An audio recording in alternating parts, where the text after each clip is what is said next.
its own 30-meter long tether under its own power, and so it's a much more stable platform from which to view the camera. Yeah, so the bottom's in sight. Yeah, so for some geological context, we're currently about 700 kilometers north of the Azores. We're on the Mid-Atlantic Ridge between the Azores and the Charlie Gibbs fracture zone to the north of us, which is one of the most northerly fracture zones, the most northerly fracture zone that separates the Mid-Atlantic Ridge from the next section, the Okeanos Ridge. The Mid-Atlantic Ridge is what we call a slow-spreading ridge. It's one of these. It's an example of one of the three types of plate boundaries, which we call a divergent plate boundary, where the tectonic plates of the Earth move away from each other and new oceanic crust is formed. Listeners might be familiar with something called the East Pacific Rise, which is another type of mid-ocean ridge or divergent plate boundary that occurs in the Pacific, but that's a fast-spreading ridge. This is unique in that it is a slow to ultra-slow spreading ridge and only moves apart at a rate of about 2 to 5 centimeters per year. So it forms a very interesting mixture of volcanic and tectonic settings. There's a number of fish down here, and I think I'm seeing maybe some sponges or anemones over there. I'm not quite sure. I can't tell if I'm seeing a crust here, or I guess that's sediment on top of the rock. It looks like sediment and a mixture of maybe some type of loose talus, but it maybe when they get a chance to look closer.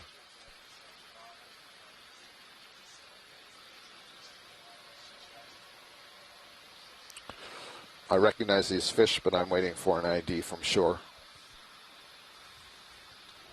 I am not a fish biologist. I did try to cram on the fish, but I see some brittle stars up there.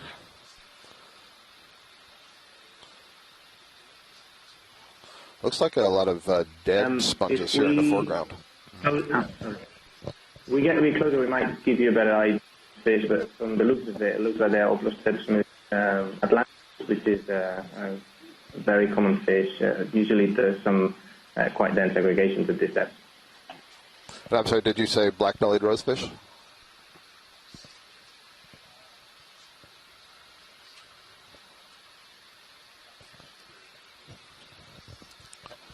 And just for you on shore there, it would really... Could you say that again, sorry? I was asking if it was black-bellied rosefish, but I don't think that's the case. It would help if you could type the name in the chat room. Sometimes a little bit hard to hear on these headsets, so that would help us. And then just it's going to take a few minutes for the pilots to get situated here, so stand by before we ask for zooms. But we will get a zoom on those fish a little bit later. Yeah, it does look like this may be coral rubble here. Mm-hmm.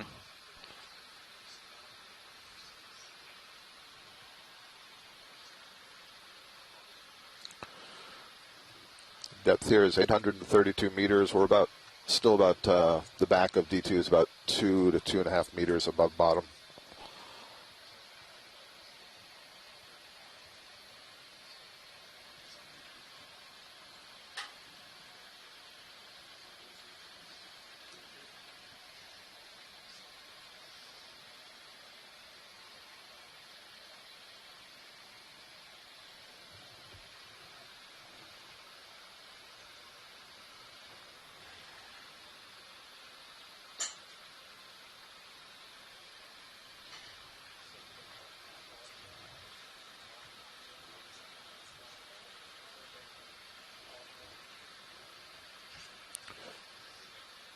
The occasional nice little pillow structure you see on the top left.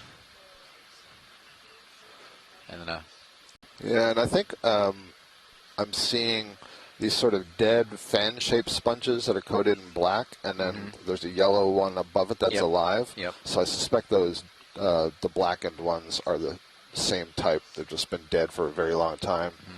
They have a skeleton, a silica skeleton that persists after the tissue is gone, and it collects sediments and possibly bacterial growth, I suppose. What's the lifespan of something like that? Oh, that's a really good question. I really do not have a good sense of how long some of these sponges live. I suspect they're hundreds of years. I don't see why it wouldn't be the case. That might be a question for Joanna or some of her colleagues if there's been any aging work done. Yeah, I thought I recall maybe in one of the dives in the Pacific they had found a sponge that was. I'm just pulling this number out of the recesses of my mind, but I thought it was something astounding, like 700 or 800 years, but I don't know. Right, and what I'm not sure of is what data that they use to establish that. Yeah. It's possible that if you look at the growth rate of some sponges and then extrapolate that to some of these massive sponges that we see, that's one way to do it. So the scientific practice of the methodology of dating trees is dendrochronology. What is the scientific practice of dating sponges? Well, that's what I'm not sure. So I know for corals, which is my field, it's similar to the dendrochronology. A lot of these corals will put down layers, and you can drill into those layers and use isotope studies to get some geochemical aging. You can use some tracers so that you can say, well, we know that this layer was deposited at time X, and we know that now we're here, so we know what's the rate of growth, and then just extrapolate that through the whole skeleton, that sort of thing. On a superficial level, what do you call it? Do you call it coral chronology? I've only seen coral aging. Okay. I haven't seen. I didn't know if it had a term like dendrochronology. Sure. Mike Vecchione is suggesting these fish are the genus Beryx or Alfonsinos. Joanna Javier says there's very little info on sponge lifespan. Some sponges have been dated to hundreds of years. Joanna will be the biology lead on the next expedition leaving the Azores and moving south along the Mid-Atlantic Ridge.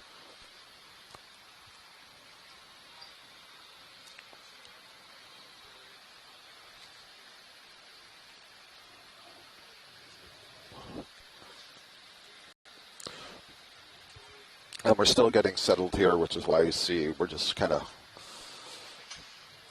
hovering around the same area. Looks like a little mysid shrimp. Possum shrimp is what they call them, that little red dot that you see hovering in the center right. I'm sure we'll get lots of good looks of those later on. They tend to hang around the corals.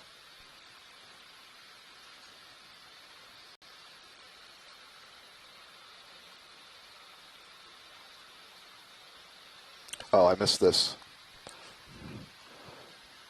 So Carlos suggested that the red fishes are likely Beryx decadactylus, 10 fingers. I wonder if that refers to the number of fin rays or something.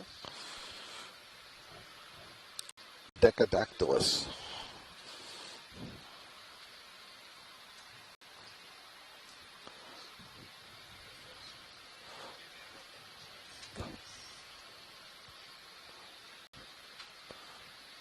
Never having been on a dive in this type of setting, I'm surprised by the amount of coral remains scattered along the floor. Yeah, so whenever we see these sort of rubble piles, we're always curious about, well, what are we going to see up above? Because at some point there had to be live coral, and the question is, were these growing in place, or have they tumbled down the slope, which is more likely given the steepness of this slope. And the persistent rubble like this would either be a stony coral, scleractinian coral, something like Lophelia, for example, Amelopsamia. We should see those, so you'll see what those look like later on. At some point, during the dive, not necessarily today. Or bamboo corals also have a calcareous skeleton that can persist for a long time afterwards. But, we talked earlier about the Gorgonian corals. Here's your opportunity to say that again. The sea fans, they have a protein-based skeleton, so they wouldn't accumulate in this way. Or you may see some of those skeletons for a short period of time, but they're not going to persist over decades. Actually, it's a good question. I don't know what the dissolution rate of protein is. Yeah, go ahead. Sure. Here is Phyla from the Azores. Do you have laser beams so we can... Yeah, we're not ready to do that yet. The pilots are still getting situated, but once the vehicle is ready for operations, we'll get that on. Okay, and the other thing is that behind the rock, apparently there are these white spots that might be also sponges there. Okay, yep. We will, before we leave this area, we will certainly do a close-up of the rocks and get a look at all the stuff that's on them. Maybe even look at the rock itself. Yeah, well, you see a kind of a sheared off front of a pillow right in front of you. Yep. Cool.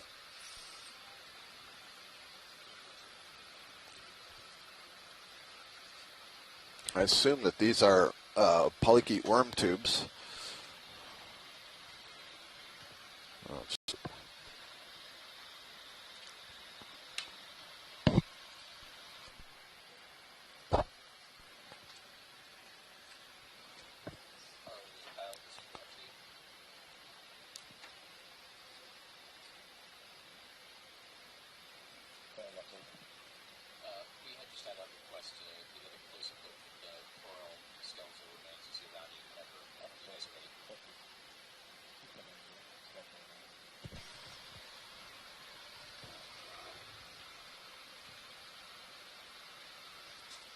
Well, this is definitely coral rubble. You can see the plates that are in those branches would be what are called septa, and they're deposited by the soft tissue, and they kind of subdivide the little cup that the soft tissue sits into. And I also saw a snail shell there. Looks like a little amphipod on a stick waving in the background. An amphipod's a little crustacean, sometimes called scuds. Let's see, so what are we seeing on the rocks here? There's a bivalve shell, and I guess, I'm not sure if that's an anemone or a sponge just above that. Marina and Carlos et al., I'm not sure if you could say. And is that a brachiopod bivalve? Or is that a molluscan bivalve? Or is it neither? Actually, maybe it's neither. Whatever it is, I believe it's got a brittle star, and the body is on the other side, and its arms are wrapped around the front.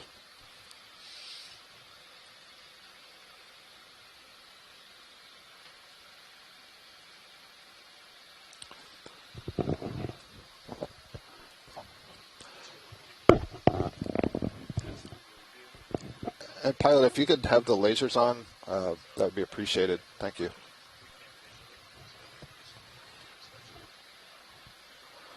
So I'm pretty sure on that white blob on the left is a sponge. I'm less certain about the white blob on the right. And here's a coral, a solitary, actually it's probably a young, maybe Lophelia or something, right at the top center of the screen. It's kind of beige in color. So this one is alive, and all that rubble that we're seeing, may be related to this. It's too small for me to know what genus it is. If any of you on shore could offer a suggestion if this is Lophelia or something else.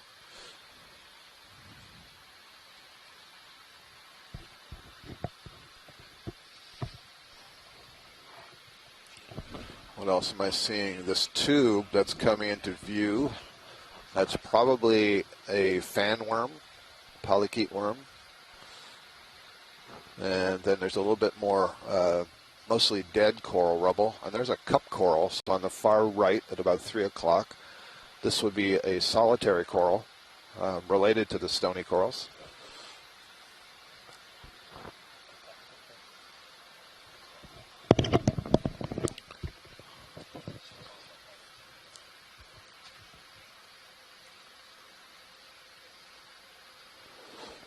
And possibly,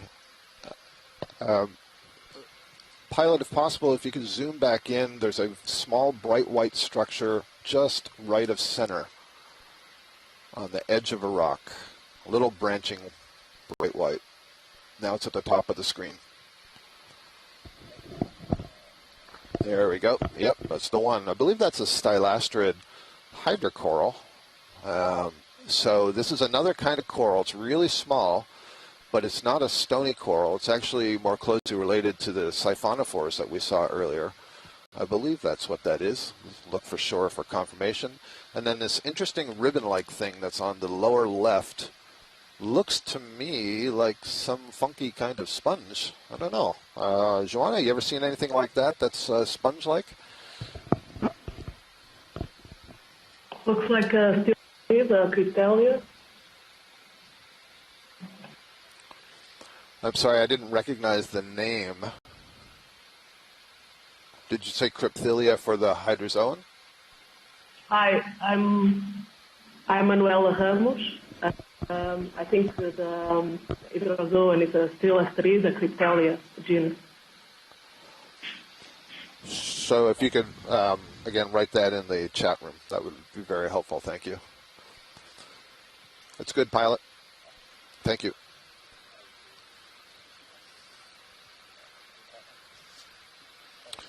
So there's our lasers. The two red dots are 10 centimeters apart that we use for scaling. And then, Pilot, before we leave the area, as you swing around, let's have a look at the yellow sponge at the top. Or you can look at the one in lasers. That's good.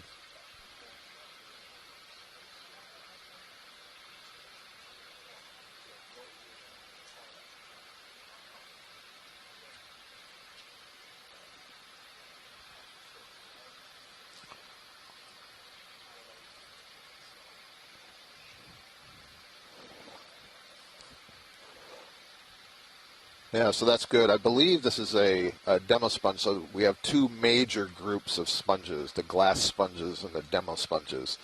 And I'm not the sponge expert. There are sponge experts on shore.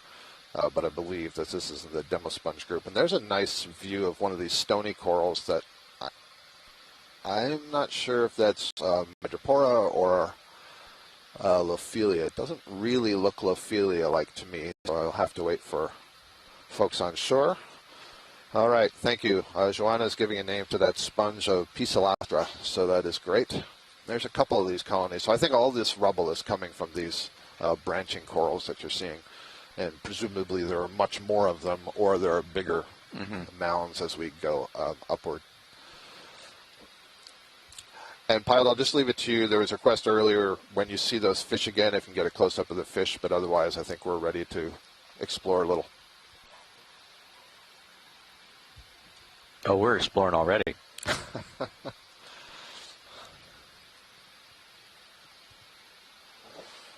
Yeah, so let's have a look at that branching structure that's coming in on the right of center in the distance.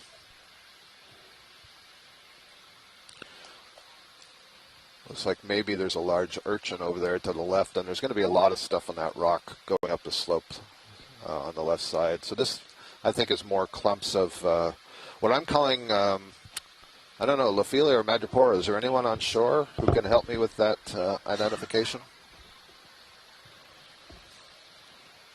Hi, the white colors that we saw, the two small colors, they look like Lophelia, or now called Smophilum stusum. I don't think they are Madrepora, but we'll see as we get close. We've seen them both sharing the same habitat and being in areas together, so they both show up in the same place.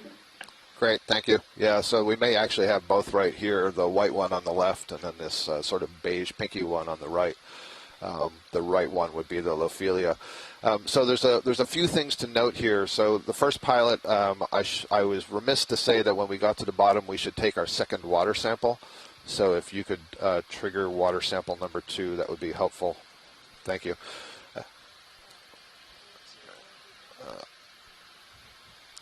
Did you copy that, Arvin?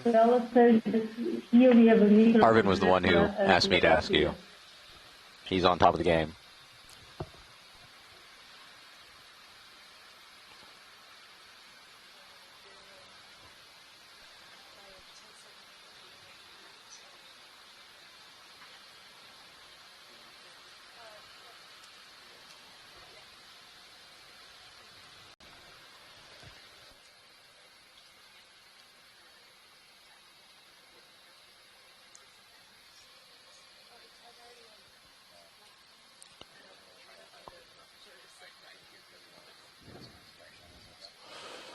So just stand by on shore there. We're just getting another water sample for eDNA.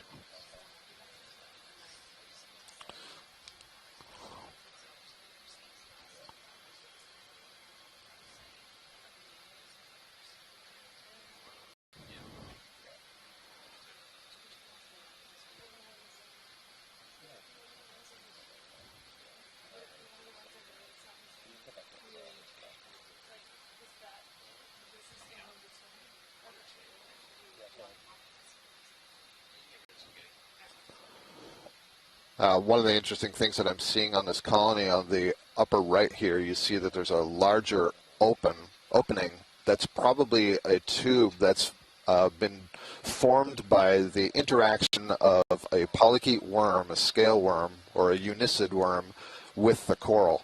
And basically there are these tunnels that become created that the worms live in. So this thing up here. All right, so we got our second water sample taken. Thank you, pilot.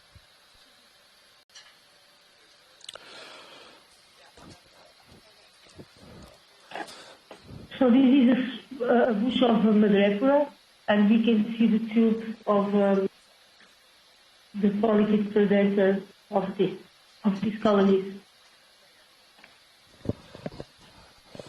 Yeah, I'm really sorry. There's enough reverberation from your microphone that I can't quite hear what you're saying. Stand by, Shore. Pilot, if we could have a look at that upright white colony, right center. Yep, thank you. So yeah, if you could repeat that. Are you able to hear? Yeah. There's a little bit of an echo. I think it's because you're on a speakerphone type of microphone.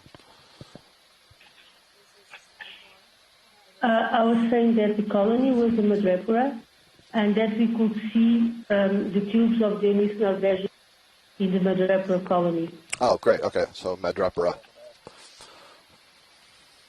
I think this is, from a distance, I was guessing that this might be a bamboo coral. This is definitely what we would call a Gorgonian coral, so a sea fan in a general parlance. And taxonomically, there's a group called the Gorgonians.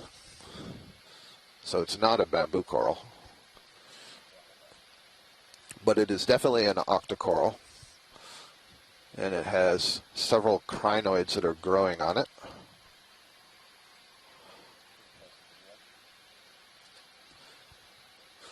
So you can see that this is a colonial animal, and each of those... Yeah, go ahead, Shore. Sorry, I was going to say that these white Gorgonians, they're plexaurid corals, they're very common at this depth, and we are still trying to identify some of the species because there are quite a few of them that look quite similar. Yeah. So these are quite interesting corals to collect because we still don't know exactly all the species of these sort of wide branch Gorgonians at this depth. Absolutely, yeah. Pilot, are we in a position that we could collect? Very good. Okay.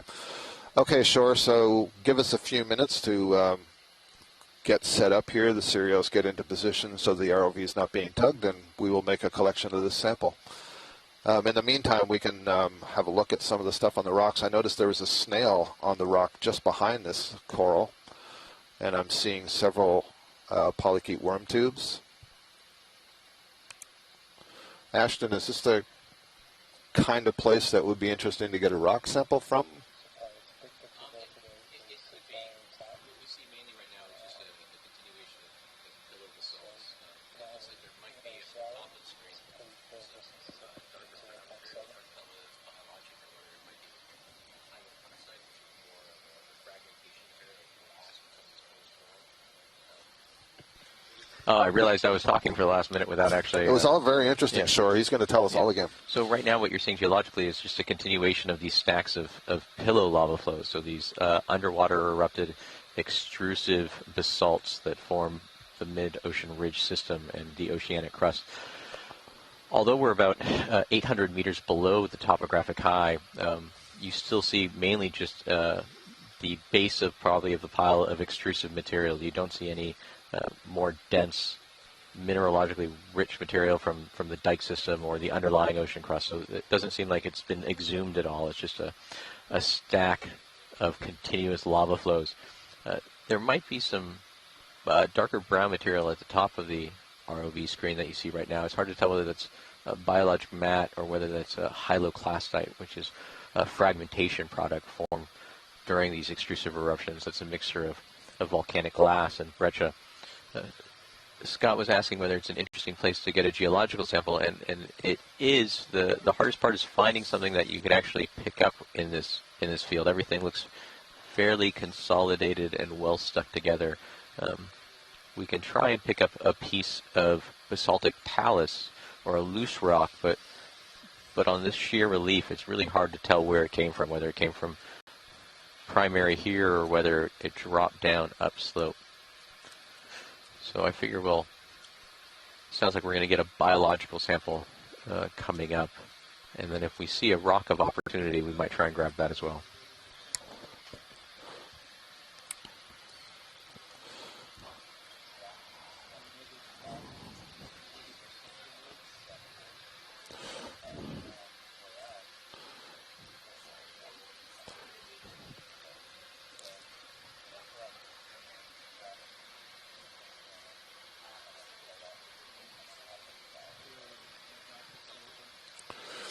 Pilot, let me know and I can talk to you. This is watch lead 2. Yeah, understood. I think we were moving a little bit, so if you could get in for a tight close-up again before you sample, that would be appreciated. Thank you.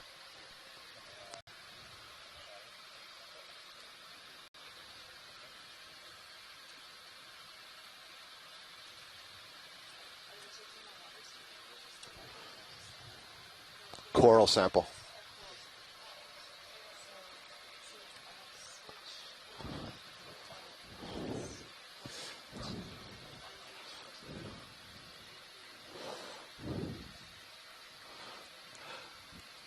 So one of the things you can see, you may have heard Carlos before say that this is in the family Plexauridae, and these corals are known to have a fairly thick rind or tissue, and these polyps extend from it. So if this were disturbed, you wouldn't see all of that frilly polyps with their tentacles. They could actually retract fully into that tissue.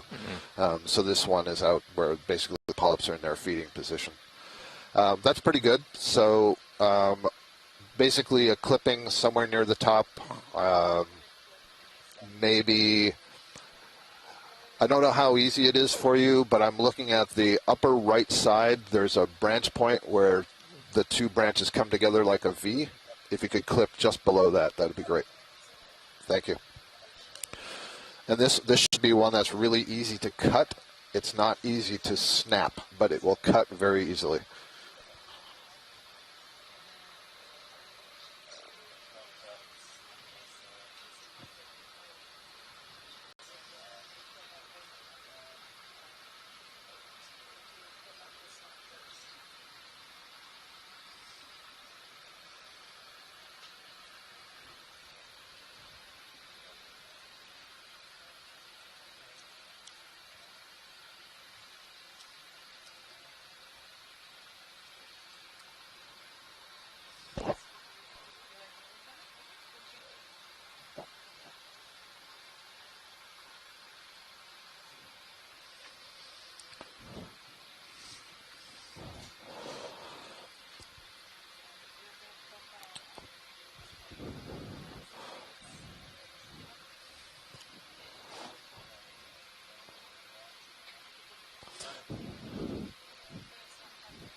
Yeah.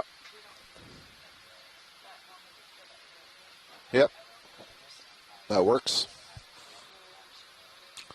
That's okay. It's a smaller colony than I thought. So, yep. Yep. That should be just fine. And it should not be much of a floater. It should cooperate fairly well going into the box.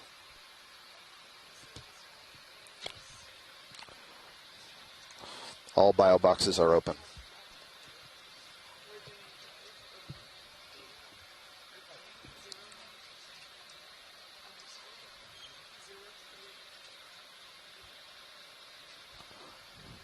So you can see the difference here. I was noting that the polyps were extended in their feeding position, and now the polyps have retracted, and so most of them are within that that tissue. We also, I should note, have a crinoid there, so that's a nice associate that we'll be able to identify. Oh, look at that. You see that S-shaped thing that's on the right side? Yep. Looks like a phone cord. Awesome. That is an Aplacophora mollusk, a very unusual worm-shaped mollusk that's a specialized predator of corals. So that is terrific. I also see a couple of amphipods crawling on there. Thank you. That's ready to go for us.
So to repeat what Carlos had said, this is a morphology of coral that they have seen quite often on some of the seamounts down on the Azores Plateau, but haven't been able to identify the species yet. And so the collection is quite valuable to allow us then to identify it, that we can then go back and identify in the various videos.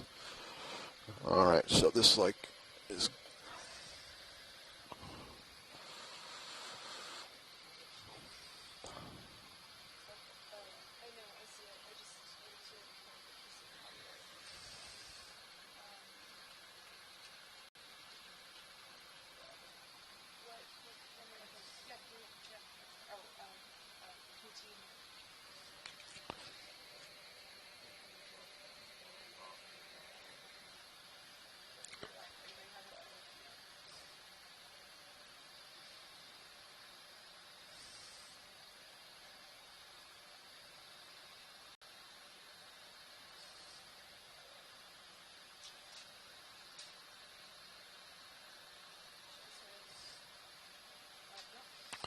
Excellent. So that is in the port inboard bio box. The sample has been successfully collected.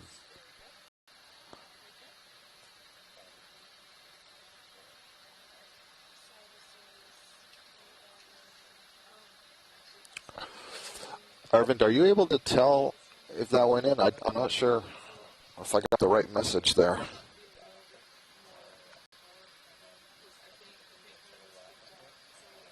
can tell you in a sec.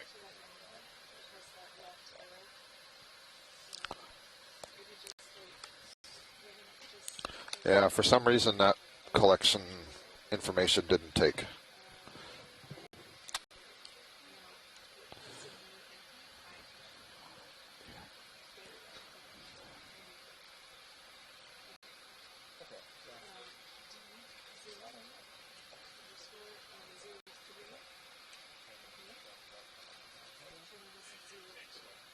What's that? I see no record of it. Yeah, I don't either.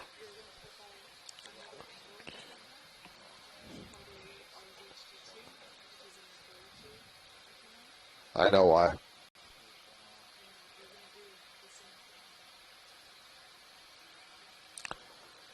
I think I didn't put the B.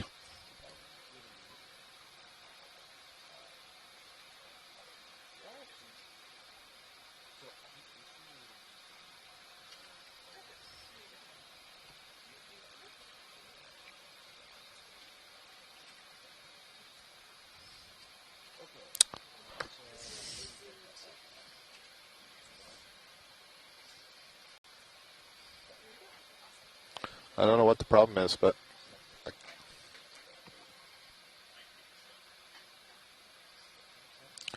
2205.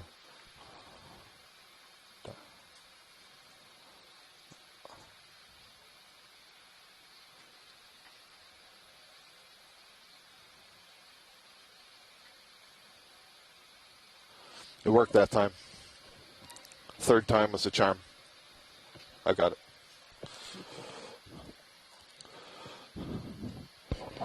All right, sorry, folks. We have there's various chores that have to be done. I'm sure. Can you?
All right, sorry folks, we're getting squared away on some of our data management here, making sure we got all the samples properly logged. That was a Sideris sea urchin that we were just looking at.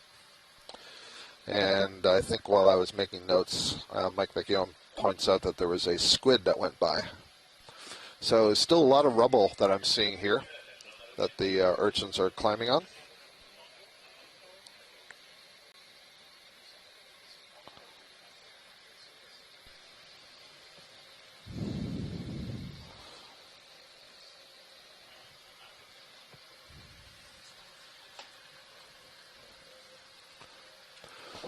Here we go, we have an Oreo fish.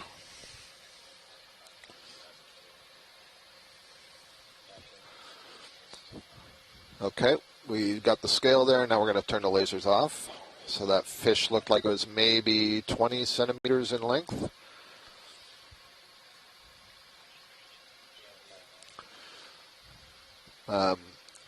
Oreo is one of the names I know this fish by. And so I'm waiting for some expertise from shore to guide me. Better naming.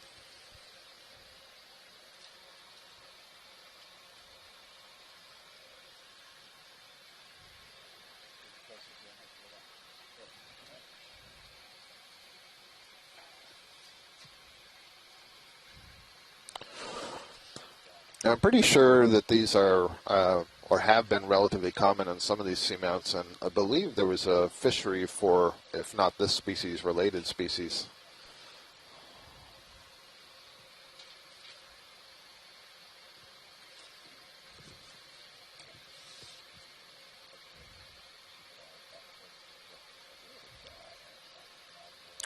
There we go. So brachyurn crab, a true crab. Reminds me of the golden crabs that we see on the east coast of the U.S. I don't know if they get out here.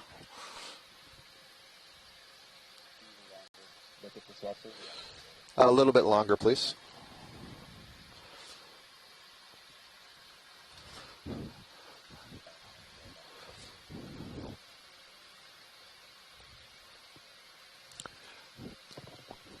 After we get a nice shot, can we get the lasers on just to get a sense of the size of that crab? Thank you. There we go. So maybe, 25 centimeters across from leg to leg. Not a bad size. Thank you. So that fish was Neositis helgae, Carlos tells me. Mike Vecchione agrees that it is an Oreo or has been a fishery in the North Atlantic for it. Tim Shank from Woods Hole Oceanographic Institution is joining us and suggests that that is a Chasion crab. Chasion would be the genus name for that crab. Which, Tim, I believe the golden crab and the red crab that we see on the east coast are that same genus, aren't they? So you can see the characteristic of the bottom really influences what we see living on the bottom. So, when we first sat down there, we saw some rock. Ashton was suggesting some pillows, and we had a bunch of sponges and corals growing on them. But now we're on this softer sediment. There's a lot of rubble that is clearly coming from upslope, but there's nothing stable enough for the sponges and the corals to get a hold of and grow for a long term. So this seems to be the domain of the urchins right now, and with some of these fish. Let's have a look at whatever that white object is to the right of center in the distance.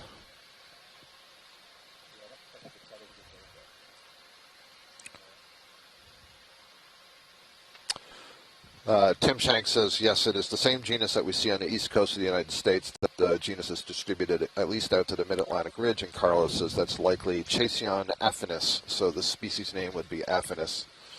So pretty well known and characterized, and so we're able to ID it very specifically in the video.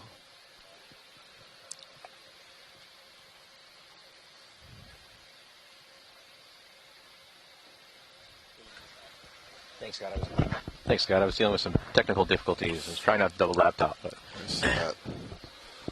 This looks like, more coral rubble that's tumbled down. You can see some of the coral skeleton embedded in there. And then some what looks like amorphous calcium deposition to me.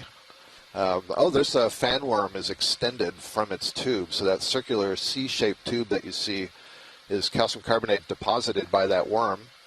And this is a fan worm. The little ball that you see, it looks like a little balloon. That's kind of a cap or a hat. So when it retracts into the tube, it sort of seals or plugs that tube up. Yeah. But you see it's got two sort of tentacle-like arms that come out and are branched into all those sort of tentacle fingers. And it's a suspension feeder. So it's doing the same sort of thing as the corals and the sponges. You know, a lot of these organisms are stretching out into the water to grab whatever plankton and bacteria they can. Just off screen, upper left, I think there's maybe a hermit crab perched on the top of this block. There we go. Yep.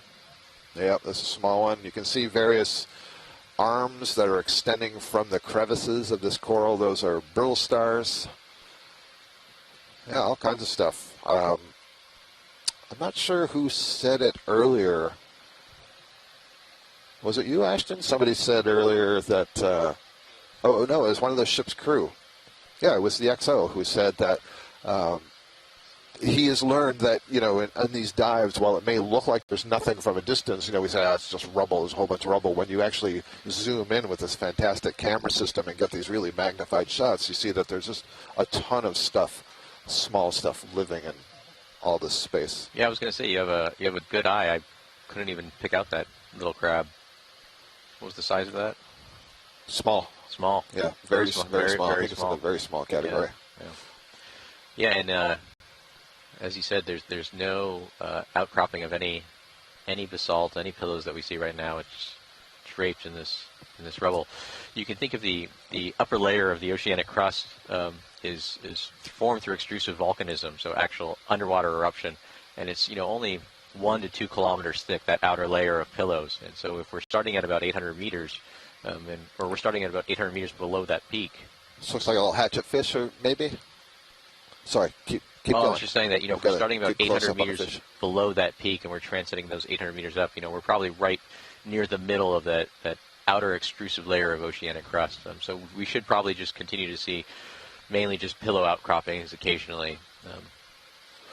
So this fish looks to me like a midwater fish, and we were talking earlier about the deep scattering layer and fish and invertebrates, zooplankton that migrate up and down through the water column. And because we have this really shallow feature here, they sort of intercept the bottom, and so what would normally live in the water column is associated with the seafloor.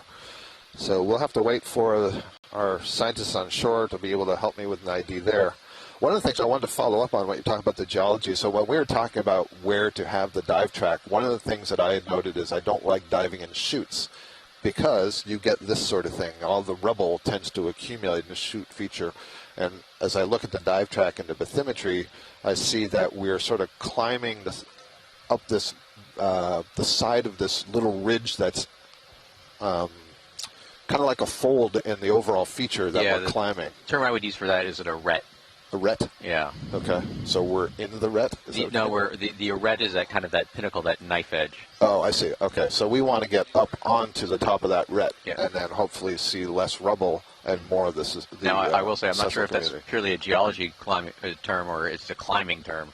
Got it. Either way. Yeah.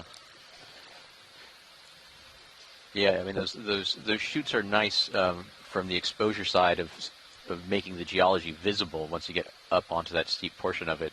But at the same time, it makes sampling difficult because you don't know where anything originates from. Great. So Carlos has an identification here. He says the silverfish is a Hypostethus mediterraneus. And at the beginning of the dive, when I'd asked, are there fish associated with the corals, he said that was one of the more common ones that they find. Do we have a common name for that, Carlos?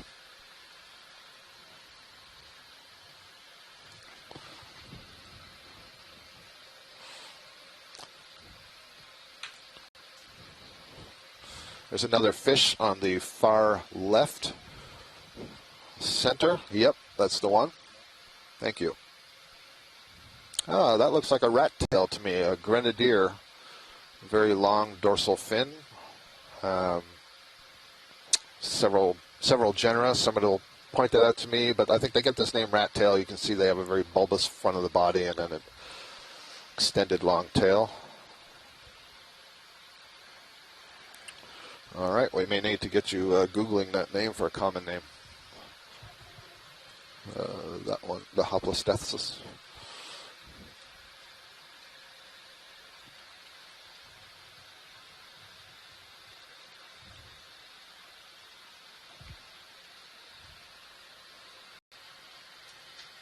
The Mediterranean slimehead. Oh, slimehead. Oh. Huh. And let me see if I can pronounce its scientific name. The Hopalothothesis mediterraneus. Hoplostethsis is the way I'd say. Hoplostethis. I don't know why they put so many H's together, but...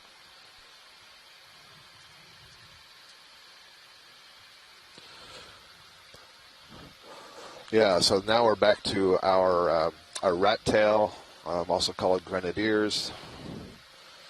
Now, is it grazing on detritus, or is it, what is it? So one of the things to look at is the position of the mouth, and is the mouth sort of forward, or is the mouth more downwards? And that'll tell you if it's, sort of going along, sucking stuff off the bottom, or if it's plucking zooplankton out of the water column. So I would say the more forward mouth, like this one looks kind of forward, not so much downwards. There you can see the lip. It's got a little barbel, though, just below the chin that suggests to me that it's using that to sort of poke around and see if there's anything. Yeah, so Carlos says it's in the family of Macrouridae. Difficult to ID from images, but we're getting some good close-ups. We have some colleagues on shore. Ken Sulak is usually really good at identifying the fish when we get nice close-ups like this. Yeah, a lot of space for collecting what little light there is down here, so they tend to have these large eyes. So I suspect that this is a predator maybe of some bioluminescent organisms. And that's a good view of the top of the head to see the scaling. That's great. Thank you, pilot. And you were saying the other day when we were meeting that one of the way biologists identify these fish is by counting the scales on their head. Is that true? Yeah, so it's the pattern, the number of scales, the position of the fin. On this one, like I noted, that dorsal fin, so the one that's on the upper surface, was relatively long. So, for example, I know there's one species called something like, I'm going to forget now. It's not the long-finned. Oh, well, it's left me. But the length of that could be important. Subtle differences are important for distinguishing species. The major differences are useful for identifying genera and families.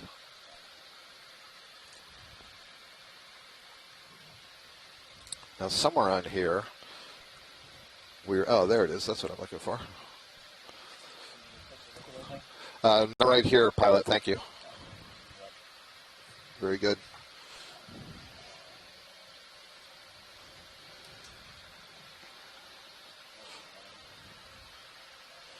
Yeah, go for it, for sure.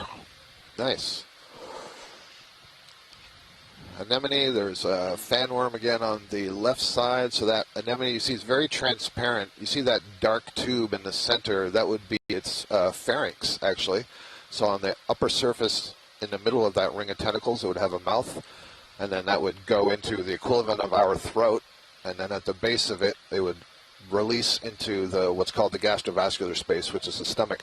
And all over this anemone are these little possum shrimp. That's really great. So the one that's right in the center, you can see it seems to have like a white sac sticking off the bottom. And that's its pouch. These are called possum shrimp because they brood their embryos in these sacs below them. And so I believe that must be a female who's got some embryos. But you can see there's several of them here. Nice. In fact, the one that's on the right side between the tentacles, I can see little dots in there. So yeah, the one that's upside down. Yeah, the one that's upside down. So that's either eggs that have yet to hatch. Some of these, they're called paracarids, the group of crustaceans that all brood their embryos like this. Some of them will exhibit maternal care, so they'll even, keep a close eye on the kids for some time after they've hatched. And is it common for them to use anemones as kind of nurseries, or?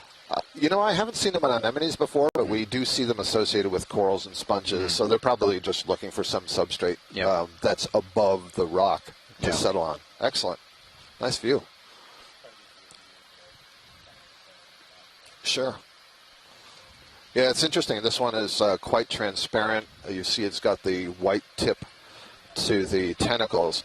Those help us a little bit inform what this is, but anemones are really difficult to identify without looking at the histology of the inside tissue of the pharynx. Yeah, so you can see it almost, you can see where the top of that brown tube comes together and almost looks like raised lips. So that's where the mouth is. In fact, on anemones, you know, there's only one opening, just like with the corals, the hydrocorals, the siphonophores. They don't have an anus. There's one way in, there's one way out of the digestive space. Thank you. Really nice view. Again, you can see the possum shrimp here, and it looks like the eggs or the embryos are orange in color. Looking at the one, just the lower tentacles there. Great stuff.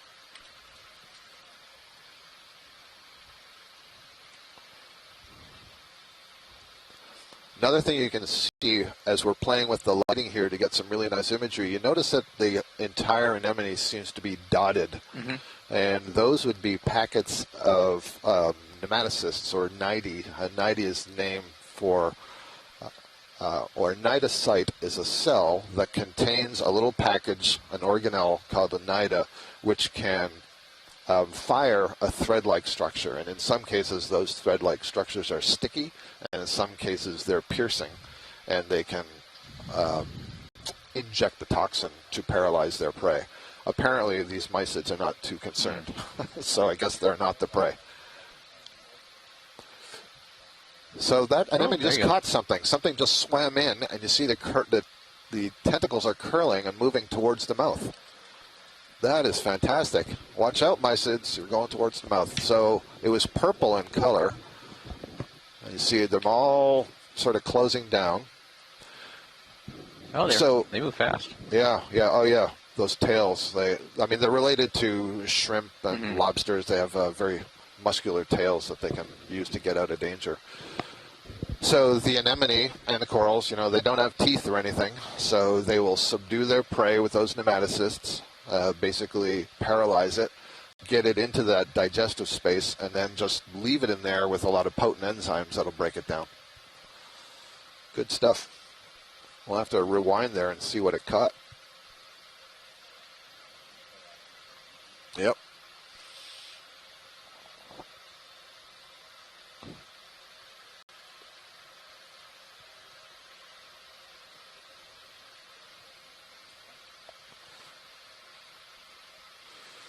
Nice. That was a good one to go into, Levi.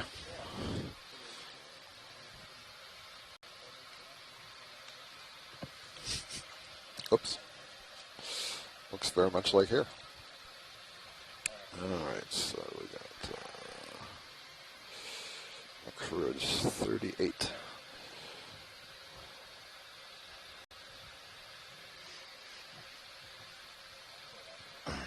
I did first That was dive good. on You got some space. Coral Graveyard. Yeah. I'm going to push forward a little bit. Spike. So I was trying to think. Head. With this slope, yeah, we really got to bring the blue view up to get a feel for the space. At what degree do you see the bar on the blue view? You know what I mean? Like, if you keep pulling up on the tilt. It's right. You see the you see the wire at the current tilt, which is about 7 degrees. Okay. The bar is further up. Yeah. Ooh, is that a bigger fish? Might grab this one. Yes, it is. I'm gonna try to get lasers on it. It's ways out, but. Yeah, you want to push into it as much as you can. Yeah. Is this a cusk or something? What's over there? I'm going to go for the fish, Scott. Yeah, that's what I meant by cusk. Yep. And after we do the fish, we'll look at the black thing on the left of the fish. Copy. All right, video. Take a little bit as I approach. I'll try to keep lasers on it. It's interesting, you know, with each new expedition, I have to relearn all of these fish. Laser's clear. All right. This is what I said, cusk eel, but I'm not, no, the tail's not right for that. Oh, it's another grenadier. You can see that very long, it looks a lot like that marlin spiked grenadier I was just pointing at. The genus Nezumia. Just turning it around for you. So this is, the family is formerly called the Macruidae. The common name is the grenadiers. Grenadiers. Oh, actually, you know what? No, I'm wrong. because the fin is not right. The way that long dorsal fin and then that pelvic fin meet, and then there's an extension, a peduncle with a tail fin. Yeah, exactly. Good job. So that is not correct. That is not a grenadier. That is something else.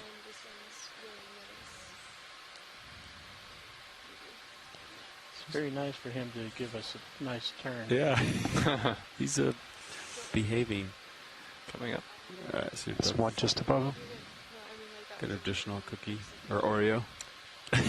That's a cookie. Come on. Up here, Roland, come out. Where is he? There he is. He wants some of the action here, too. Yeah. All right, we'll let it go. He's in my light bar. All right. Yeah, so back to the left, there was something black that was on the seafloor. Off screen. All right, I'll try to find the darker subject here. Go ahead, Rich. I assume it wasn't some glacial erratic. Probably a little too far south for that. It did not look like a rock to me. Okay. That right there. 260. Aye. 210 years. Yeah, pilots are good with that. Bridge 260. All right, but you want to snap the dark subject? Yeah, a little bit behind this, a little bit. So it turns out that could have been a grenadier, just in a different genus, Coryphaenoides. Oh, it looks like a rock. Okay. Yeah, it does. I was feeling left out. No. All right. The one lone piece of basaltic talus on this giant So that was wasteland. was that a 10-degree move to port for the ship nav? Correct. Okay. Yep. So we'll let them get that in and then maybe get the ship moving again. Upper left past the fish. I saw that, Roland. Yeah. I know what you're talking about. You're looking at, I know, darker subject up there. I was going to wait till I get more tether. You can snap it. I think it's going to be a clump of business. I know, we're going to have a good view of it. One of our scientists on shore, Daphne Cuvelier, suggests that fish look like Lepidion schmidti. So I'll have to look up Lepidion. And pilots may be interested to hear this. The Exploration Command Center that they've got going in Phyla right now in the Azores has a group of students from the MIT robotics course visiting their ECC. Nice. Nice. That's excellent. Love if they could maybe send you a photo of the group. I will ask one. Carl McCutcheon went to MIT, didn't he? I think you're Yes. Yeah. Alumni. We have alumni on the team. Not on board, but on the team. Serious camera, 35 degrees, and tether's looking good. A Morid. Okay, Go for ship so move. Morid is a Once, kind ship of is go for cod. ship move. Yeah, they're about halfway through that heading change. Okay, we're waiting for tether. We got a minute. Ship's making a heading change. You want me to look at the rubble? Watch lead? If we're sitting in this position, sure, yeah, let's go look at the little stuff. Okay. There we go. I'm going to come down. So our scientists on shore have come Hi, to our babe. rescue, and that last fish we were looking at was a codling of some kind in the family of Moridae. So thank you on shore. I'm just going to pan around here. So we're seeing coral rubble. There's a brittle star inside one of those little calyces, which is that depression that the soft tissue sits in. What else can we find in here? There's a lot of these very small brittle stars that will bury themselves in sediment or, down in interstices like this, and they'll just stick their arms out. Move, please. And what I imagine they're doing is, grabbing things out of the water column. Range 20 meters, bearing 280 degrees, spine. speed 0.2 knots.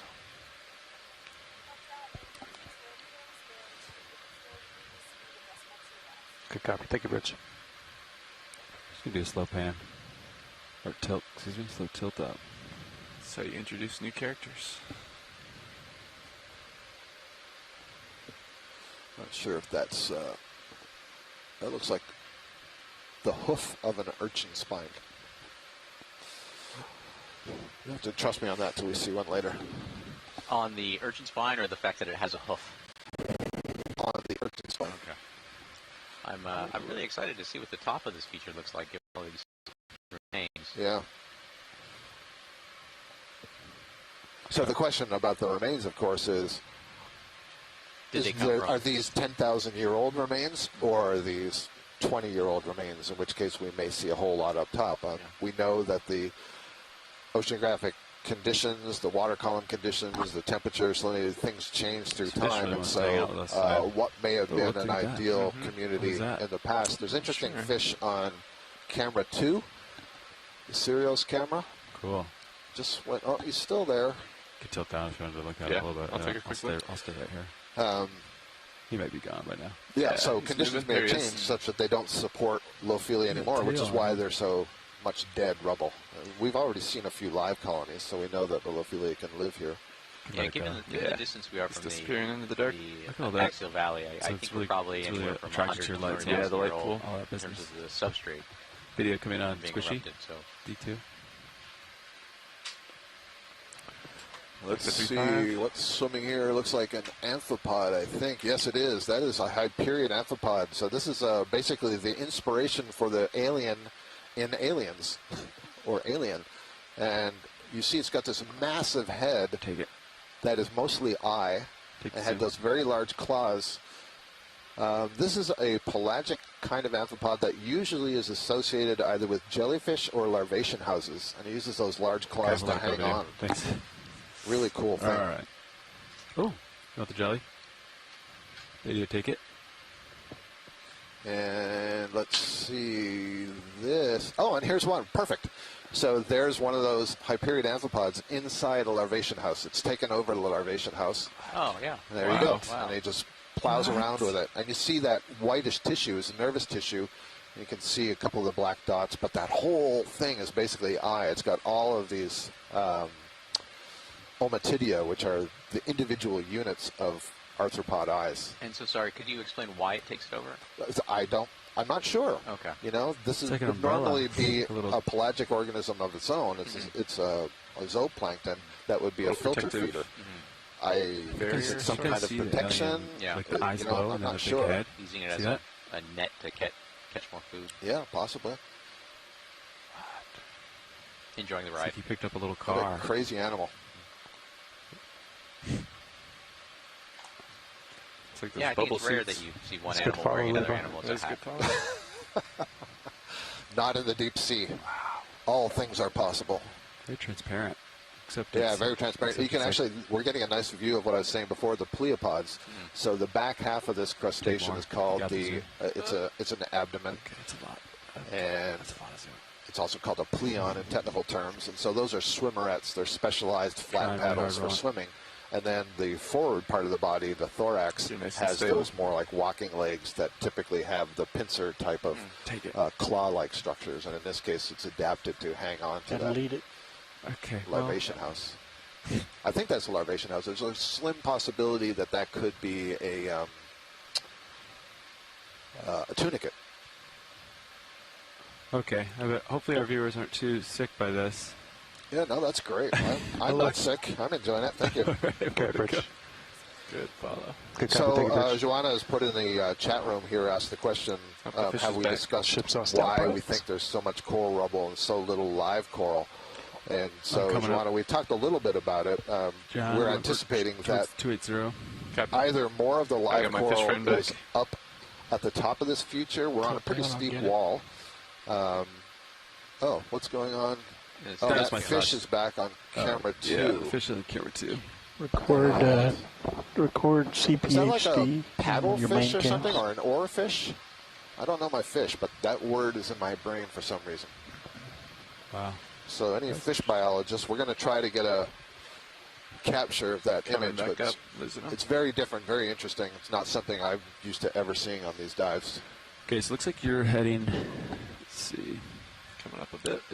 So while Yeah, let's video's go up a taking little care bit. of Feel that that, ship move. so yeah, Yeah. back to this discussion of why all the coral rubble. So it's possible, Joanna, right. that So you're there's a at lot alive 275. on the summit Just up here direction we and not move. on So these I'm gonna steep stay in the middle walls of you, where there stay lined up clearly with you, there and doesn't move seem to forward. be as much Copy that. stable That's habitat good. to me, right? At least where we're sitting right now. The alternative is that this is a reflection of coral that was growing here Another hundreds, swimmer thousands of just years off ago. screen And top. it's just Let it go. not been buried in sediment yet.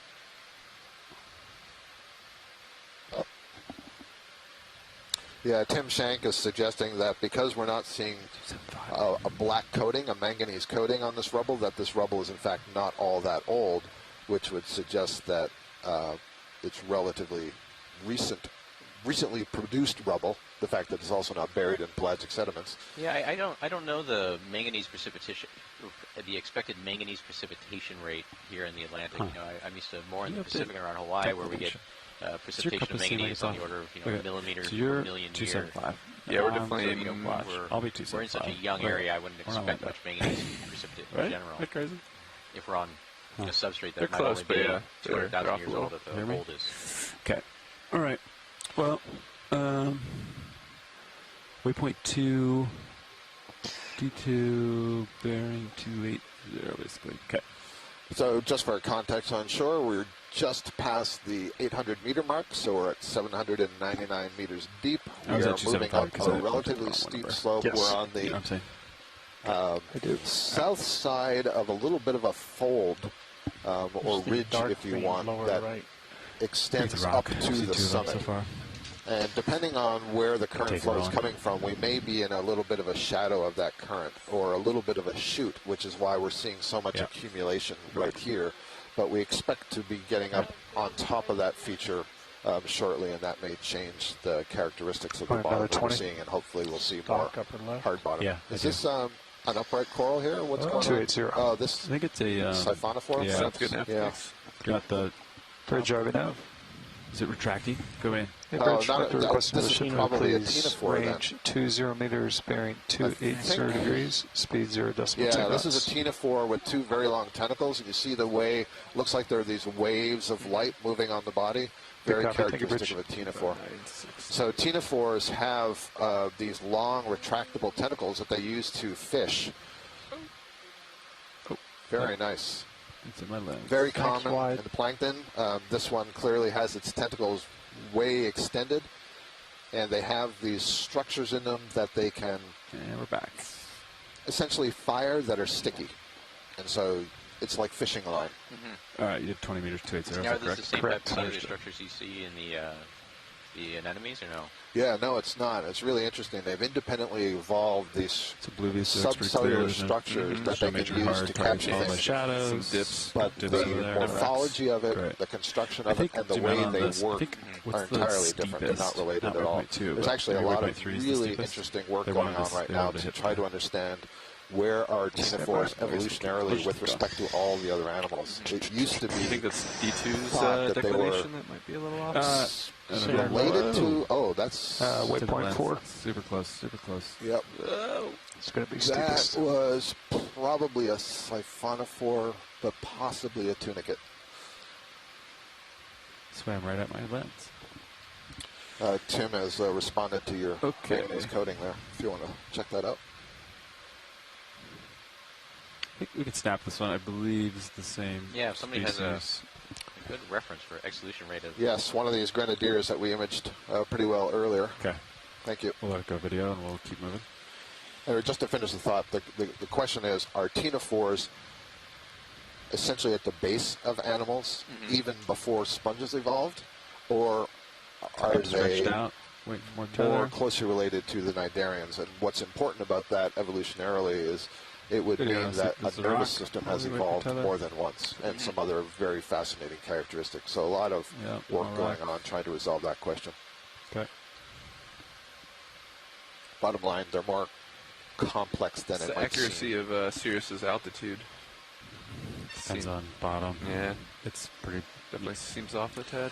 So we were giving a situational overview here. So 792 meters depth. We're about 700 kilometers north of the Azores. We're climbing to hopefully get to the top of this feature here at 422 meters depth, and some of the slope we're going on over is at an angle of about 56 degrees maximum. So it's pretty steep going. And you see that we sort of move in fits and spurts, and that's as the ship moves, it's towing Sirius, and that then allows D2 to operate on a 15 to 30 meter radius from that position. Delicate balance. There's a lot of different parameters to tie together.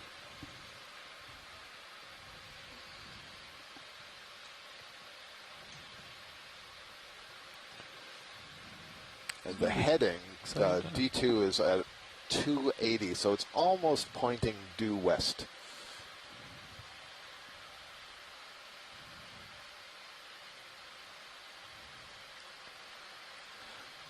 Actually, so Pilot, what screen would I look at to see your new ROV? Oh, your blue view. I see it. I see it right next to you. It's yep. Sonar computer, yeah. Thank you. And then keep in mind it's on a pan and tilt mechanism. Okay. So if you look at HD2, the mini Zeus, that camera that's moving up there, so that's HD2. It's attached on the same mechanism as that. Okay. So it's pointing straight forward and like 27 degrees up, 21 degrees up, and we constantly move it around, so it can be a little bit disorienting. Okay, Bridge. And back on shore, they can see that in the lower right quadrant of the quad split. Oh, great. So, not sure if you heard video there, but if you Good turn copy. over to Shipment camera complete. 3, you will see H240 that pilots there are is good a with that. quad Thank you, screen, Bridge. and the lower, I'm sorry, did you say lower left or right? Lower right of those 4 screens. All right, so that's will be 20-degree heading change blue to view port. sonar that the pilot was just describing. Ship is doing, so it's going to be a few So that minutes. allows us to see out beyond the field of light, and so we know what sort Video, of you want the water column squishy? topographic features are popping up. Possible Medusa? Oh, yeah. So this looks like a Phyla jellyfish. This is in the group of what they call the Coronate Jellyfish, and one of the ways you can tell that it has a little furrow that sort of sets off the top of that umbrella feature from the lower part. And the other thing that's really cool about this group of jellyfish, you see it's holding its tentacles above the bell. Mm-hmm. And it's swimming because it has that power structure, right? It's like jet propulsion. It squeezes the bell and forces the water out. So it makes the point of the bell go forward, and it has the tentacles that can intercept a prey item, and if it does, they sort of swing around and scoop it in under the bell, and the mouth is underneath that bell. So it's a very different mechanism. A lot of jellyfish, you see the tentacles are trailing behind them, so they're fishing. Yeah. Right? They're using their tentacles like fishing line. These are using it more like antennae out in front of them. Very cool. Okay, Roland, make all of the dust go away. All right.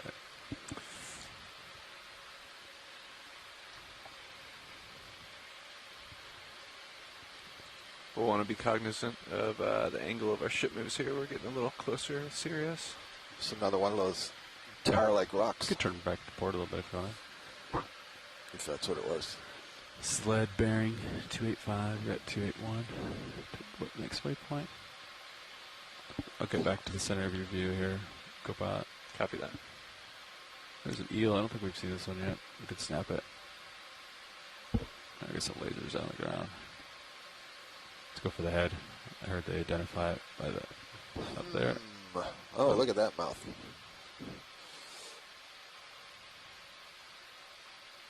All right, I sort of recognize this. I want to say Lasers. something. Got it. Metasoma. Try to get the full guy. Obviously, an eel-like fish. Okay, try to go for the head, Roland. So snuff it right good here. Metasoma today, 24.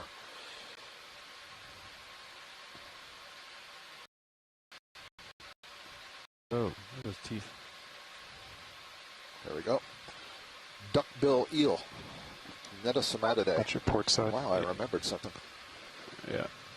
These have some, I don't know what species this is, but I'm looking at a fish ID guide that was put together by, Ooh, I really I dusted got to the get ground the there. name, but Andrea Quattrini, some students, I believe, working with Andrea Quattrini at the Smithsonian Institution, produced this nice fish ID guide for the coast of the U.S. and some of the deep dives that we had done out there. So I don't know how much of it right, credit where credit is due. So this guide is put together by Tara McIver and Andrea Quattrini at the National Museum of Natural History and the Smithsonian. So thank you for sharing that guide with us. It's really helpful.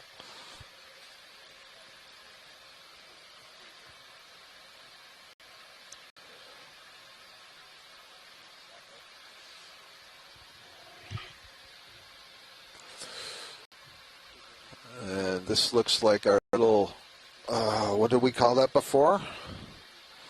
Ashton, I'm That was testing the you. Ophthalmus mediterraneus. Very good. The Mediterranean slimehead. Very good. We should have a lot of practice, as I understand it, saying that so. today, because apparently it's quite common. I keep wanting to say hypothalamus, so.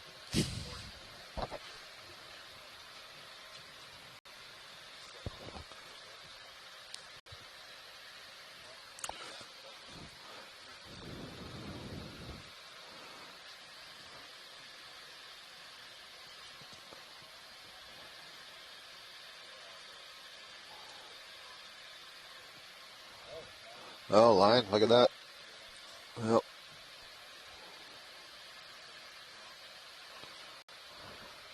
Starting to get a little bit more basaltic talus. I'm actually surprised that we don't have more rock rubble. Yep. Which means whatever is at the top of this is pretty consolidated and attached. Well, that would be the- good news for wanting to see a sessile fauna community, which take a long time to grow, very old age, so you want a good stable substrate. There might be another eel right in the center there, Pilot. Okay. Okay. Stand by. I think that's different from that last one.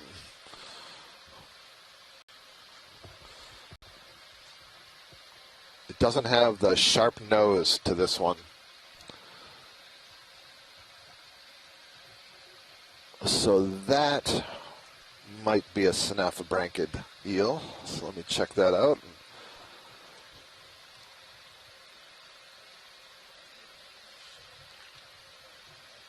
It's very rounded snout, which is kind of interesting.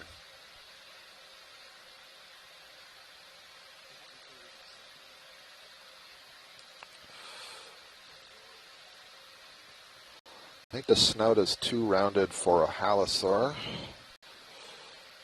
Yeah, I believe that's a cutthroat eel, synaphobranchid.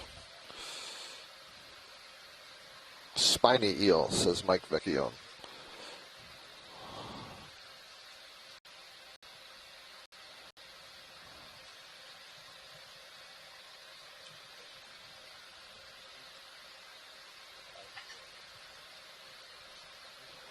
Also known as a smiley face. So, Mike, that's not Synaphobranchidae, I guess, then.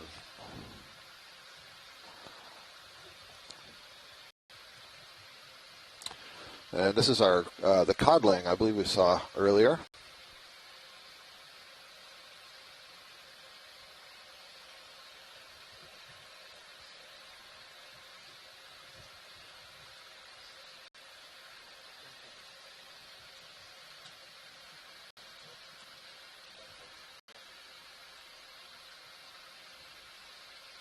It's probably close to 20 centimeters long, that fish. Not seeing any parasites so far in any of these fish. We often see copepod or isopod parasites latching on to these deep sea fish. And I'm not certain if that's something we see more commonly at greater depths. I mean, certainly these parasites are known from all depths.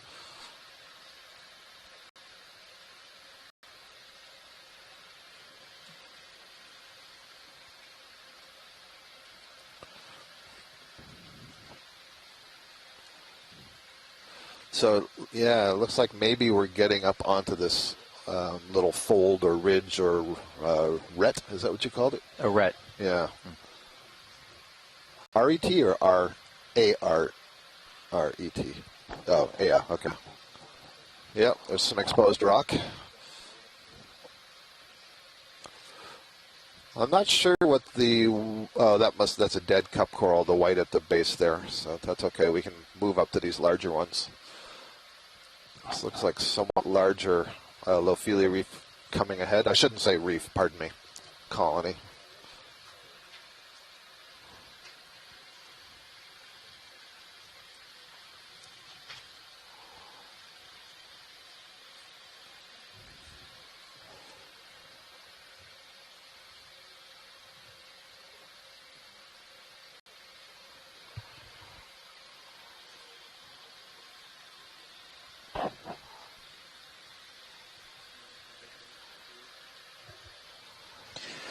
Yeah, so we're starting to get another outcrop of exposed basalt, so another potential area for attachment. Yeah, this is the sort of thing that I was picturing that we might see on this slope. Let's have a look at the red thing at center when you're ready, Pilot. Thank you. I'm guessing this is going to be our first mushroom coral, Anthomastus type, or at least in that family. Yeah, I can see already that that's what this is going to be. So this is another Octa Coral. It's just interesting. It's got a very different structure from the sea fan that we were describing earlier, which looks kind of like a tree or a bush or something, flattened. This one looks more like an anemone with polyps sticking out of it.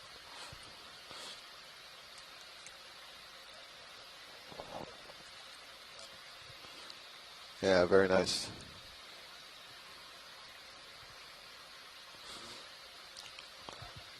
There's a few different genera in here. There's Anthomastus, Pseudanthomastus, Heteropolypus, and I'm not entirely certain how to distinguish them all. So I'll just say that it's in this mushroom coral group, the Anthomastus. So this is actually kind of nice because you can see some of those polyps have retracted and some of them are extended in their feeding mode. And one of the really nice things about Anthomastus is the polyps are so big. You can clearly see why it's an Octa Coral. So an Octa Coral is so named because it has 8 tentacles. Those tentacles are pinnate. Those are this little side branches. They look like little feathers coming off. And then you can see the one in the center raised is the lips, if you will, around the mouth. So just like that sea anemone we saw earlier that was feeding, this has the same sort of structure. There's gastrovascular cavity in there. There's a pharynx. But the difference here is all of those polyps interiorly have their digestive spaces connected to one another. So one's feeding, they're all feeding, basically. And the structure of this is such that when the polyps retract, they completely go into tissue. That's not the case for all Octa Corals. Very nice. There's another mysid shrimp, possum shrimp.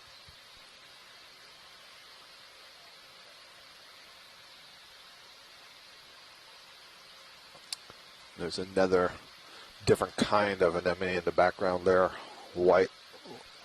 Oh, yeah. Oh. You can see the orange mouth, much longer tentacles. A little bit harder to see the pharynx go down in that one. Very nice.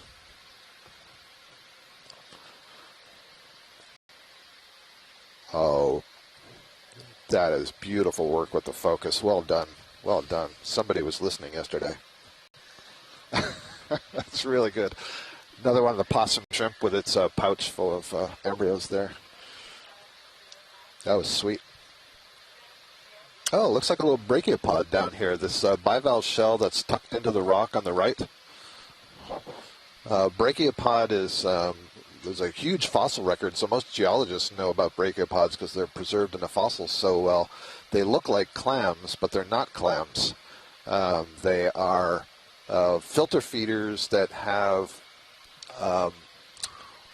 tentacle-like, not tentacle, well, they have an arm that branches out into a number of finer branches.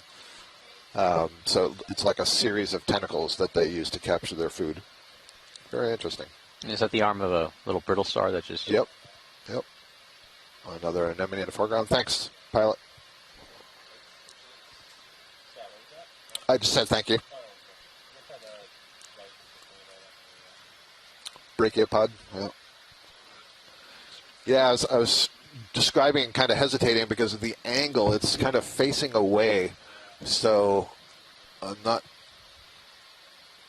actually beginning to doubt myself because that looks more like the siphon of a bivalve mollusk than it does the lophophore of a brachiopod, but the angle's not quite right for me. So we'll have to see if anybody on shore has an opinion about that. Thanks. That's a nice little spot.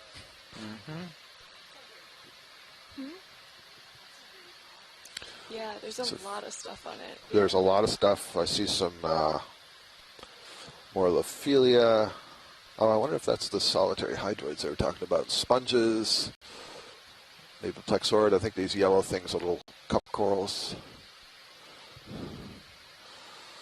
More of these fan worms in their calcareous tubes. We see some urchins down there on the right. This fan-like thing that's sticking off to the right off the coral, that's probably a hydroid fan. It is almost dead center. It looks like it's sticking out of the rubble. Yeah. It's like almost overlapping the urchin. Yep, exactly. Thank you. Yeah, so this is a hydrazone. So this is another kind of cnidarian. So the cnidarians are broken up into these major groups: the hydrozoa, the scyphozoa, which are all the jellyfish, and then the anthozoa, which are all the corals, the Octa Corals and the stony corals. But these are hydrozoans, very common in shallow water. You see them growing off of piers and so on. So it's also a colony comprised of many polyps, many zooids that have feeding tentacles. The ultrastructure and details are differ, and it's interesting that these are more closely related to the siphonophores than they are to the sea fans that we're looking at. And you find them at pretty much all depth range? Oh yeah, absolutely. These are real. Oh, this is nice because they form this skeleton that's kind of like chitinous, so similar to the exoskeleton of crabs and so on. But you can see the polyps extending from them. So I can see little rings of tentacles. And so the skeleton itself is kind of a yellow color, and the zooids that are extending and feeding are more clear or white. Those really small, faint structures, yeah. Yep, right at the tips of the yellow. And then there's something else overgrowing it. Just on the lower left of the screen, you see all these white things. Those are a different kind of hydroid that I believe are overgrowing the yellow hydroid. So hydroid on hydroid. That's what it looks like. So I just heard pilots say a lot of marine snow, which is good. That means there's lots of food in the water column. The marine snow, the particulates we're talking about, there's a lot of organics. And so that should allow for abundant communities of these sessile suspension feeders. So this is... So there's definitely an Octa Coral. All the tentacles, the polyps, excuse me, are retracted on this one. And I'm noticing the sort of pin-cushiony-like spikiness to each of those mounds.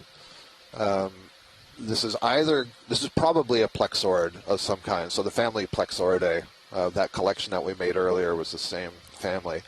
There's a slim chance that this could be a Canthogorgiidae.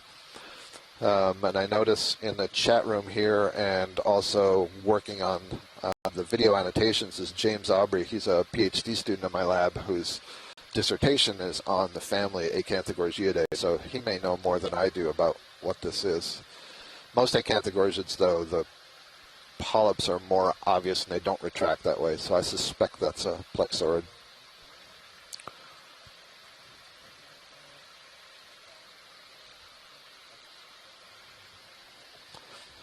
Yeah, Sako Matsumoto from Japan, who's in the chat room, says it looks a bit like a Placogorgiid. So there is a genus Placogorgia, and sometimes it's in the family Plexauridae, sometimes it gets moved elsewhere, but it does seem to have those pincushion-like appearance.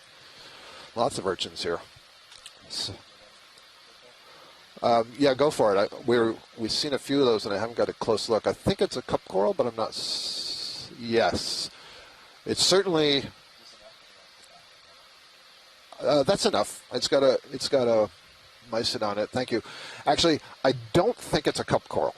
It is a coral. There's a name for that, but it's not forming a cup. And the thing I'm not 100% certain on is if it's solitary or if it will eventually put out other polyps and become a colony. I like your curiosity. Let's see. I think this is a black coral. I think that's what we're looking at. Yes, exactly. Where is it? It must be up there. Yeah, there's the base. Yeah, so 100%. This is a black coral, which clearly you can see, right, Ashton? Oh, yeah, I can tell by the beautiful green color. Yes, exactly. So black coral, they're named because the skeleton is black in color. But they're also called thorny corals because the skeleton has spines, and you can see how bumpy that is. That's actually the spines under the tissue. And all of the polyps are on the inside of the coil, which is really interesting. And I know that there are there's actually a lot of different kinds of unbranched corals that grow in that sort of spiral shape, and the idea is that they might be funneling water through the spiral, so maybe that's a good place to have the polyps. What causes the darkness of their skeletal remains? It's a good question. It's a protein-based skeleton, and they have there's a protein called antipathin that is specific to these corals. I'm not sure why the pigment makes it black, but if you've ever heard of or seen black coral jewelry, this is what produces it, or this group is what produces it. So I'm not sure if that's Ciropathes or Sticopathes. Oh, here, great. Carlos is saying this is Sticopathes graveri. So we know that's clearly common enough down here that they know the species, and that is a black coral. So that's great. Now, good eye. Now I see two of those. It's the first time I've ever seen them. Yeah. Yeah, there we go. Oh, there. So some of the tentacles are more fully extended on this one. So that's nice. So black corals are hexacorals. They're not octacorals. And are we in a position where we can collect this? Yeah, so either one of the two, whichever one is in a better position. So before I was saying we saw that hydroid, and I said that that's one of the three major groups of cnidarian, the hydrozoa.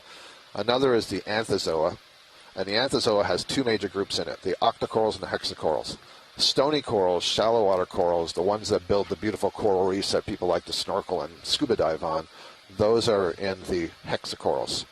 So are the black corals. So the black corals, even though they have a protein-based skeleton and sometimes they look more like the octacorals, they're actually more closely related to these yellow stony corals that we're seeing and all this rubble. And the other thing is the tentacle number is 6 or multiples of 6, and that would be true of the sea anemones, which are also hexacorals. I think I'm going to need you to draw that out for me on a chart at lunchtime. I'm going to just reference a blog that I've already written for Okeanos Explorer, okay. And you can see all of this information there, so just check out the website. That doesn't support the Socratic learning that I was hoping to get firsthand from you. I'd be happy to talk about it. And so we've had a request from one of our shore-based scientists to collect this. Is that correct? Yes.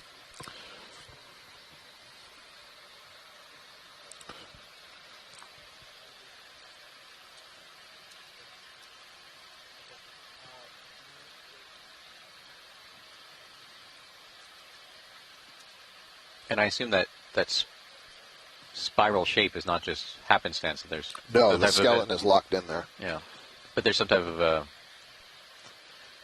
feeding advantage. Yeah, hang on just a second. Yeah. I want to find out from Carlos if the Azores group has made collections of these black corals before. That is what I said. Thanks. I'm just checking with Shoreside in the Azores to see if this is something that they've collected frequently. Thank you. Thanks.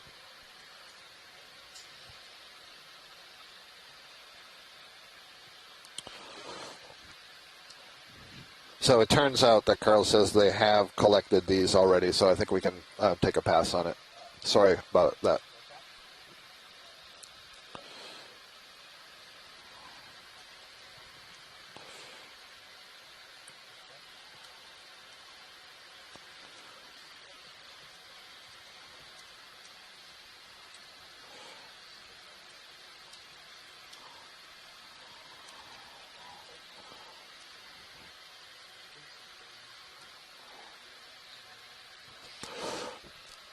We're getting some information on the chat room from Asaka Matsumoto. She's relaying information from one of our Russian colleagues who's a specialist in these black corals that these Sticopathes black corals may have symbiotic worms living with them. And in fact, there are several black corals that have worms living with them. And so if we see a colony that we can see one of those worms, that would be a reason to collect it. Okay. So we will certainly keep an eye out for that.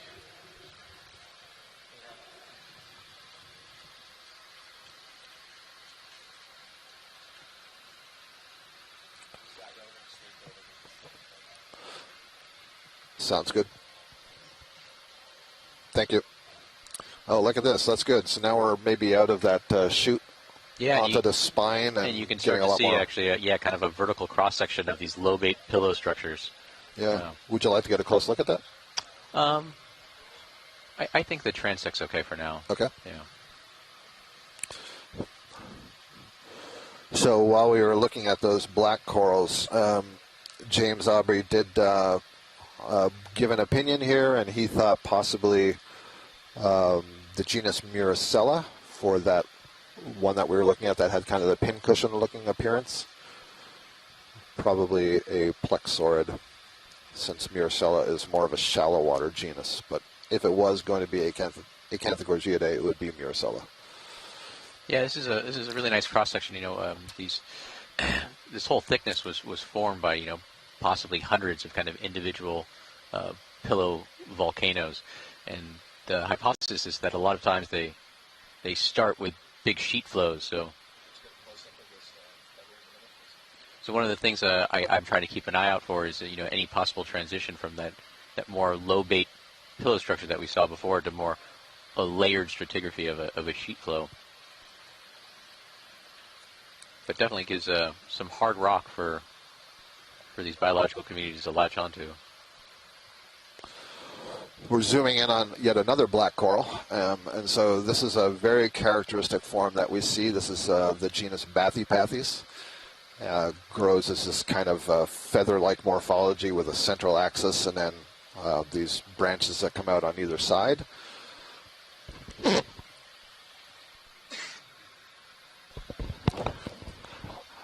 One of the things I always enjoy looking at this particular family of black corals that this genus is included in is if you think about a polyp, and I told you earlier the black coral polyps have 6 tentacles. Well, it's kind of weird to see the 6 tentacles here because they all seem merged together, and that's because the morphology of this group, the polyp is stretched out along a branch, and so you actually count pairs of tentacles. So count 3 pairs. And you can see in the middle of those 3 pairs, there's a raised structure. That's where the mouth would be.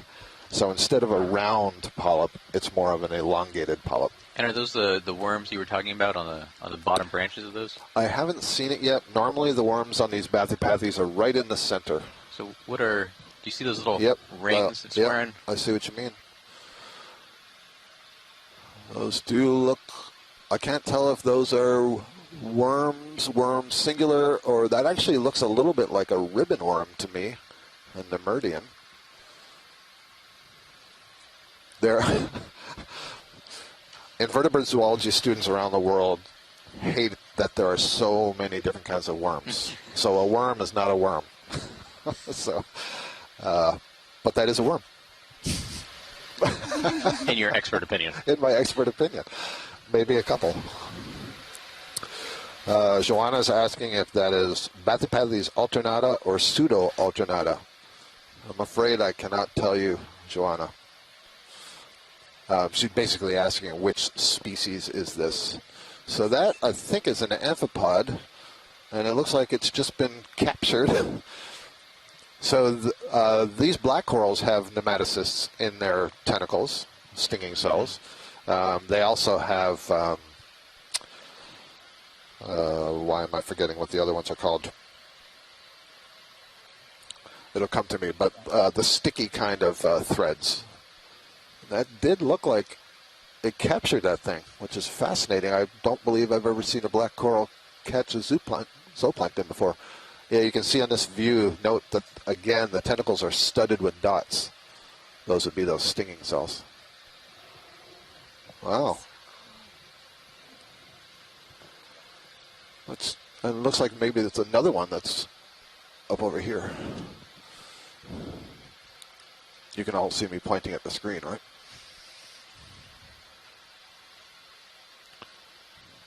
I can see you, Scott. Yeah, thanks, Walt. So, over your eyes. One thing I'm seeing, though, in the polyps in the foreground here, you see that orange little tube that's sticking up? So that's the hypostome. Basically, it's a little structure where the mouth is, and that's essentially the pharynx, if you will. But so now, the size of that, what did it catch? It looked like an amphipod to me. But it can't fit that in that. I see where you're going. Yeah. I wouldn't think it could fit that, but maybe it's going to try. They're pretty distendable. Okay. Thank you, Pilot. That was excellent.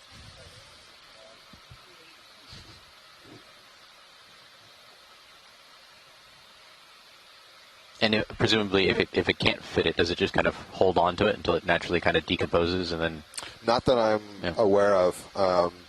That could be a very long time. Yeah. There is, however, something analogous. I'm hoping almost assuredly sometime over the next several days we're going to find carnivorous sponges. And they have a mechanism whereby they can enclose what they have captured in cells. And it was originally thought that they must be secreting some kind of digestive enzyme into that space, so they're basically creating their own stomach. But in fact, that's not what's happening. They're allowing bacteria to digest it. So they just create the space, and then kind of what you're saying, this natural degradation, and then they take advantage of the products. So if that arthropod that the black coral caught, if it doesn't fit into its pharynx, does it get a pardon? I mean, do you think can it get away? Does it live to live another day? Excellent question. 100% yes. Thank you. Very good. Thanks.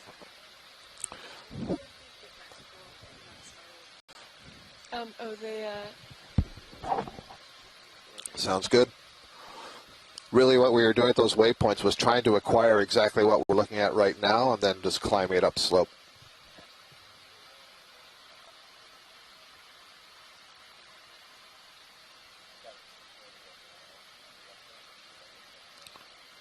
Yeah, as far as I'm concerned, we can do that now unless you think there's something more to see. Yeah. No, I say let's,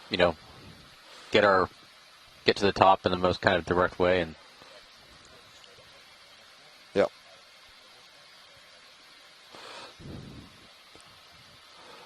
Yeah, I'm happy to do that. Now that we've acquired this sort of more consolidated bottom. Thank you.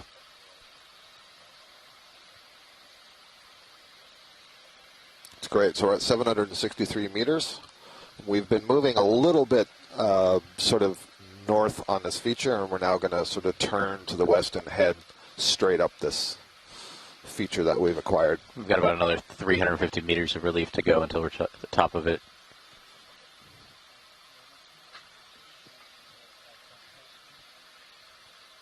And so definitely less coral. I'm sure if you would like to see where the ROV is with respect to the track line, you can turn over to camera 3. And it's got the high pack on there and the quad screen in the upper right.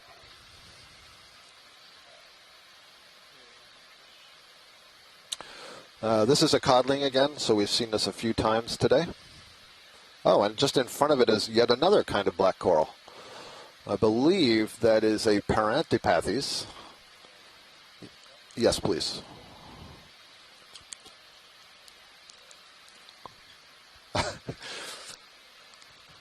And it's also got, I can see already, it's going to have a Chirostylic crab in it. Chirostylid means like needle arms. It's got these very long claw-like arms, and then it's got these legs in behind it that are adapted as hooks, and they spend their entire lives on these corals. And in fact, it's been shown that there are specific species for specific species of coral that are like co-evolving, much like pollinating insects and flowers. The question is, are there going to be one crab or two crabs, male and a female, or just one or the other? Excellent. Understood. Thank you. Yeah, so we can see that crab that's in there. So when you get in position, thank you. Oh, is that a little fish while we're waiting? Just zoom in. There's a white thing. You see that sponge that's on the right? Excuse me, on the left. So, yeah, that sponge. To its left on the rock, there's, I got to say it, it looks like a giant sperm just landed on the rock. It's the best description.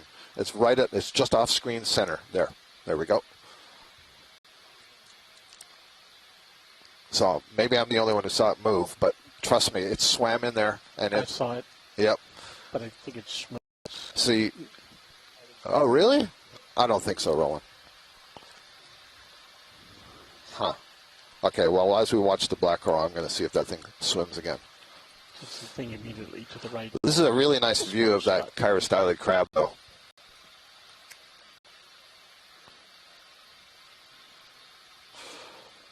Carlos Okeanos is telling us that the black coral is likely Parantipathes hirondelle.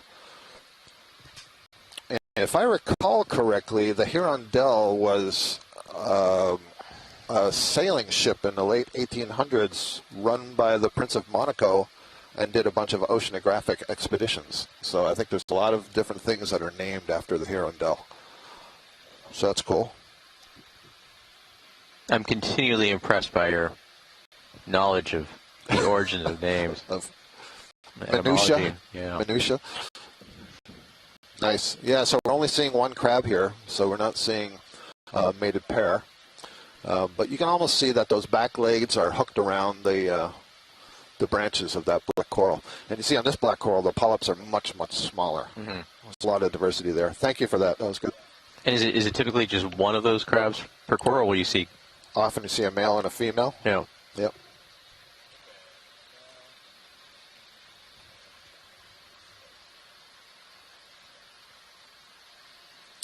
Oh, I missed that, Mike. Mike Vecchione was pointing out that there's a caprellid amphipod on the rock by the sponge. We'll have to look for those later. They're fun. They're called skeleton shrimp. They're like little aquatic praying mantis.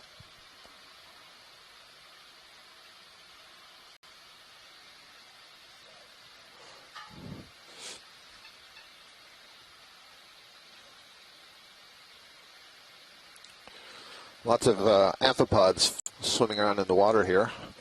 This is, I think, what we saw get caught by that black coral. Mm-hmm. That's what's swimming around. They're often in these swarms. They're often associated with corals. They're very, very common in the ocean. There's, more than 2,000 known species.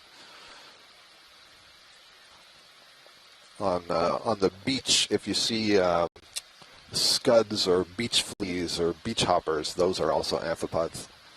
So is this a flow? Yeah, it's a really large lobate pillow structure. Yeah, the red is just weathering oxidation of that outer glassy rind of some of those pillow features, but those are really massive flows. The place we had just panned from looked much more rubbly than this and less intact. Yeah. But these are pretty massive, and you see that little hummock almost. Yeah.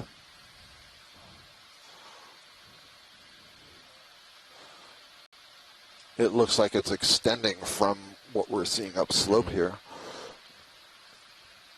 Is this something that would be like extruded, or is this more like a sheet that's you have to remember down? that we're on this not vertical but near 50-degree face, so all of this has been previously tilted upward, and you're basically looking at an exposed cross section of that flow. So this was never really on the surface when it was erupted. Right, this is a cross section of the interior that's then been uprifted. Got it. This looks like a crust around that. Yeah, so that's that exterior kind of glassy portion of that pillow basalt when it's erupted, and that lava hits the water and it cools and creates this chill margin, and it never has time to crystallize. Is that another black coral? Yeah, another Stichopathes. Oh, just at the base of the Stichopathes. Now that I'm putting it to myself again. Yeah.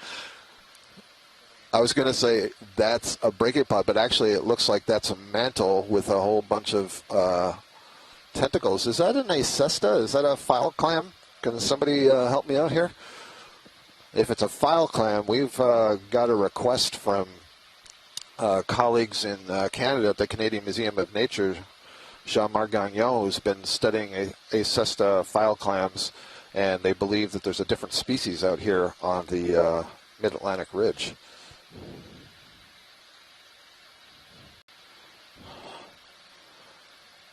Oh, yeah. Okay, so there, what we're seeing, you see what looks like lips that are sort of moving a little bit between those tentacles?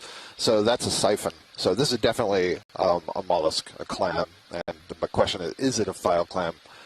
All those little frilly tentacles that you see, that's the margin of the mantle. The mantle is the tissue that secretes the shell, and those are sensory. So they can detect, I guess, water flow, maybe chemical, maybe predator. That's great. Did you want nice view. Was that something you wanted to try? And It's something that's a collectible. I just don't know that this is the right space, and I have to be sure that it's a cesta. Just above it, that thing that is wobbling, that might be a skeleton shrimp. I believe it is a coprellid amphipod. It looks like a stick, and the head end nearest the clam looks like it has tentacles. Those are actually antennae, and its feet are all the way at the bottom, hanging onto the rock. And you can't really see it, but very transparent arms there are like a praying mantis. Cool stuff. There's all kinds of little things going on down there.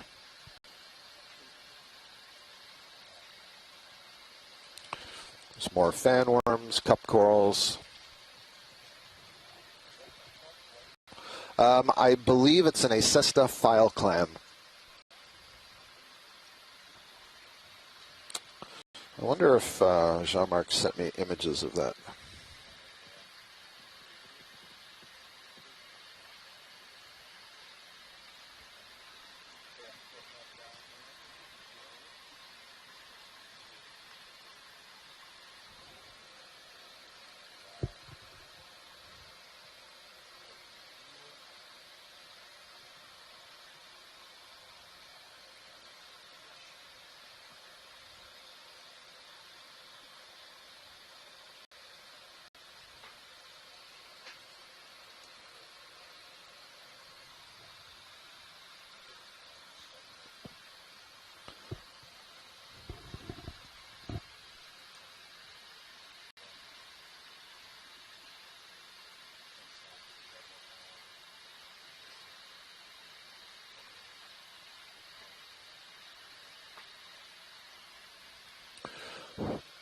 Yep, so this is another one of the Anthomastus-like ones. This one has a different color base to it, so it's another Octa Coral. And I noted before, you know, there are different genera and species. I'm just not sure how to tell them apart. Oh, here's a new fish. Yep. All right, this looks like a little bit of a rockfish to me, kind of like a Sebastes or something. Don't trust me on that. Let's see here. You see what the chat room says, and I'll see what this thing says. Yep.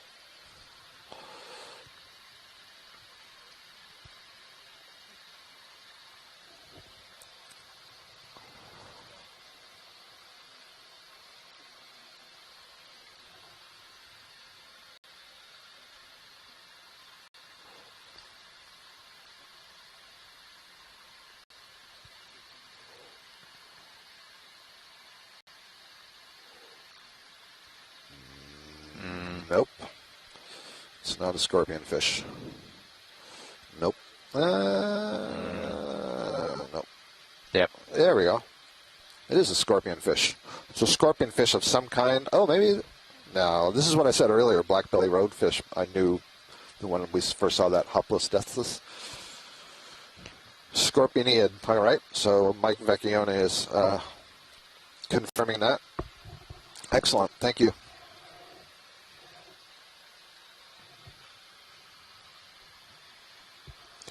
So in general, fishes in this family have a large mouth, lots of head spines, a dorsal fin with strong spines, large pectoral fins, and they're usually camouflaged with a red or reddish-brown color that's mottled.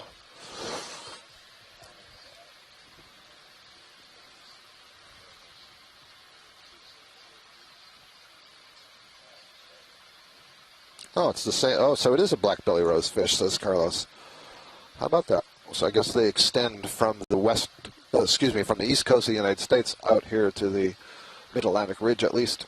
So I wonder if these are amphi-Atlantic. You know, one of the goals of some of these explorations and the way it ties into the broader ASPIRE program, which is the Atlantic Seafloor Partnership for Research and Exploration, is to understand connectivity patterns and how organisms that live on the east of the ocean and the west of the ocean are able to extend across the ocean, and then this mid-Atlantic ridge is the shallowest feature in the ocean that may connect those two together. So making these observations and connecting them with other distribution data is really important.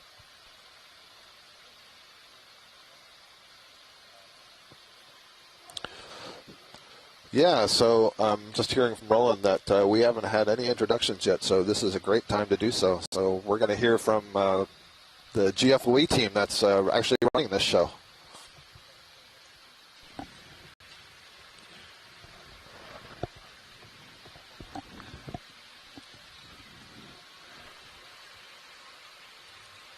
So sitting in the front row of the control room, we have the navigator sitting far left. And I'm sitting pilot, Levi Unema, and to my right, John Neffert, GFO. And to the far right, we have... This is Roland Bryan in the corner. And sitting in the back row in the clipping chair, Anna. We have Anna, and we're all from the Global Foundation for Ocean Exploration. Thank you for joining us. And I suppose it's been a few hours, so we might as well reintroduce ourselves. So I'm Scott France. I'm a deep sea biologist with the University of Louisiana at Lafayette, and I'm the science advisor to the Aspire program that I was just describing, and I'm your biology lead. I'm going to ask you more about that Aspire program in a few minutes, probably. Oh, good. My name you and Caitlin. My name is Ashton Flinders. I am a geophysicist with the U.S. Geological Survey. I work out in Hilo, Hawaii for the Hawaiian Volcano Observatory.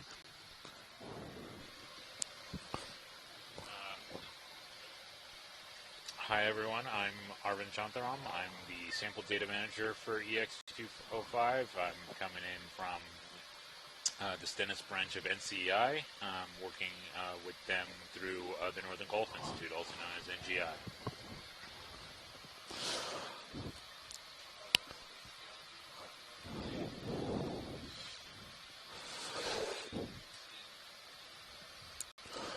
So I hear, I'm not sure if it was Levi, somebody up there said they liked the spider webs. Yeah. So the geology. Okay. Yeah, the geology. We're not talking about the biology. Slow down. All right. So someone actually is excited about the geology. well, later if we see some other spider webs, I'm talking. But let's do geology for now. No, I mean that's the colors from some of the geology and the way it weathers, and also the way it cools is really beautiful. You don't see it here so much underwater, but in Hawaii you get these beautiful oxidation shimmers. So you see this purple and gold. It's a color in geology to rival any color in biology. Nice. Yeah, no, I agree with you. I'm a big fan of geology. So two things here. In the center is a crinoid, and we're going to look at that thing in the top left, that white thing. But in the center is a crinoid. This is an echinoderm. It's related to sea stars and brittle stars. You notice it has those little feet-like structures that are gripping the rock. Those are called cirri. And the mouth is actually oriented up into the water column. So it's a little bit different from the sea stars and the brittle stars where the mouth is oriented against the substrate. And it holds its arms up into the water column, and it's a suspension feeder. So again, we get this theme of all these different organisms getting their food from what's passing through in that marine snow that's drifting by. But I think that's a bryozoan in the upper left, and that's a rarer thing to see. So we're getting stable here, so that's good. Yep, poking out of the crack in the rock there. That's right. Nice. Oh, wait a second. Huh.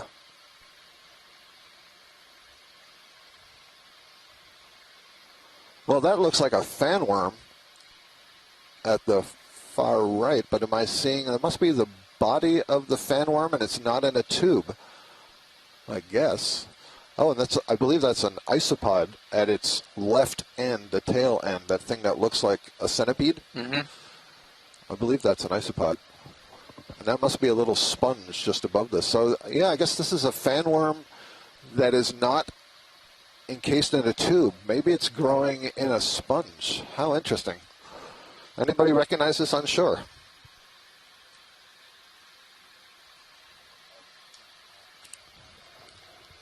Yeah, it's a tiny thing. We're talking a couple centimeters maybe. It's a great view, though. I thought it was going to be a bryozoan at first. I thought each of these little chunky bits on the white was a separate polyp, but actually those are the parapodia, which are the paddle-like limbs of the worm. So this is a worm. That's a type of fan worm. All right, that's good. Thank you.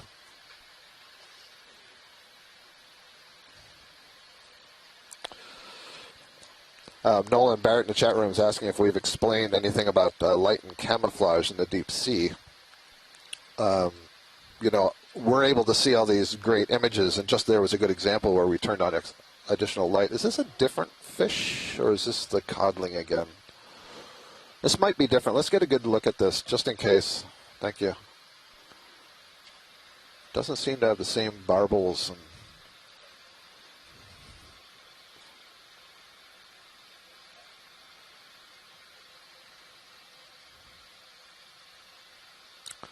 oh, it just disturbed one of those benthicodon. That's a benthic jellyfish. Sorry, fish, but I'm looking at the jellyfish. He's going to settle right back down. They like to hang on to rocks. Unusual little jellyfish. I always call it benthicodon, then Alan Collins corrects me that it's something else. So we'll see if he does that this time.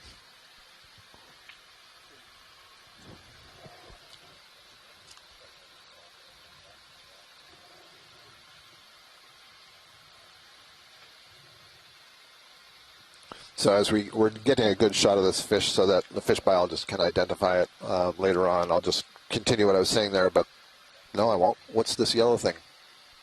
Sorry, lower left pilot, just off screen now. Right there. Oh, it's the cable. It's the cable on the, my bad. Yeah. Well, I'm glad you didn't ask them to sample it. Yeah. Yep. Anyway, the point I wanted to make is that normally there's no light here. Mm-hmm. And so all these color patterns are interesting and confusing because most organisms can't see it. And so the question is, did it evolve when it was a shallow water organism and it's a remnant of that, or is there some reason to be modeled like this in the deep sea? But we'll talk more about that a little bit later. This is a different crab from what we saw before. Notice those back legs are really flattened. This is a type of swimming crab. It would be related to the blue crabs. The Carnivorous response, which is using that really muscular tail to swing underneath the body and jet backwards away from danger.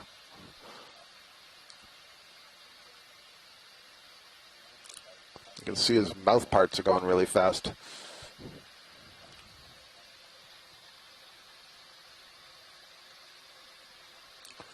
Yeah, I feel like this is something I should know. Bathy.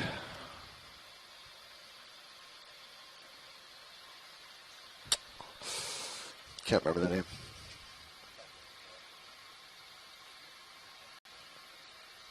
Oh, thank you, James. James came to my rescue. Spirocyst is the other term I was trying to think of earlier about the other kind of Nida.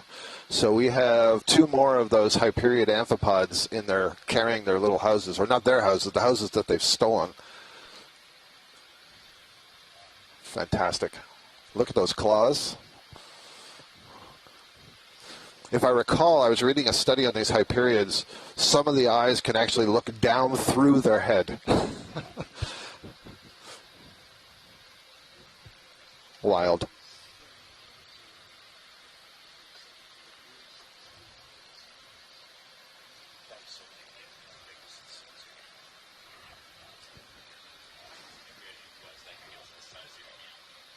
What's that?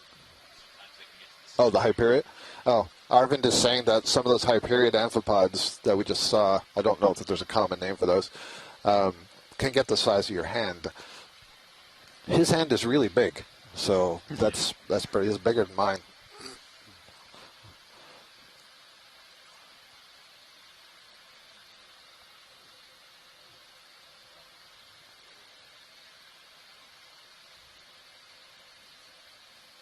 There goes another one. Pram bug. Mike Vecchione says one common name is a pram bug. That must be a sponge, an encrusting sponge. Yeah, for sure. Yeah, let's keep a look on this. We have some sponge biologists online, and then I suspect that the white sponges are a different species, but.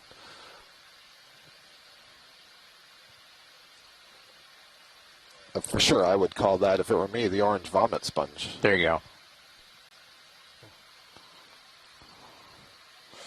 Encrusting demosponge, says Nolan Barrett. So yeah, I was saying before, Mike Vecchione said the common name for that hyperiid is the pram bug because it's pushing a pram, a baby carriage.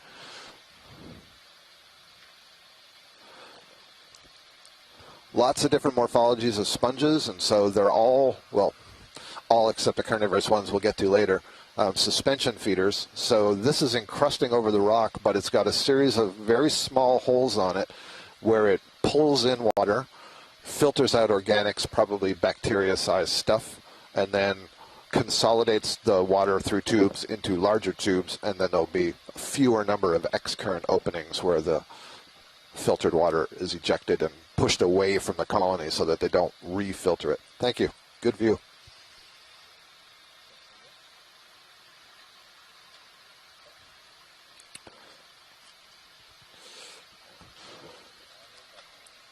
We're getting messages passed on from Asako. Our colleague Tina Molitsova says that the amphipod is probably the genus Phronima, which is a really common hyperiid in the deep sea. We see it maybe globally.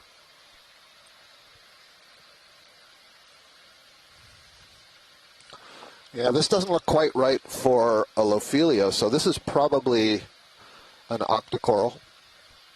Might as well take a stab from a distance, you know. Live a little. The corals are getting more abundant. I see another black coral, Bathypathes, to the left. This might be similar to what we collected earlier. There's a nice free rock. Looks a little big for sampling. Okay.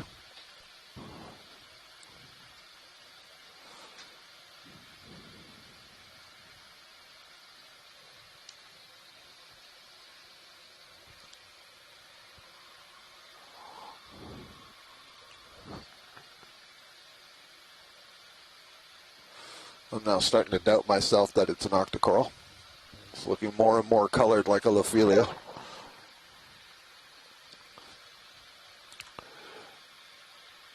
But it is an Octa Coral. Huh. What is this? I never doubted you. Yeah, I doubted myself. So Carlos is also saying this is quite different. So he says the ramification pattern is different. Is the branching pattern. So the one we collected earlier was clearly planar. This one, you know, is growing out in multi-plane, so it's more like a bush. You can see the coral polyps responding each time the amphipod swims into it. The tissue is really smooth looking. This is unusual. I'd venture that this is worthy of a collection. I'm just standing by to, yeah. So Carlos agrees, and they're the local experts. They know the stuff around here better than I do. This one also has a ring anemone on it. What we're seeing on the left side of the screen, that's an anemone that is wrapped around one of the branches. So yes, if we could collect this pilot, a piece of it.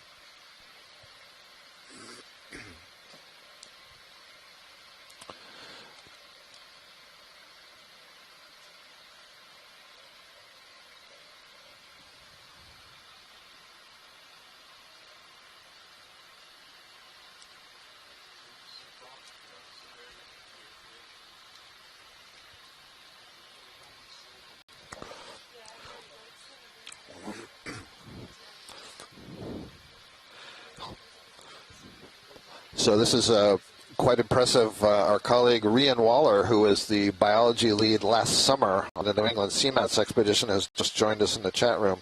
And she has just traveled from Alaska down to Chile and is in contact with us in Chile. So this is truly a global dive here, the miracle of telepresence. So this is going to be collection number 4.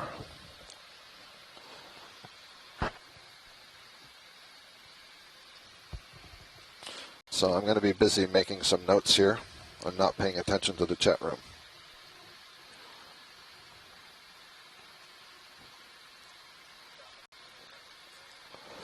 Yeah, that's great, and because if we can get that ring anemone, that's wonderful. Understood. Thank you. I suspect that this is a cutter, but this is not something I've ever seen before, so I don't really know. Oh, it's not going to be brittle, It's is it? I don't think so. Yeah, no, there I you think can see it's just attached to brittle subjects. Yep. I think is what's happening. Yep. Nice. Beautiful. Yeah, that's a really interesting one. Okay, this is 04. Why does this keep going to sleep? Okay, video, you can come in on the subject. I have it. I think we got enough. You got good enough? Okay. All right, come wide then. I'm gonna. You're full wide? Yeah, we'll need some clearance for the drawer. Yeah, we're gonna need clearance for the drawer. So I'm just gonna follow you down. Yeah. You asking me what to call it? Port outer. Yeah. You're still muted. Go for port outer. Copy. Okay. All right. I'm gonna leave the arm there, and then I'm gonna. This is not Bathypathes. that. Oh, okay. Sorry, stand by. Let me. I got your Titan get this zoomed in a typed little in too. here. Pushing out joy lock. I'm gonna take off. Roger that. To safe altitude. Gotta go straight back. Stay in the center of Sirius. Okay, I'm sorry. Delta 13. Sirius looks stable. You're good. See if I can do. I'm just calling it XLR. Plexoridae for now. I can't do that. Let's do depth. So depth in XY. So I don't have XY because it's so steep. Gotcha. Right. And I'll bottom lock. So. Okay. Go for drawer? Yeah, go for drawer. Coming out. Port side should be prepped. And then, yeah, we've got mini Zeus on it already, looks like. So if you want to watch me. Full extension. Indexing in. Hey, Brian. How you doing? Brian.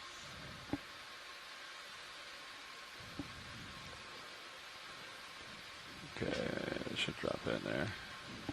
Easy out. Nice job. I think I'm seeing port outboard. Clear for drawer? Port outer, that's correct. Thank you. Drawer coming in. All right. We have a collection of that unusual morphology plexorid. And ready for I'm sorry, hydraulics here? Asako, I'm not sure when you saw the gastropod. I apologize. Nice sample. Thanks. So Carlos says that they have seen this Octa Coral before, but they've never had the possibility to ID it. So this will be a really useful collection. Excellent. All right, And we got the port ring anemone with boxes it. are full. Copy. Cool stuff. Can take your monitor back whenever. Copy that.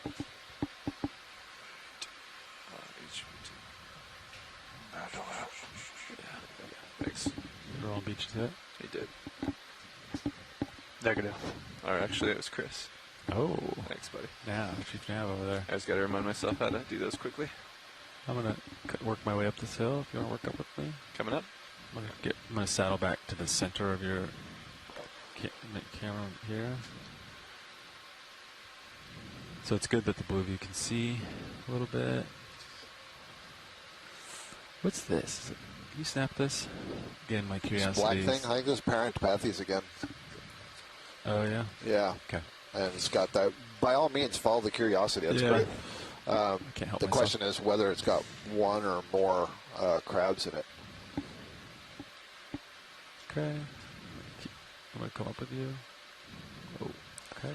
We're up. Delta's good. Another one of the slime head Are we have fog lights off? fish. Yes. Just seems. I think it's just extra turbid today. It's got me. Can you pull out the details in the background, Roland? I'm trying to get an idea of Brian's over there. what's ahead of me. Scott, do you want this black coral here? Or have you seen it? Yeah, we can have a look at that. Just a quick look. Assist We now. had a look at this before, but we'll Okay. see if we can see the worms on it better. Okay. So normally they nestle down in the groove. There's a scale worm that lives in the groove of that main axis. So what you had pointed out, Ashton, earlier was wrapped around a branch. That's why I think that was a different kind of worm. Oh, just to the left, that yellow spirally thing, Yeah. that looks like one of those small black corals. Oh, it's a little The big. Sticopathes, yep. Interesting, it's a different color. We've seen both these before. Yep. Right, so I think we're probably just going to get this is just an ID, and then we'll move on. Okay. All right, thanks. We'll continue, Scott. Ready for a move? In a minute, I think. Maybe Rian Waller, if you're still on the chat, all the way from Chile, can you tell me if that was Madrepora, that white scleractinium we looked at back there? Yeah, does that sound good, Chris? Yep, copy that. All right. I think we got it. Maybe even. Yeah, let's do 10. Let's see how it goes. This large fan on the left might be new. Oh, look at that. Big fan. So that's your classic Gorgonian sea fan. And Gorgonian sea fans are very common in shallow water. Hey, Bridge, I'd like to request a ship move, please. Range 10 meters, bearing 270 degrees, speed 0.2 knots. But this is probably, again, the family Plexauridae, which is a very speciose, diverse, and common deep-sea family. And what's interesting about this one is that it's growing on top of a stony coral rather than directly on the substrate. I suspect that the black ring over here is where there was a holdfast of some other coral that's been ripped off. Okay, you can come in. May have picked the wrong side of this one, but we'll find out. All right. Now, how selective do corals tend to be in terms of their depth range? Do you get one type that spans the entire range, or do they tend to be pretty segmented? Yeah, it's a good question. This is one of the reasons we were picking this depth range and why the folks in the Azores were so interested that we try to get 1,000 up to the top, because we tend to see different groups shallower than, let's say, between 1,000 and 500, and then shallower than 500, and then between 1,000 and maybe 1,800, and then below 2,000, 2,500, you get a different suite again. There's a couple of species that may span the whole gamut, but usually you get some turnover. Genera might extend. So this is, it's definitely a plexaurid. I'm not 100% certain that it is the one that we were calling the pincushion before, or it's something different. Why is you pushing so hard? I don't know. But it's a good view. So John, look at my thrusters. Yeah, Max out there. I'm not seeing any associates on it. Very often there will be brittle stars, worm. This is the mysids. I'm not actually seeing any on here. Workshop. You can certainly see the F-pods swimming into it. I think they're just sort of swimming away from the lighting, crashing into the coral. The white colony that it's growing on, that's a Lophelia, so that's a stony coral. You can see the pink that's in it, that's the live tissue. So the skeleton itself is this white calcium carbonate.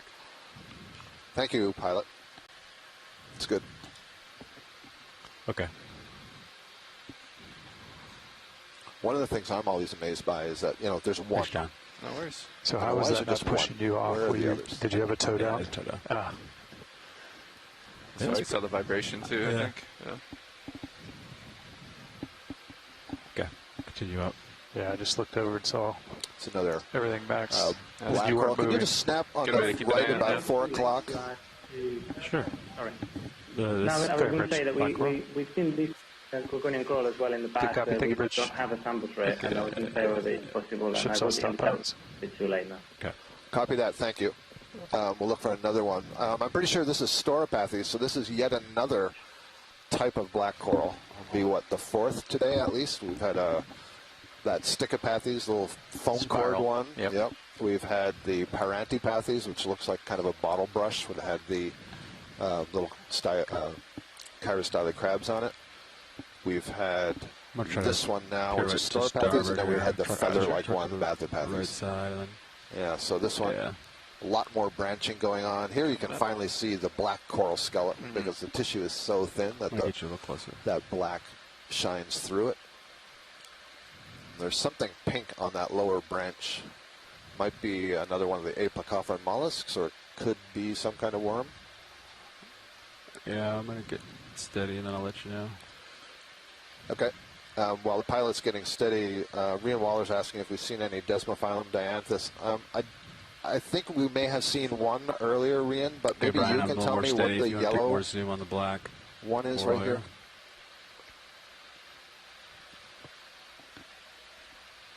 I'll bring it back. Just give me a second. I think that's a limpet that's on the ground next to it. So what I'm straining my eyes to do is see what is that pink thing that is on the black coral branch.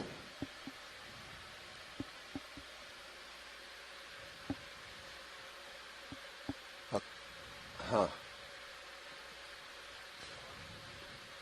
Don't know. Kind of looks mollusky to me. Some kind of slug. Actually, there's another one up near the center. You're talking about the thick part of the branch below the main stalk. I'm talking about that. Yep. There's another one right there. Probably some kind of a mollusk feeding on it. Okay. Thank you. Thanks, video. I think we'll keep moving. Oh, I'm sorry. Just before you go, zoom in on the base of the yellow coral. Understood. It says, yeah, you take it. If it has a we want to see if it has a solid base. And it does look like a solid base attachment to me, Rian. Oh, another predation event. Or is it going to get away? It looks like these tentacles have caught these amphipods. Yeah, it's cool. There's 4 of them. Hungry for lunch. Yeah. I'm wondering if any of them get shoved into the mouth. It's great. Okay. Thank you. Okay. All right. Onward and upward. I'll try to get that tether out of your face. Okay. Let's see. It's a brown anemone, I think, in the center. Oh, yeah, the star, with the yellow and the orange. For sure. We haven't seen that yet today. Okay, I'll start with the star. This is definitely Christmas alert time. It's like a, what is it, cookie cutter star, I think they call them. And I'm seeing several more of these coiled Stichopathes black corals. There were 3 or 4 that just went off the screen to the left. Just like there's like a Batman light. It needs to be like a Christmas light. Yeah, you can push it. The mod this ocean deserves. Spiderweb. Hello, Christmas here. Wait for it. Just wait for it. If he calls in. All right, you take more zoom if you got it. Might still be pretty early on the East Coast. Yeah. Might be a nighttime, man. Yeah, very nice. Wow. Very nice. So this is... Gotta give it some headroom.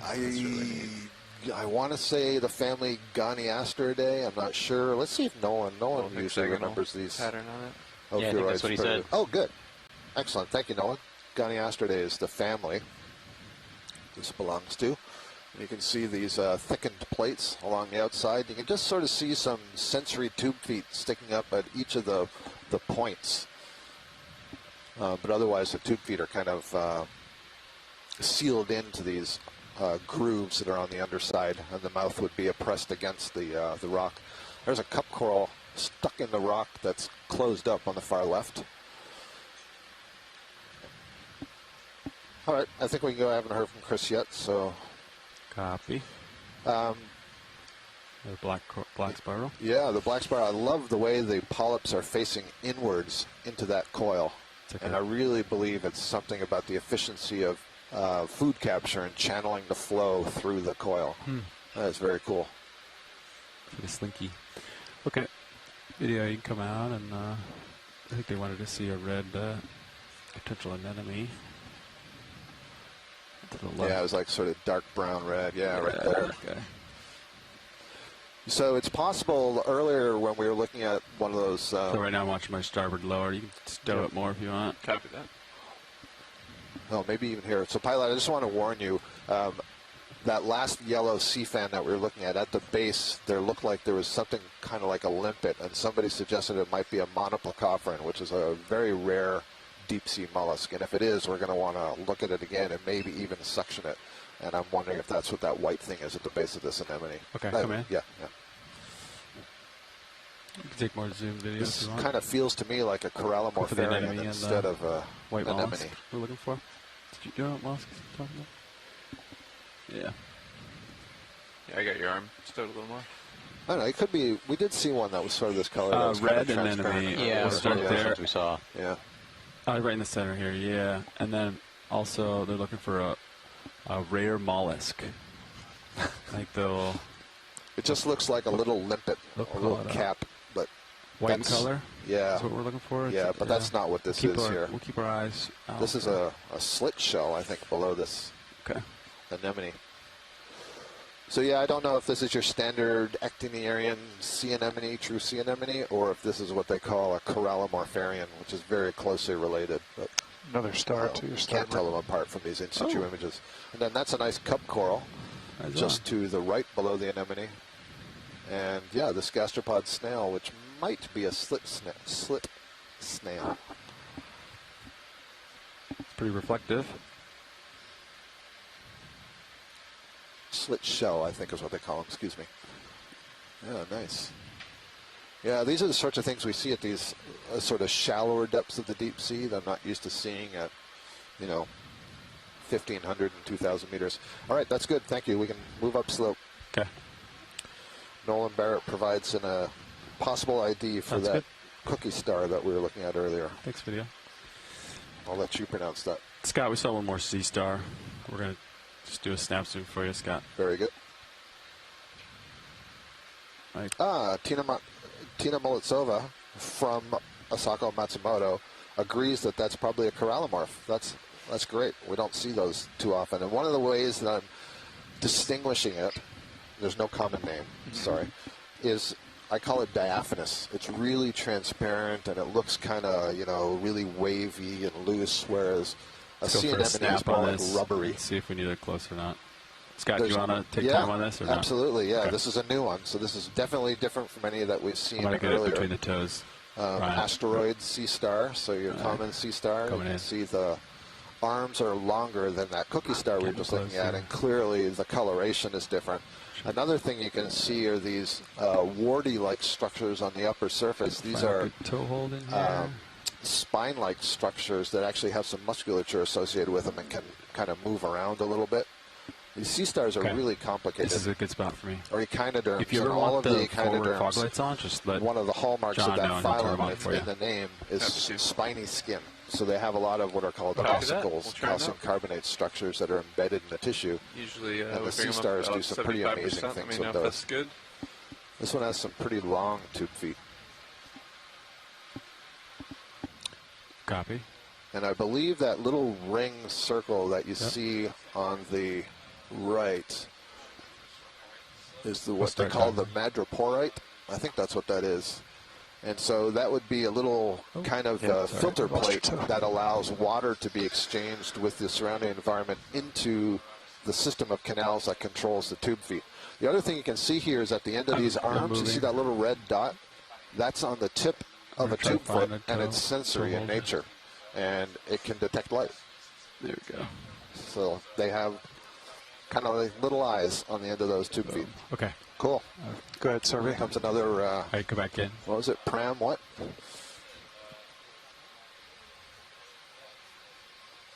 Good stuff. Okay. All right. Nolan Barrett says that's a new sea star for him. It's definitely on the move, isn't it?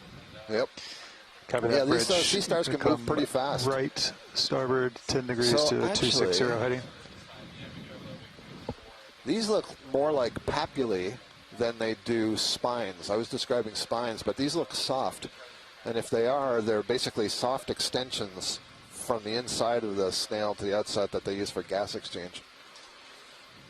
This is why we need Chris Ma here to keep me in check for all the disinformation that I'm putting out. Scott, did you need a close-up of other parts of this subject or not? This is great. This is good? Well, yeah, we can see the plates. We can see those extensions from the surface. Okay. Thank you. No problem. Video can come wide or come out, and then when you're done, we can move on. Go pilot. Carlos from the Azores ECC Exploration Command Center that they've set up down there. And staying here. Horta is saying that they don't recognize this. They haven't seen this before either. Calls for it. Copy. Okay, Brian, we're going to turn the fog lights off, and then we'll take off. Just a little more than 10 centimeters across. Okay.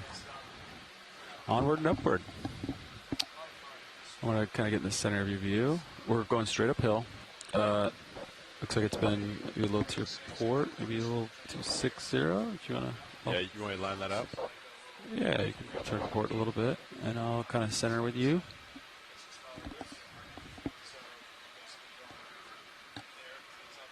Port bio boxes are full. Port bio boxes are full. Suction jars empty. Understood. So our fearless biology lead, Scott Francis, is going to lunch, and I'll be taking over commentary for now. And given my lack of information and knowledge of biology in general, I can either continue to talk about the geology that we see, or I will throw it to our great collection of shore-based scientists. So please, shore-based scientists, if you see something interesting, shout it out in the chat. Coming up a little bit. Yeah, understood. Coming up, yeah. Okay. And so right now we're just kind of continuing to see these rubbly pillow remnants of this uplifted portion of oceanic crust pretty good. Scattered with these skeletal remains. I accidentally bumped it, but probably upslope coral systems. Copy that. Typically, I just like fly with whatever it is. I typically do too. Yeah. Unless it's like really drastic one way or the other. Yeah. Really noticeable. And so right now we're at about 725 meters depth, and we've still got about another 300 meters of descent to go. Possible star. Until we get to the top. Curious what that is. Of this Graben feature. That seems to have a series of take a look. pinnacle-like topographic eyes. Okay. Yeah. We're seeing another one of these stars. Nav, how are you? Pilot, I'm doing great. How are you doing? Pretty good. All right. Ship is stopped. And you want to get 10 meters to... I believe it's turning right now, so let me just get a confirmation. Cindy Vandover is chiming in on the chat, and she's asking us to explain kind of the setting we're in. So we're on a western ridge of the Mid-Atlantic Ridge, about 3 to 5 kilometers, I think, from the axial valley ridge. Yeah, and we've seen larger versions of this one. We're actually on the head wall of a graben. So the footwall, the downdrop block of this normal fault is below us, and we're on the upslope portion of that head wall. And so what we're actually looking at, what looks like is just kind of a cross-section through the top kilometer of extrusive oceanic crust going down, and it's been uplifted and rotated. So we're really just looking at a vertical cross-section through these extrusive pillow basalt flows, intermixed with some basaltic talus, some rubble that's fallen down from upslope, and then a mixture of hyloplastite. So the outer glassy rinds and rubble and breccia that's associated with these pillow basalt flows. And lots of coral graveyards.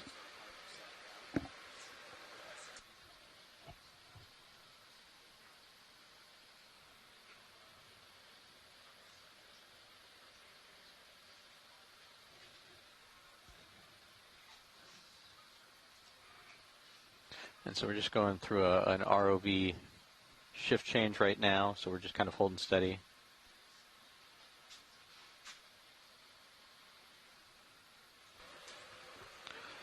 And we still have one more Niskin bottle that we can take at any site of opportunity, if any of those scientists out there think that they see anything particularly special, or they want to characterize what's in the water column here. And we'll take another one at ascent, and then another one in that deep scattering layer.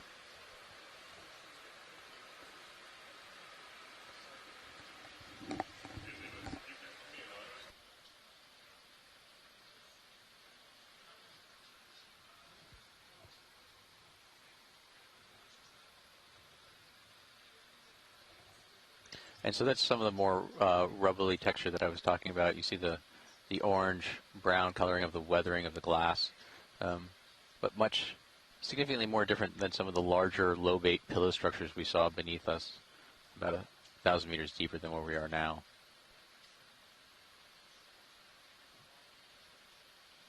The hard part about taking geological samples is if we want to take something that's reasonable and small and manageable and easy to break off, those tend to be the most weathered portions, which are least useful for further subsequent analysis. if we want to use something, if we want to take a sample for geochronological dating or isotope dating, we need something significantly larger. Yeah, I'm looking about 240. That seems to be hitting the steepest part of the slope right now.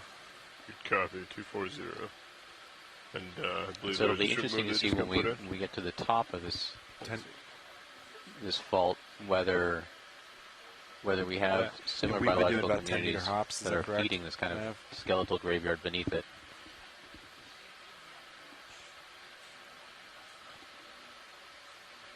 Sounds good. Your blue view is pointed pretty much up.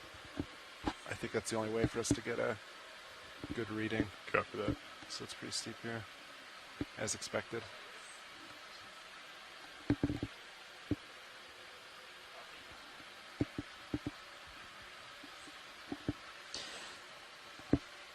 Copy that.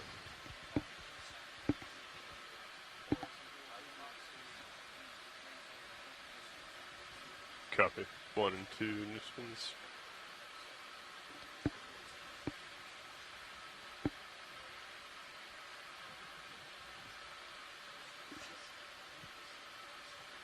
Alright.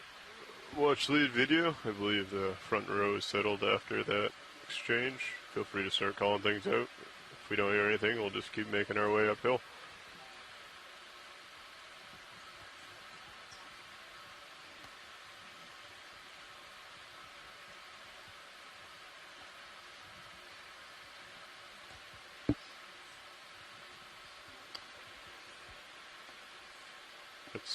That's new, right? That little light in the upper left corner of Zeus. The flare. The flare? Yeah. Yeah, that's from the shilling?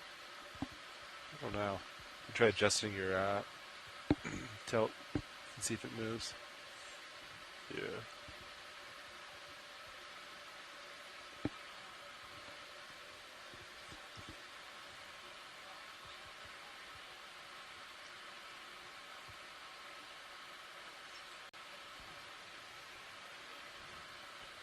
Down at me 4.5, looks good. Yeah. Yeah, Delta 16 right now looks good. Comps all look good. Fiber values all look well. And I think I'm gonna take the impetus while Scott's out of the room to make sure that we can make some headway on. I think we probably need to stop less, even though we might see some interesting targets if we want to make it to the top of this feature in a timely fashion. Copy that. Yes, I think I'm about settled. You definitely have some tether. I'll push forward then.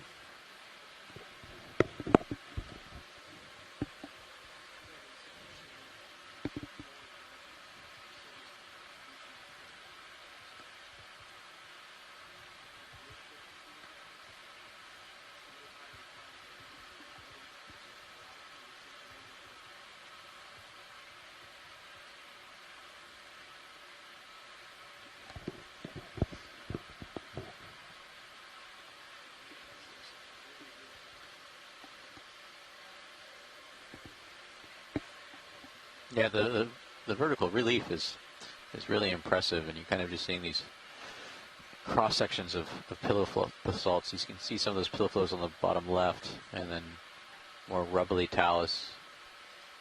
Almost forms little levees. Yeah, it looks like a pretty steep feature on right now. Looks like we can see right over it though, so as far as like getting up a little bit.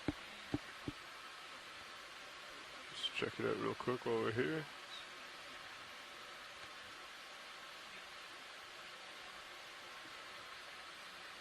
Okay, thank you video. Gonna come back to port.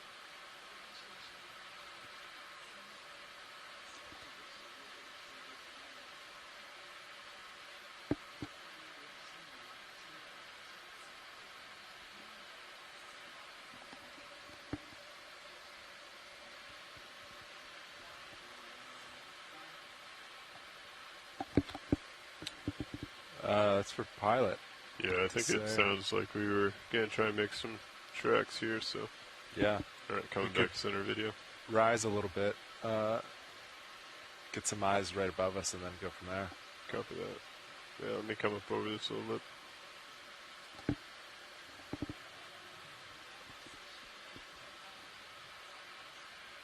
Pushing in, up and over. Understood, I'll follow.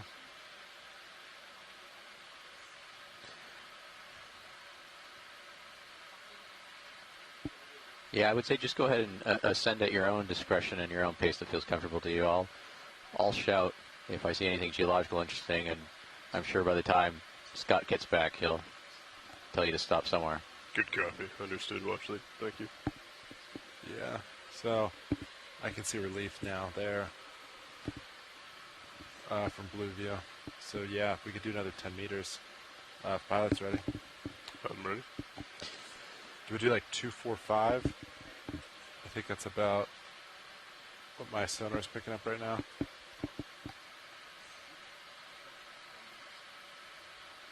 Yeah, so all that brown stuff that you see on the screen right now on the bottom left actually looks like it's a mixture of consolidated rubble.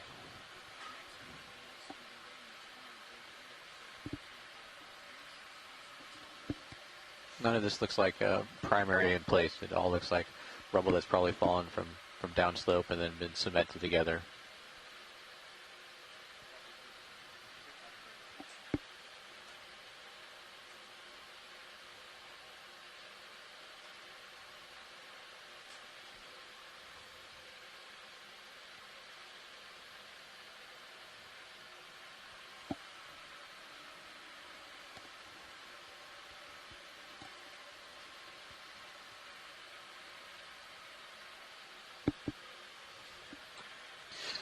What are the odds of some live Lophelia being at the top of this? Based off of the rubble. Yeah, it's one thing I'm curious about, whether all these skeletal remains have kind of been collected into little topographic lows and little chutes in the system, or really they're really just reflective of the presence of the environments at the top.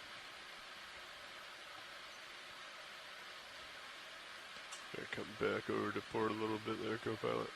Yeah, I think it's... My heading's kind of... It's not from tether pool at all, but since I've set down, it's kind of been plus or minus 15 degrees. Kind of oscillating. Might not need to go to the top.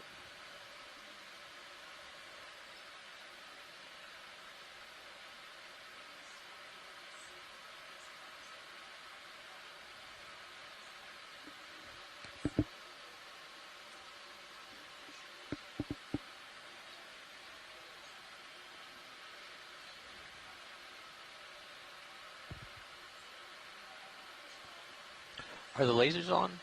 Lasers are off at the moment. Would you like them on? Yes, please. Sure. Lasers are on now. Thank you. No problem. Alright, I think I'm just starting to move forward now. Copy.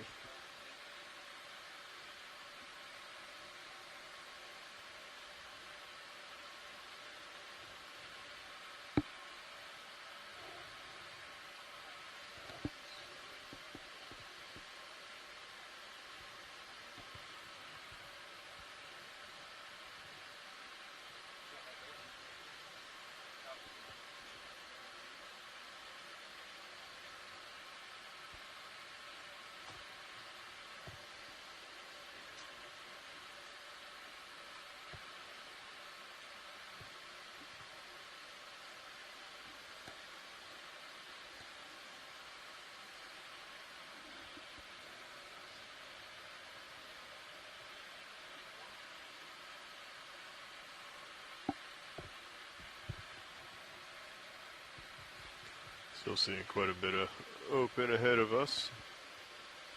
Once you settle out, we might want to think about another move. Yeah. I think I'm probably at about the end of it, I'd say. Yeah, if you want to do another 10 meters, I think 245 still looks pretty good, according to my sonar, as far as direction goes. Copy that.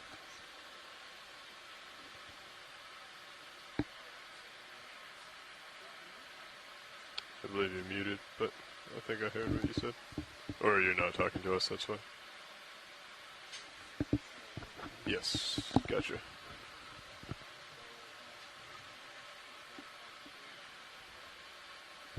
Sounds good.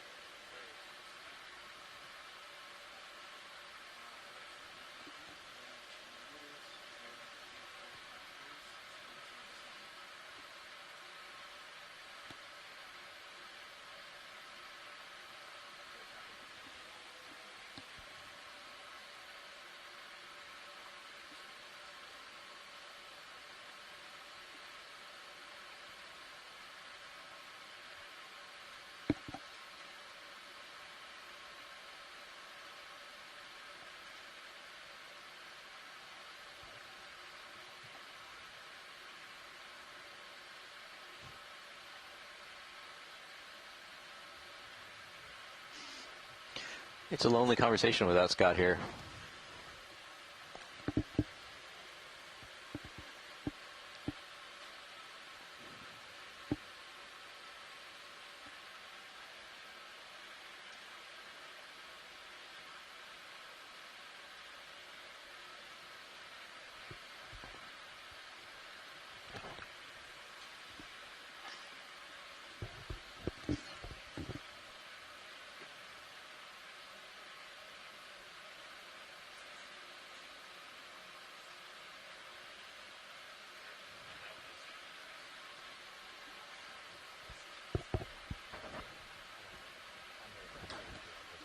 Alright, I'm starting to move forward. Copy. Still have 838.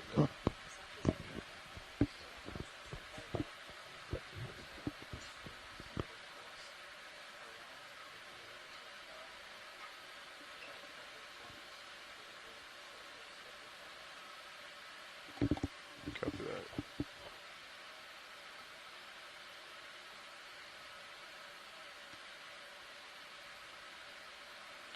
Watch lead, is there any interest in some of like these square marks where you see a couple different layers, or I know you had mentioned a lot of this looks like it may have fallen from the top.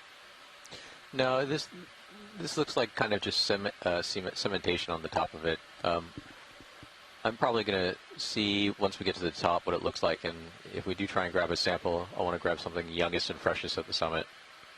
Copy that. Understood. Terrain shifting a little bit to starboard. I'm just heading a hair and center up this sonar mass. Copy. Yeah, you can see all that light gray stuff and how it kind of just, you can actually pick out the rubble pieces within it. So that's all secondary. It's all.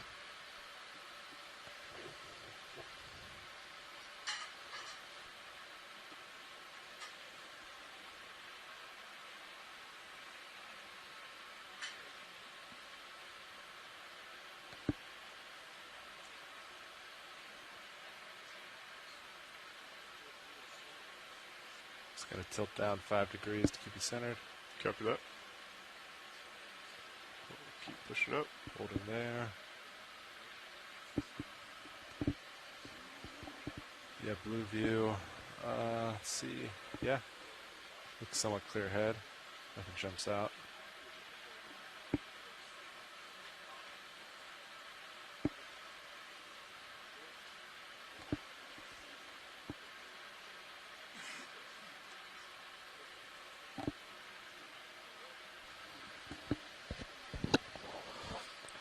Hello, everybody. I've rejoined you after lunch. There's a bunch of stuff in the water column.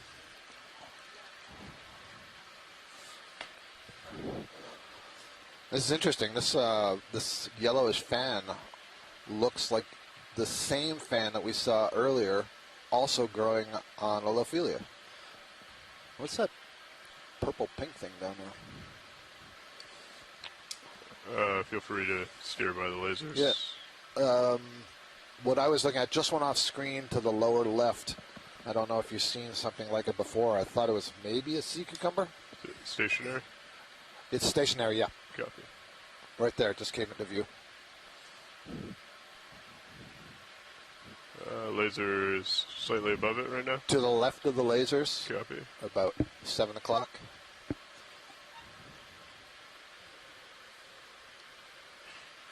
Thank you. There you go. Copy. Yeah, go ahead.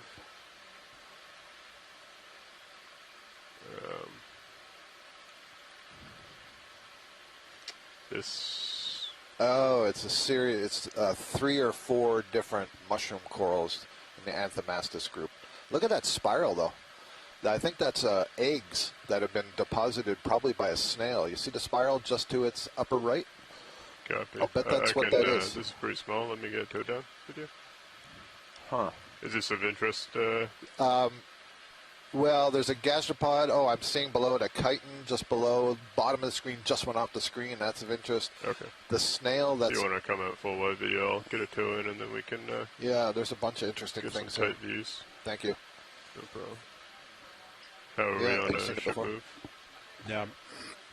Copy. Yeah, Cirrus is pretty much stationary.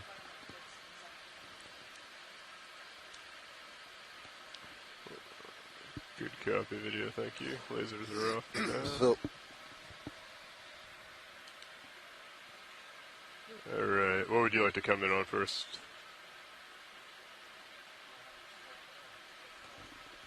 Copy.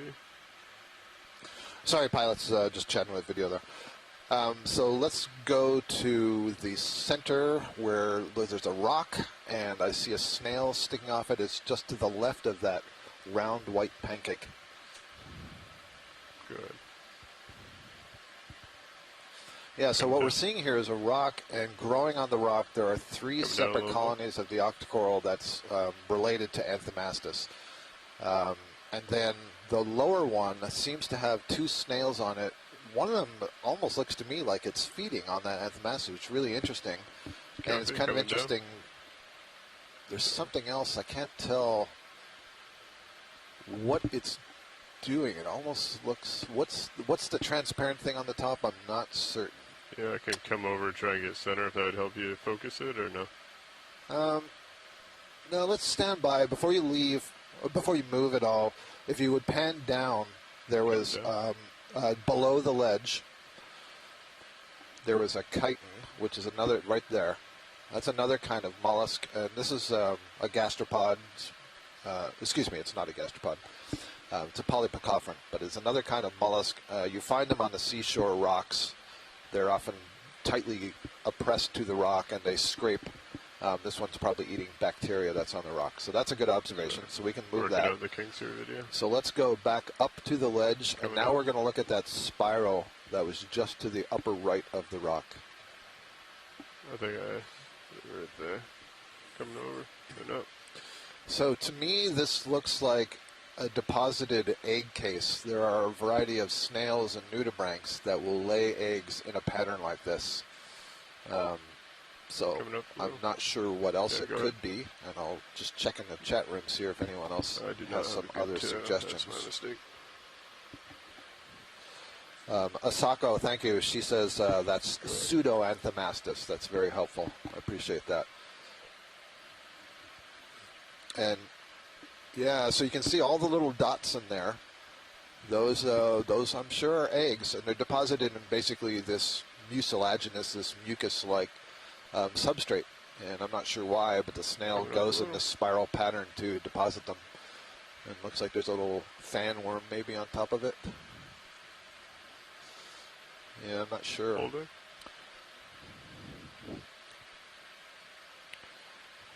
So once video is satisfied, I'm satisfied with this. Yep. So I think we're good on that.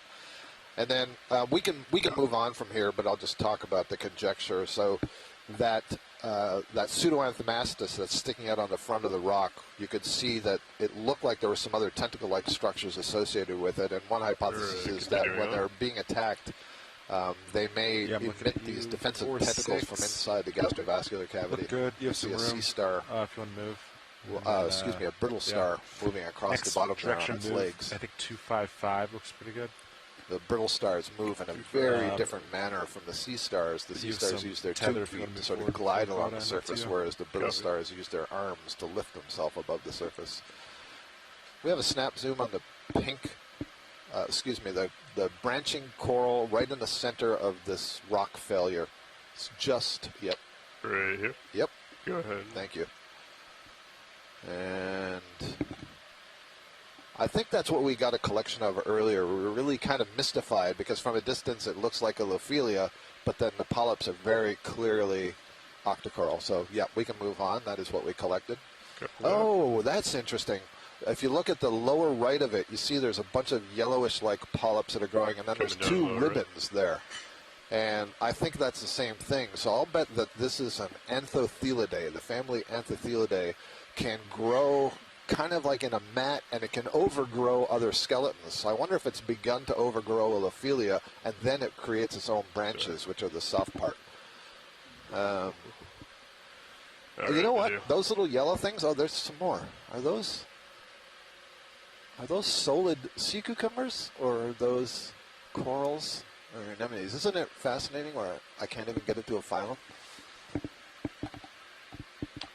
Cool. Pilot's clear with the video. That's good. Thank you. There's a lot of them.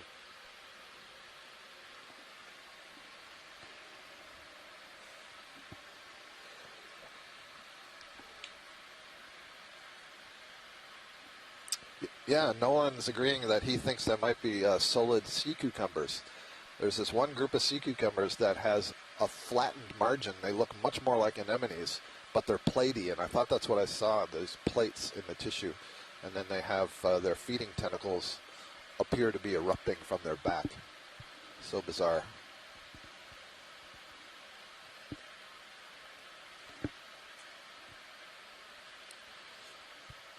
Otherwise, I'm seeing some encrusting sponges on the rock. Maybe 4 more of those colonies of Anthothelid. That I'm pretty comfortable now that's what we collected earlier, which would also make sense with how sort of rubbery it was.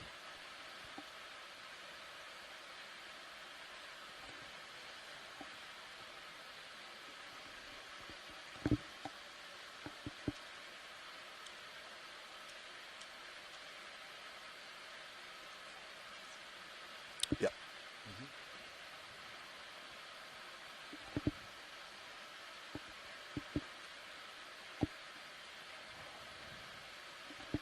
Pilot, you ready for that move? I think so. Another 10 meters. Sounds good. Thinking of.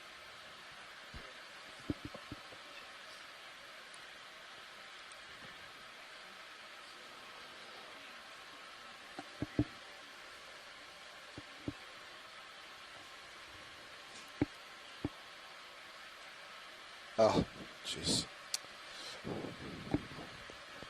There's another one of the cookie stars. We imaged one earlier that had some color patterns on it. Right now, this one looks kind of white. If you would like to do a snap zoom on that, Pilot, we don't need to stop for it, but on the left side. Copy that. Thank you. Go ahead and come in video. I got lasers on. I'll paint with the lasers. Yeah, so this one has a different pattern to it. I think. The other one, I believe, had kind of like orange spots between each of the arms. I suppose this could be the same, just not as well developed in terms of the coloration. This one looks yellow. Thank you. Copy that. Understood.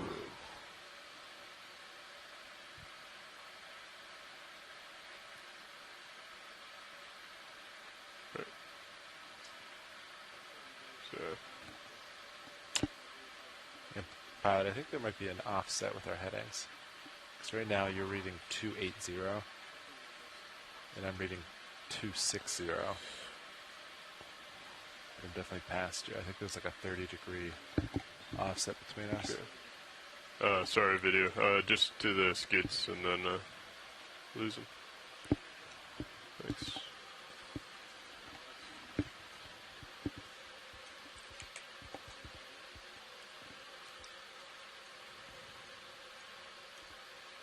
Yeah, I think you're right, co-pilot.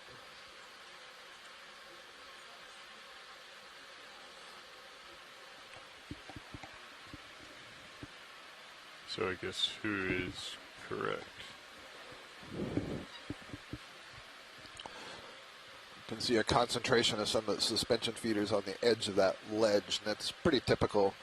You usually get accelerated currents around the margins and the edges of these sorts of ledges that would promote either the settlement or the feeding There's a siphonophore that's just contracted and is drifting through the screen. Siphonophore would be a colonial cnidarian, a colonial hydrozoan.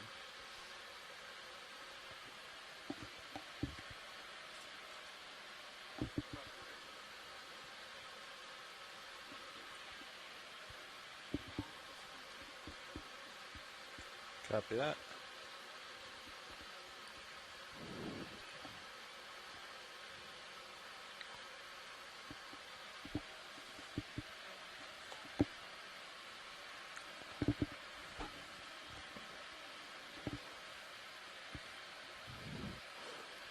We're just passing 690 meters depth.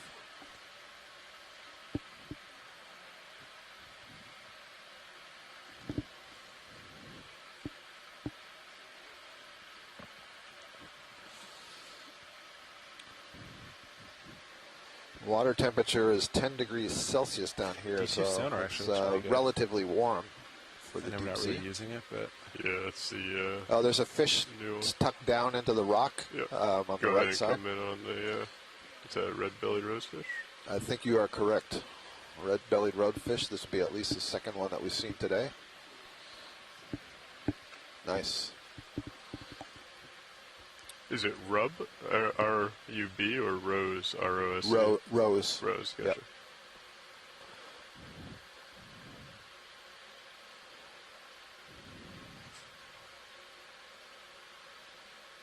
Come down a little.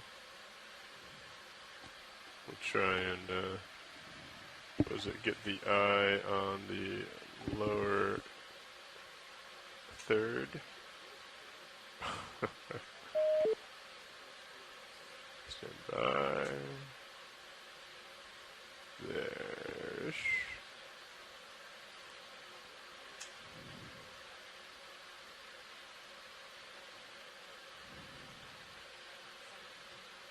Come down a bit.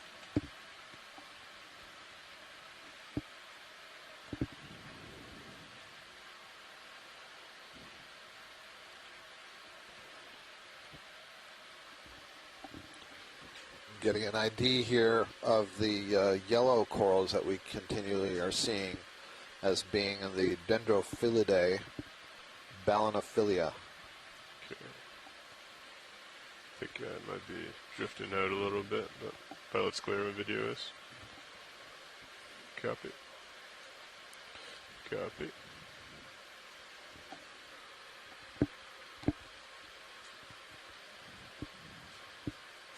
Yeah, I don't want to come up too much higher because I'm already up a little bit. So, pilot, I just want to sort of put on your mind, there's been a request to collect one or more of these small yellow cup corals. Okay.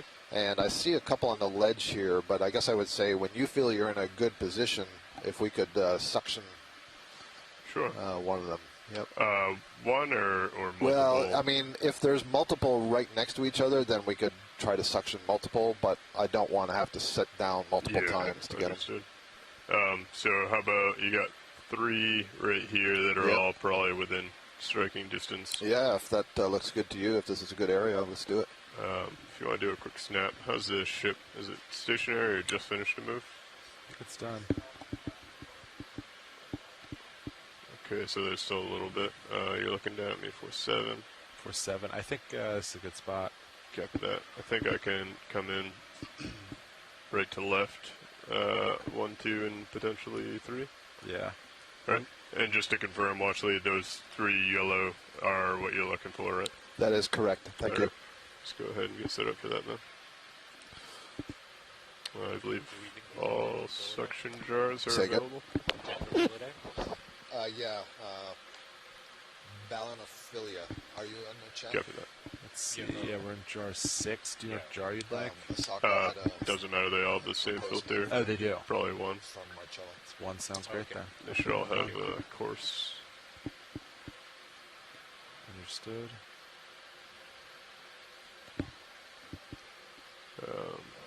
We may not be able to open the drawer, so this might be a hold station, bring the drawer out, grab the nozzle. Yeah, if you bring it back in. Looks like you have decent altitude lock. You could go into auto XY. Yeah. Bell and affiliate with 2 L's. Come back 10. Altitude, heading, XY. And by one thing here. Ooh. You keep getting an error on D2 sonar centering. So that's whenever it starts up. It goes through. Oh, so it's restarting then for some reason. I wonder if it's getting interrupted by the blue view and like losing tracking for a second and then coming back. Unsure. Anyway, blue view looks fine. I was gonna say we haven't moved the blue view though, huh? All right. Just want to give you a heads up. Copy. It's intermittent. Where are the ones right below us? Okay, perfect. All right, let's go ahead. D2 seems to be holding well. If we could go ahead and bring out the drawer, if you feel comfortable, switching me over to the mini as well. So let's see, monitor right. You want RBHD2.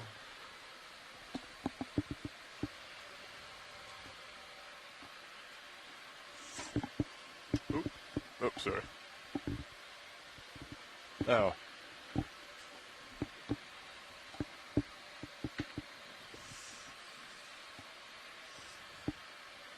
Yeah, good. Let's see, I'll get hydraulics coming on in 3, 2, 1. Hydraulics are ramped up. Thank you. Valve packs on. Alright. Coming on with the arm. Arm is live. Coming out. I'll just follow you center. Understood.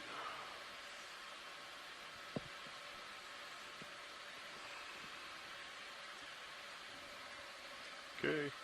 Ready? 4-6. Let me bump that up. Alright. Yeah, ready for the door to come out? Extending drawer.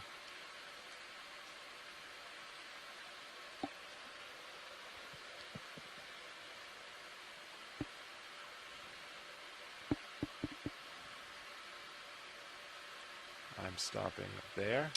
Okay, it looks like D2 is sinking a little. Do you see that or no? Your altitude maintained the same. Copy. Alright, bring it down. Camera.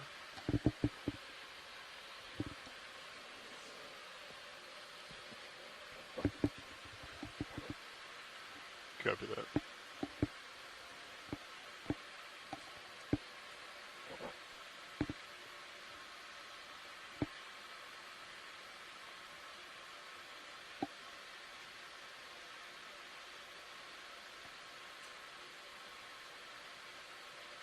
Okay, bring it out a little bit.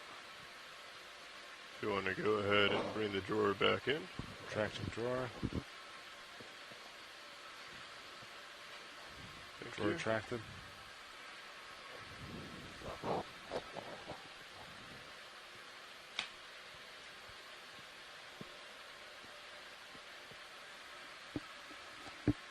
Okay, arms holding there. Thanks. Okay. Coming out of altitude, heading XY. Stand by. Bring the arm up just a tad.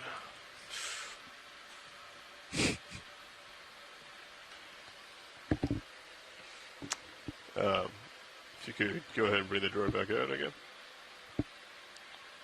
That was on. Do you want to get back in? I'm already back you're in it? Yep. That was my mistake.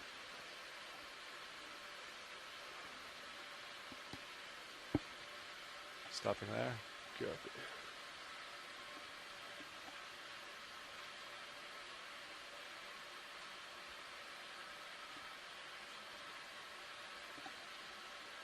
I think you're a little high on it, yeah. Copy. Okay, bring it out. Go ahead and bring the drawer back in, please. Tracting drawer.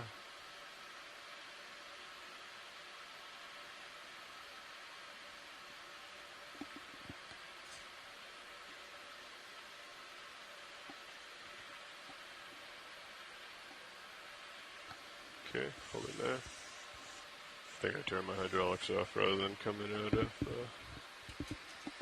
Alright, setting down now. This is the 3 that we're going for. Come down.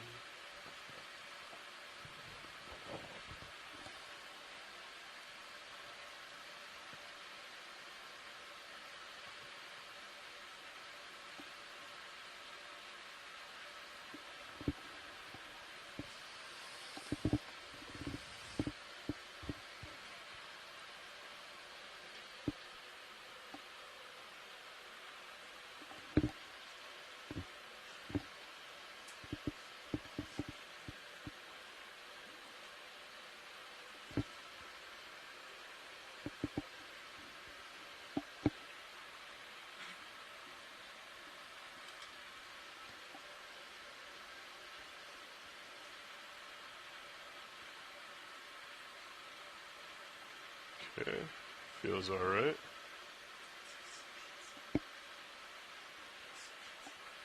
Okay. Alright, going for those 3. I'll center up your mini Zeus. Good copy, thank you. Copy that. If we could come in a little bit closer on the mini, if you don't mind. Yeah, in the min, I guess. Perfect. Okay, jaw lock's still in, hydraulics are still on. Indexing out. Come down.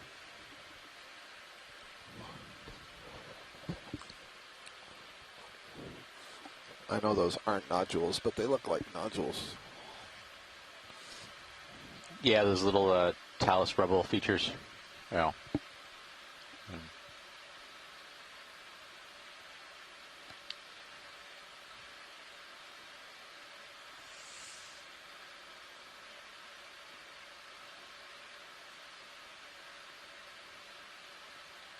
Okay. Do you want to go ahead and bring us to, we're on jar number 1? Jar number 1, yep. Okay. Go ahead and bring some suction on. Alright, inhaling now. Copy. It's about 1,000 RPM. Copy that.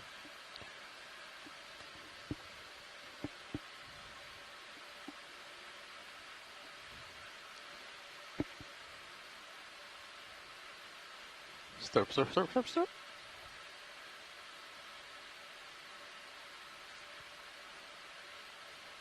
Increase, please.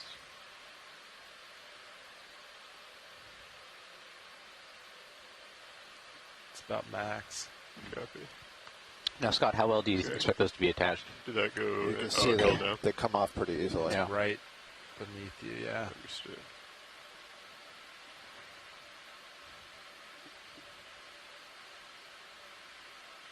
That's full suction. You have a little left. That's full suction.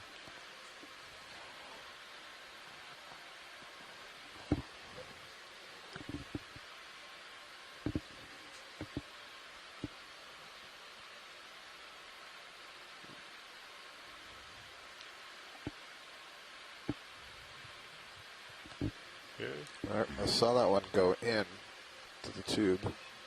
Oh, there it is. It's in the canister. Okay. You got one end. Understood. This one might be...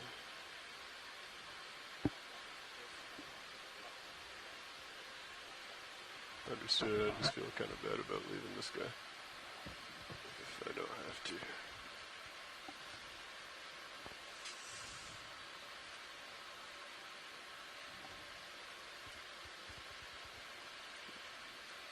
I think I hit a limit on something. Okay, could you steer the mini over? Coming over. I'll try this guy as well. Stopped. Understood.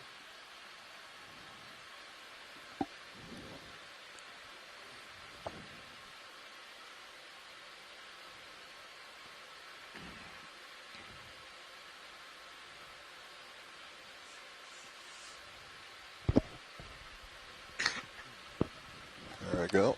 Jeez. In the hose. I believe it fell down. Not yet. I think it fell down below. Down. Oh. Oh, I thought I saw it go in the hose, sorry. I did too. Okay, let me try and get this guy again.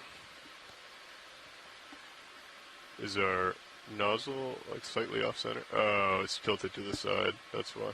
Shoot. Yeah.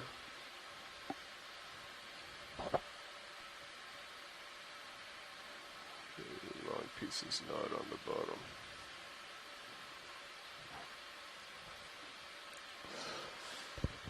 I don't either. Rian Waller says she thinks she saw it fall also. Yeah, that's the first one. It's kind of in an awkward position. I can try and readjust a little bit and find those two. Yeah, well, so I'm not sure how far you are on the right. There's one on the ledge. I just don't have good perspective to know if that's within reachable distance or not. One on the ledge.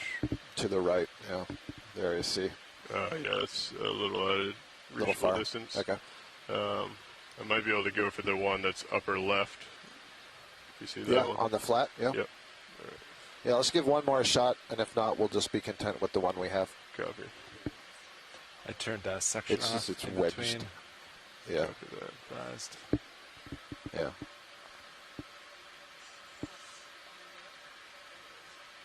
Yeah, I could see it there. Suction coming back So on. you see how like the hose is. Yeah. I think I was knocking it off and then not actually catching it. Oh, it's right there. Oh, I thought that Suction was it. enabled? Yeah, no, I Copy, understand. Yep. I didn't know you were going backwards. Yeah, anyway.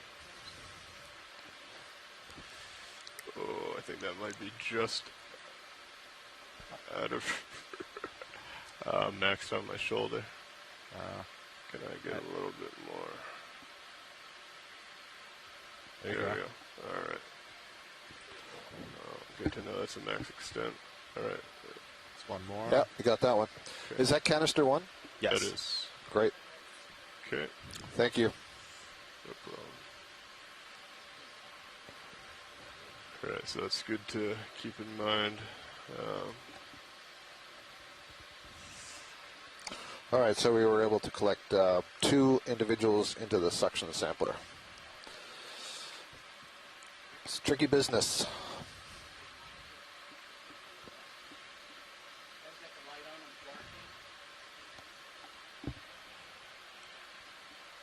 If you want to bring the arm is secure, let me go ahead and come up off the bottom. Ooh, I lost auto altitude.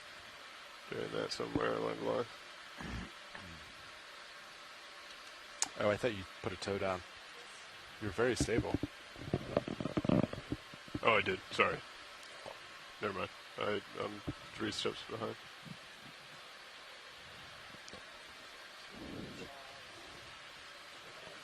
Okay, auto altitude X. I do not have altitude lock. I think if you go,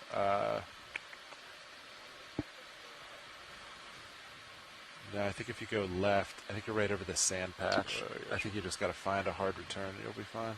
There we go.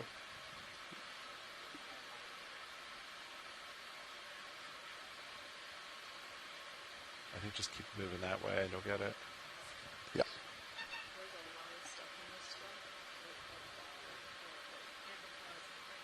Yeah.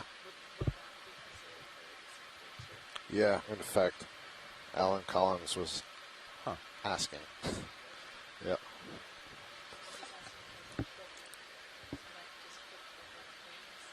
Okay, well, go ahead and bring the door out now. Okay. Go ahead and go into auto depth. Alan on shore. Caitlin Video is just pointing out to me, the videographer is just pointing out to me that we did in fact sample probably a couple of dozen amphipods along with that cup coral. So the nice thing is that they are in the suction canister and so will be isolated from the biobucks, so we know for certain they came from this depth and not another depth. That's great. Okay, go ahead and come out a little bit more. Extending. Arvind, didn't you work with amphipods? There we go. Okay, Arvind, our data manager, worked with amphipods for his dissertation. Yeah. Thank you.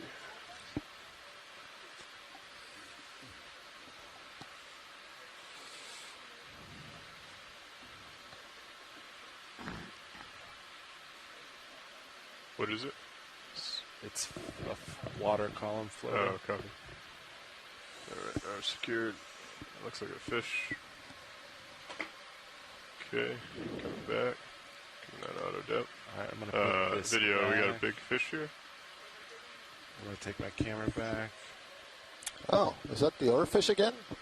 Or is this a different one? This... Copy. Wow. She's up. Alright, it might come back.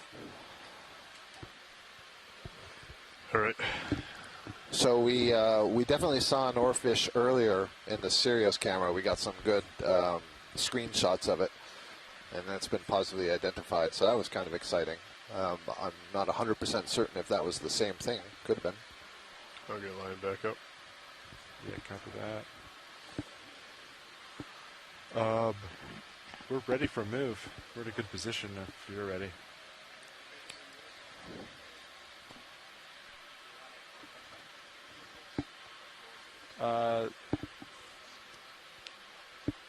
Yeah, 255 I think is still good.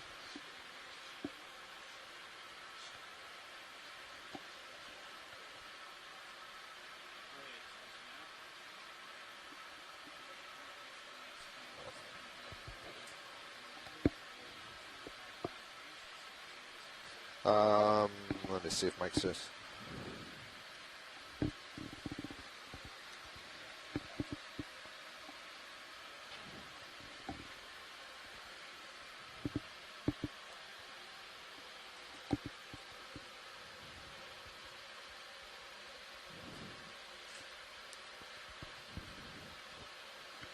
Oh yeah, a ribbon fish. Huh.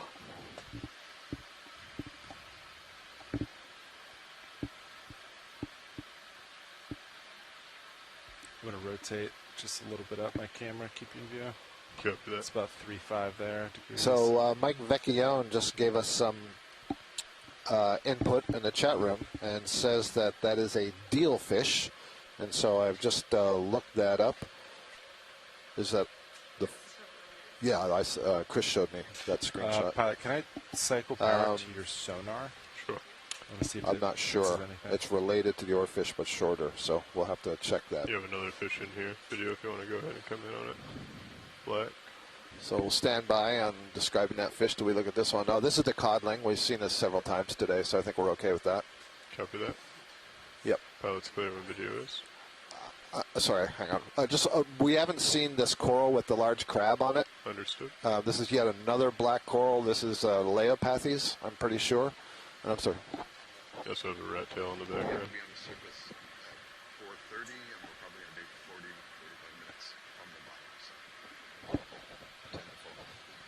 If you want to do a quick snap.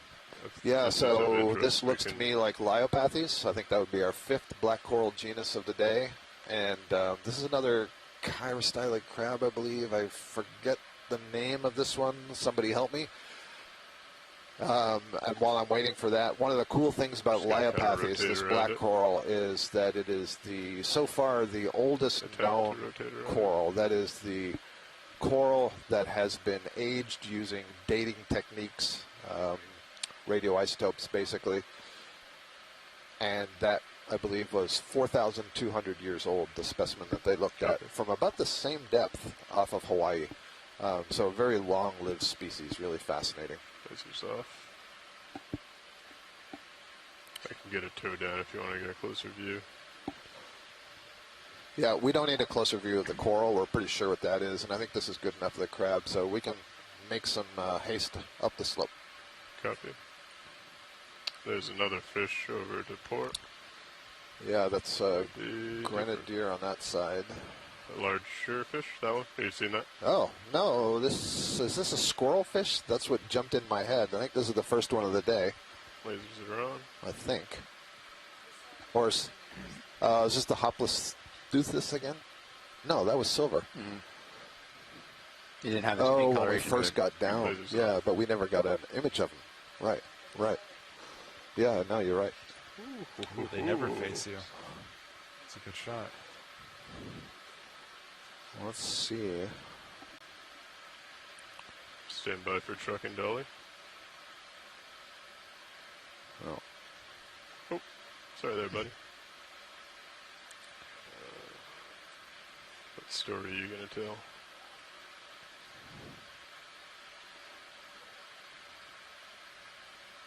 Oh, Alfonsino again. Barracks. We happy with that? Yep. Copy. Thank you. Good copy. At least of what I'm looking at here, it looks like the red bream. So we did see this earlier. Carlos had identified it, the Barracks decadactylus. The one that said had 10 fingers. Continuing on. Very good. Yeah, copy that. Oh, this crab is bothering me. Should know this. Cycling power to the sonar didn't seem to do anything. Understood. What is the, is it just reading it slightly off? Collins, I don't know if you're there and saw sonar? that. Yeah. Gelatinous zooplankton that was just spinning by. Restarting. It's the second time I've seen it today. Sonar though, right? Yes. Not serious. Correct. Okay. Just D2s.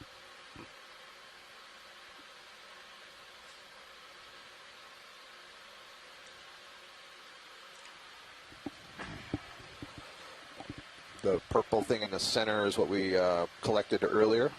Plexauridae that seems to grow like a, we think it's an Anthothelidae that grows similar to a Lophelia.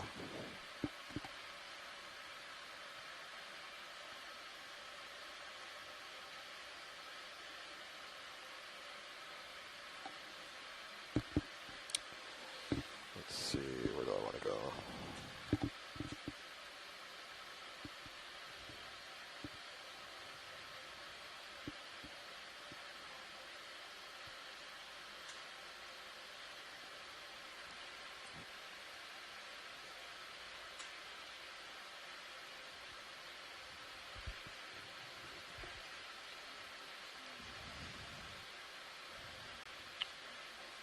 Split quite a few sea stars as well.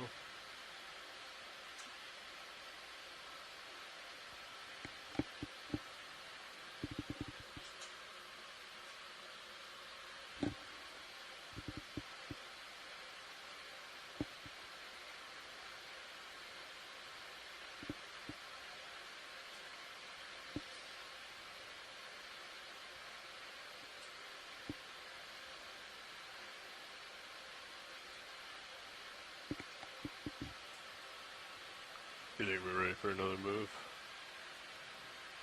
Yeah, let me come up a couple meters. Relatively clear ahead of us. Yeah. We'll just span up real quick. There we go. Yeah, we should be all right. So that crab that we saw just earlier on the black coral, I believe, was a Eumunida. Ready. Eumunidae family in the genus Pseudomunida. And I'm looking at a similar species from the Pacific cruises.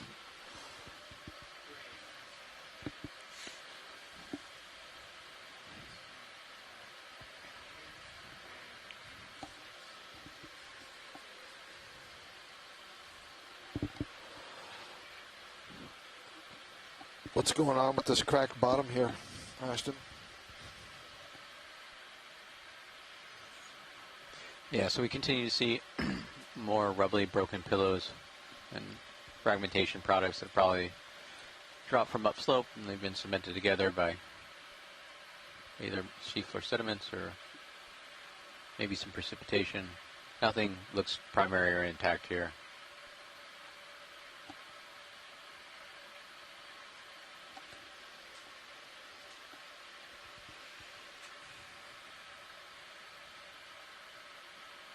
There's definitely some precipitation crust. I'm not sure what it is.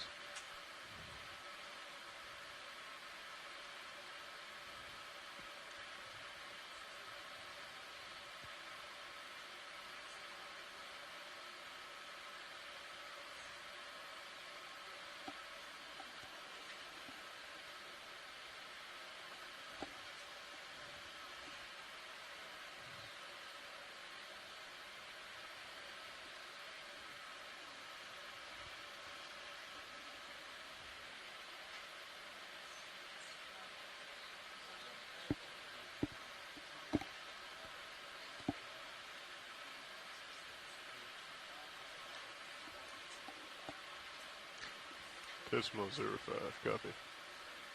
Yeah, and it'd be good to have some time at the top as well.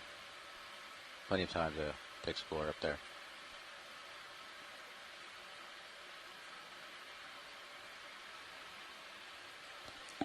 Yeah, I'll keep plodding forward until it has to stop, and we'll keep getting moves in.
I think these red ribbon things that you're seeing on the seafloor there are the Pseudoanthomastus again, and they can basically put out these stolen-like ribbons with new individuals that arise from there.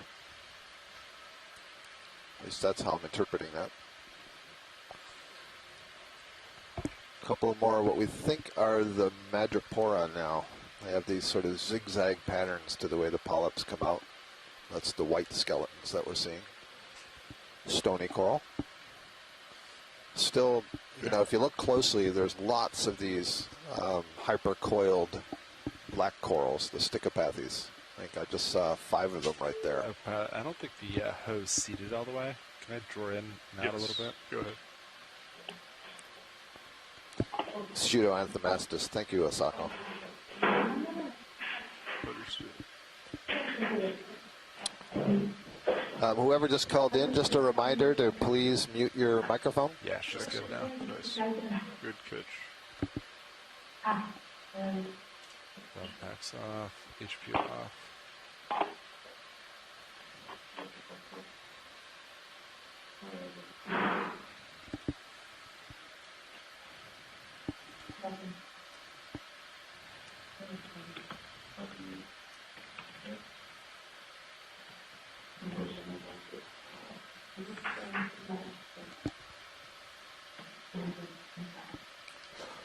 Can we get a zoom on this thing that's floating through the center of the screen? It's a little ball. Yeah, there we go. Oh, it is a siphonophore. So at the the left side of it are the swimming zooids. They're like a series of bells. In the top center, there might be a little inflated float-like part. And then where you see those white bits, those are the tips of the feeding polyps, essentially, the dactylozoids. Very transparent, hard to see, but that's what that is. That's an interesting one. Boy, I don't recognize this one. Alan Collins is on the line, and he knows a lot about this group. Maybe he can say more. Interesting. But this is at least the 3rd one that we've seen today. Nice work, pilot. That's fantastic.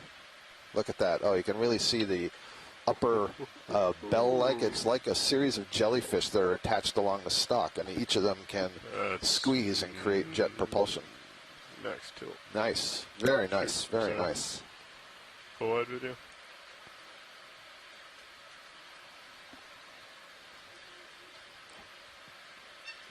Thank you. You as well. Full wide if you don't mind. Or is it? Perfect. Thank you. I rotated down just a hair by. I'm at 48 degrees. Understood. Pushing forward. Another cookie star. We've seen a few of those today. Off to the left.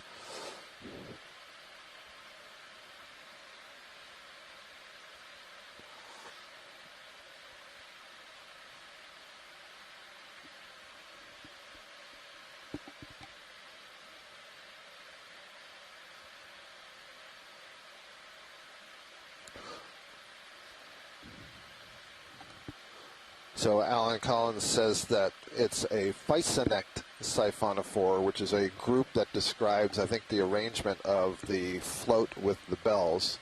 But beyond that, he isn't able to identify it. Oh, yeah.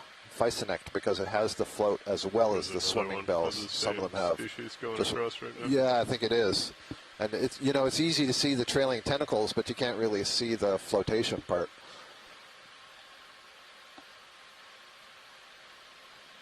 Good stuff. The urchins have been with us since we started the dive.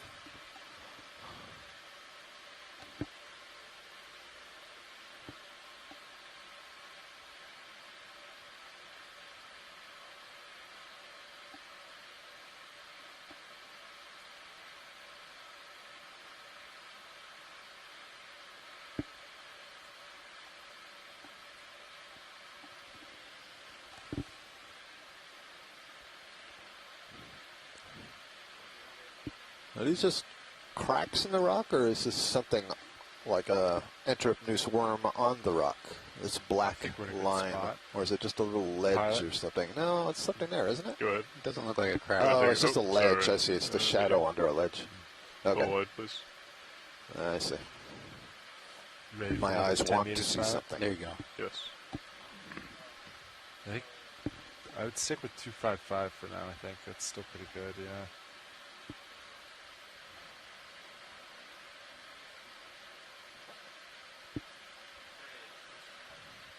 So it's interesting to me that I'm not seeing more, you know, suspension feeders, and again, it suggests to me that this is just not a long-term stable substrate. Is that fishing line?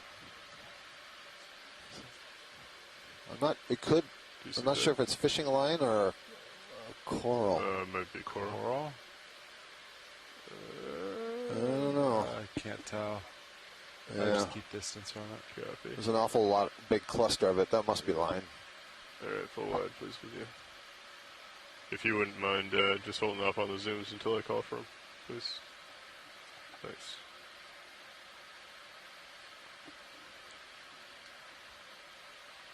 Okay, give it a wide berth.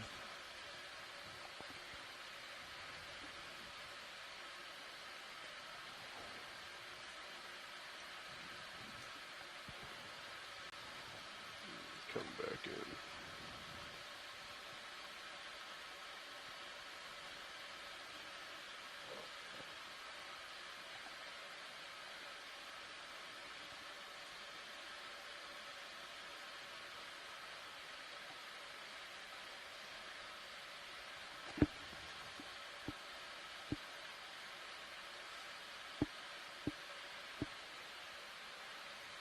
You guys have a move on under your way. Okay, excellent. Perfect. I got another small fish here. It looks like a rat tail. I think we've already seen this right now. Or a codling, maybe. Rotate it up to 26 degrees. Codling, I think. Yeah, took me a while to find it. Your eyes are better than mine.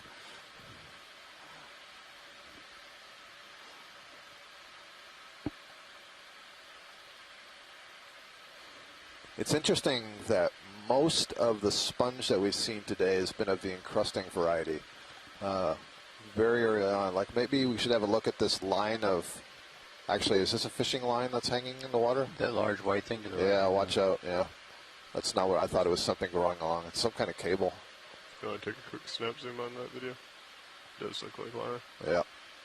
Oh, you can even see the anchor. Been there for a while. Is that an anchor up here? Is that tied to a rock? It's a rock, an anchor of some kind. Yeah. It goes straight up. Looks like tied to a rock and almost a carabiner with a little leverage system. Yeah. It's been there for a while. It's being overgrown. Oh, look, there's the clavularia, the purple Octa Coral, growing on the line. That's the first we've seen it today. It's a nice bullet. Huh. I was going to say, there's my rock sample. A nice piece of granite. Is that in situ, or do you think that came from somewhere else? Oh, that came from somewhere else. Good. Yeah, that's from the mainland of somewhere, and not the mainland of Azores. It's mainland East Coast United States. There's also a bunch of zoanthids growing in that line and sponges. Interesting. Yeah, it's all wrapped around that rock up there. All right, let's give that some.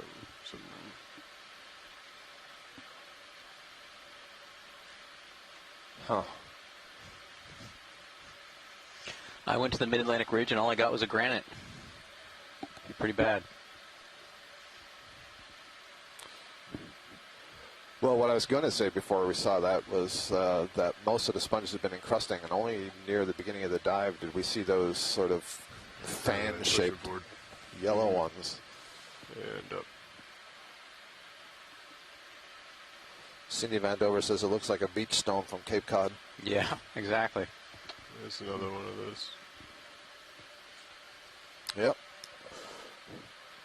We have one proposed ID for that, for Scalia maybe, for that siphonophore that we see with the trailing white tips. For Scalia.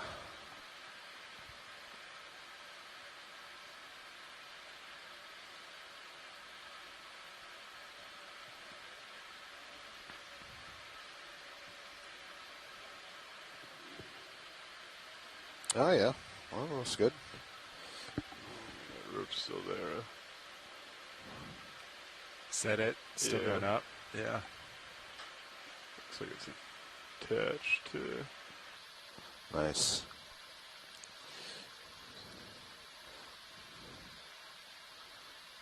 I love these diagrams that Heckle drew. It's so good.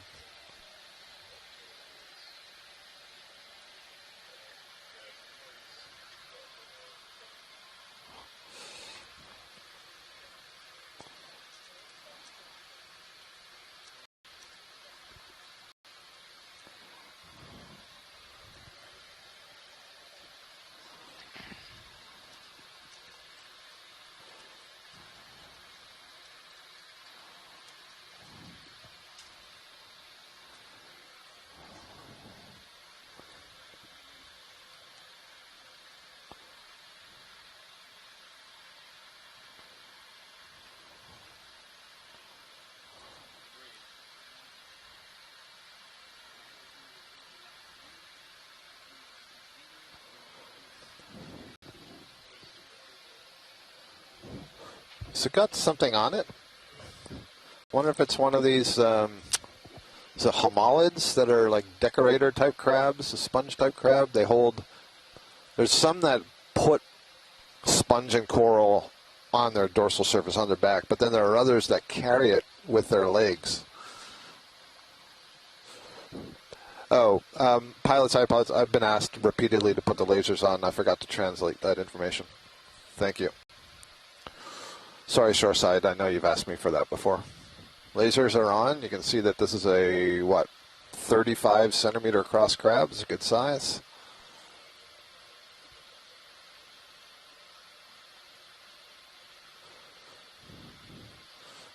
Some kind of king crab, I think.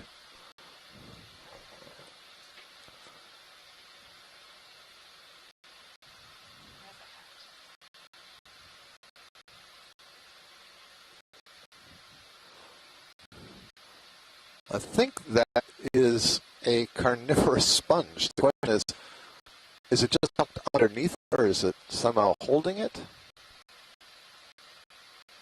Yeah,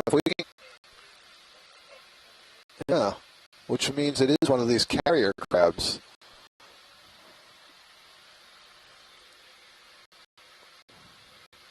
I'm not sure, let's see, Alan, I'm not sure that's a hydroid. I think that might be a sponge.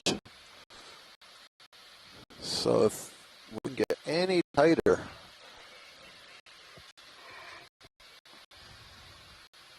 I'm going to try to get a closer look at that. Yeah, that's fine.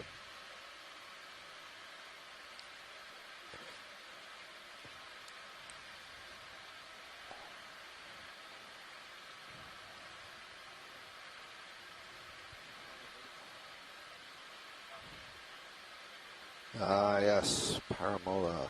So yes, a homolid. So Carlos, thank you. confirms that it is a homolid crab. That's in the family Homolidae. They're called the carrier crabs.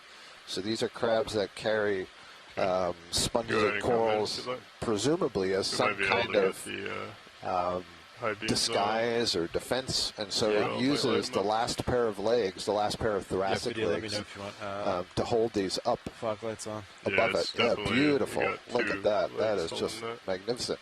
And so we think that this is a branching carnivorous sponge, and it also has a crinoid on it. So all kinds of unusual things. And it has, what, 3, 4 anemones also? Wow. It might move lower left. Oh, okay. Yeah, my bad. This is not a sponge. This is a black coral. This white thing is a black coral. You can see through the tissue over here, and now I can see that these are actually tentacles and not the filaments of the carnivorous sponge. Coming up a little bit to get one of the polyps? Yeah, Carlos has said the same sort of thing. Coming up slightly. Looks like it's carrying a black coral. Holding. So he does say that this paramola has been seen carrying different kinds of sponges and coral species, here carrying a black coral. Great. And if we could just pan to the left a little bit, there were some anemone-like organisms that were on this branching coral. Might be challenging because I got a toe, but... Oh, my bad, right, you can't... I keep forgetting, the camera doesn't move. The ROV moves. Coming over. Yeah, Alan Collins is suggesting these are zoanthids, not anemones, which are related. They can be colonial. They can embed foreign particles into their body wall. I can bring it to center if you'd like. It's easier to focus. Yeah, this is fantastic. This is enough for us, for science. This is a really nice observation. Oh, there goes the toe. So Alan is retracting the zoanthid, going back to the actiniarian. Yeah, they look more like anemones to me. I lost my toe. Yeah, it's really cool. So one of the things we see about these carrier crabs, it's interesting to compare them in different habitats to see, are they always carrying the same thing? Do the same species always carry the same thing or different things? Does it depend on what they can get in their environment and so on? And you mentioned one of the reasons it was carrying was possible camouflage? Yeah, some kind of, I mean, I don't think it's camouflage at this depth in terms of being seen, but if that's, you know, toxic or something, you know? You don't know what its natural predators are.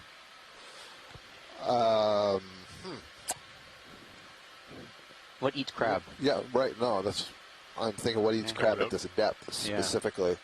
I imagine plenty of fish, if they could get them. Carlos did send a link to a paper that talks about the behavior.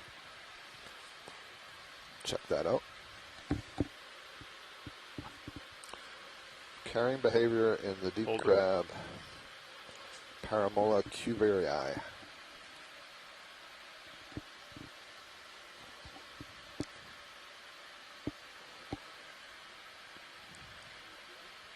Pilot's clear. I believe so. So they were looking in deep at these crabs in the deep in the northeast Atlantic.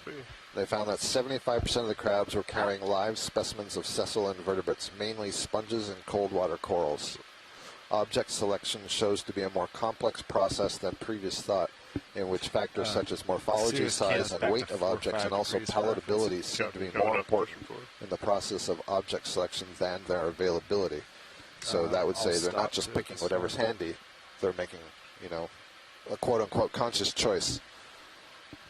Very interesting. Thank you, Carlos.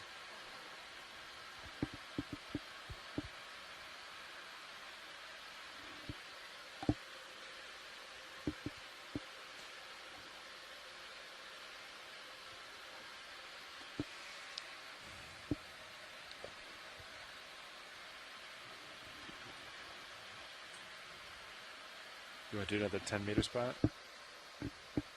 Copy that? Yeah, we can go ahead and do that. 255 still looks good to me. Nav.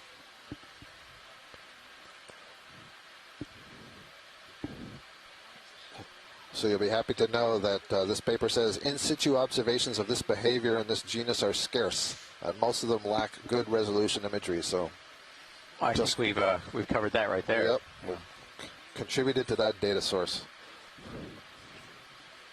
It's interesting purple color on these rocks. Pilot, if you have time, the two rocks that are just coming in on the right side, they're coming to center now. Copy. If we could get a close-up of those. Sure. Thank you. I'm wondering if this is sponge or tunicate that's on coating these two rocks. Come down. I think that's sponge. Huh. Very interesting. There's more of these, what we believe, all these little brownish yellow circles on that rock are a very interesting form of sea cucumber that are really flattened on one side. Solidae. Okay. Thank you.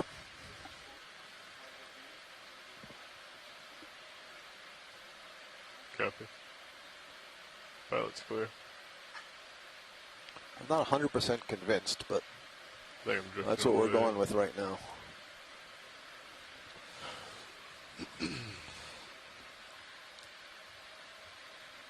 Thank you, video.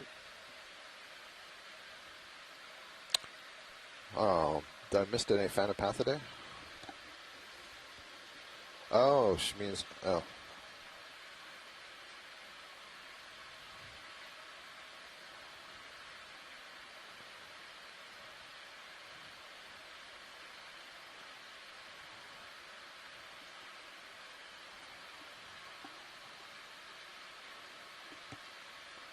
Another codling. Lasers are on. Pilots, have you ever collected crabs before? Small ones. Small ones. Yeah. Yeah. That thing we were looking at, I'm not sure that would be very easy to grab. Usually they swim away. Yeah, I mean, he didn't really seem too bothered. It is behind us. If it is we'd have to stop the ship, maybe do a ship move back. Well, the interesting thing is that the biologist is interested in the coral it was carrying. So I would say let's just try to find another coral. Is this fishing line up ahead, or is this a coral? Yeah, okay. that looks like fishing line. All right. So is that just keep going on. Okay. Thank you.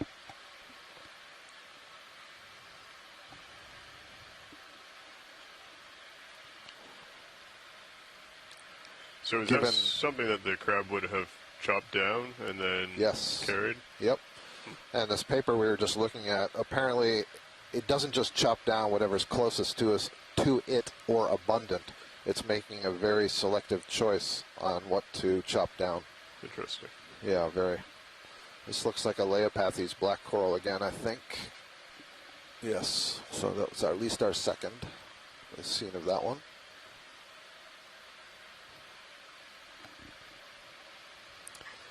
But interestingly enough, the black coral it was carrying, we haven't actually seen today. So I'm not sure where it got it.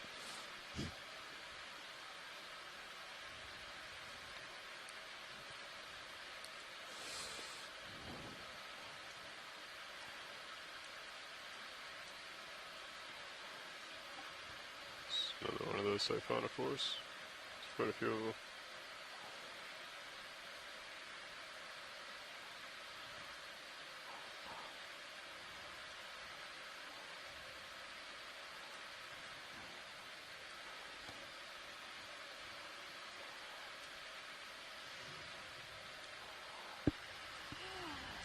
I think we would use the jaws to try and grab it if we came across that situation. A crab? Yeah.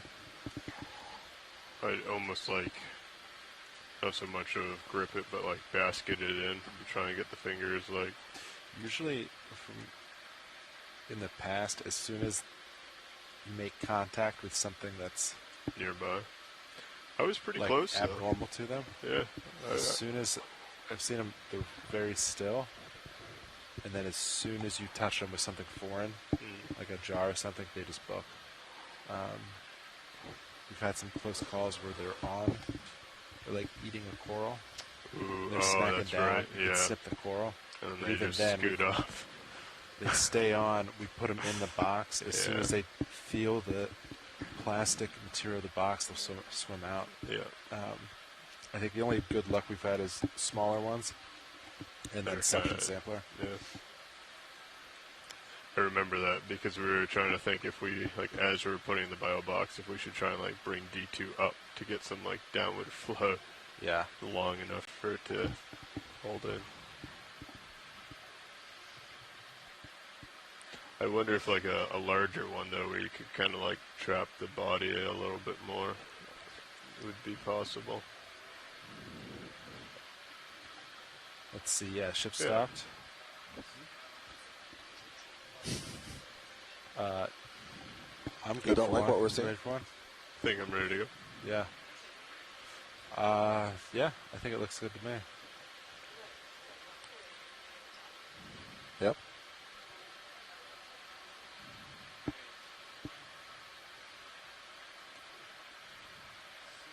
It also might be at 601 meters.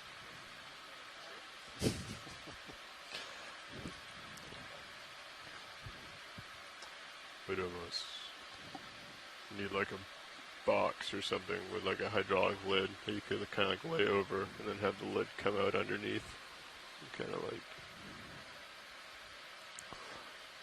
scoop it in. Yeah. Right, like just something to be able to stop the upward movement.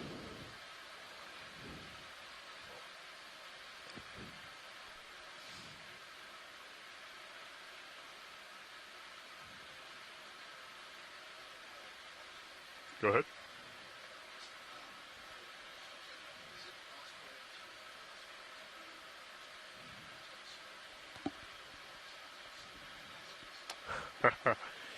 Yeah. So we've pretty much been moving the ship consistently. So you might see D2 kind of mowing the lawn back and forth, and that's just waiting as we have tether for Sirius to come in.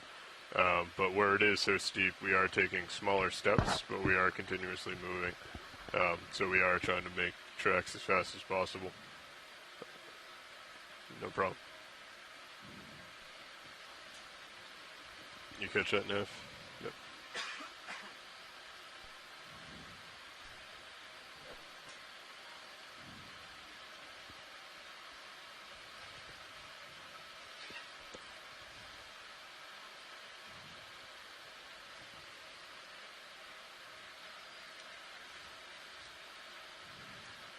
And just to confirm, Watch Lead, you all would like the lasers on? Yes, we would prefer to have the lasers on while transiting. We understand video might want them off at times, but...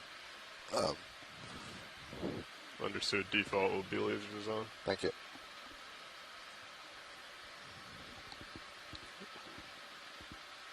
Is that line, or is that just a crack? Video, if you could do a quick snap. It might just be a crack.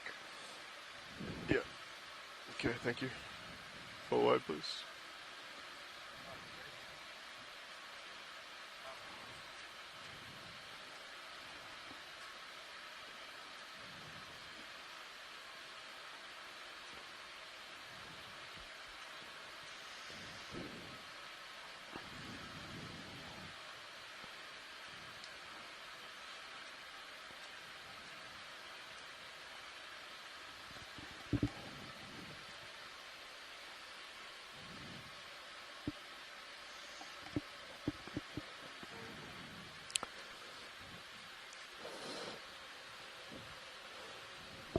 That's a fine question, Arvind, that you just posed. I would say that we could maybe do a third of them in straight ethanol and maybe the others in formalin.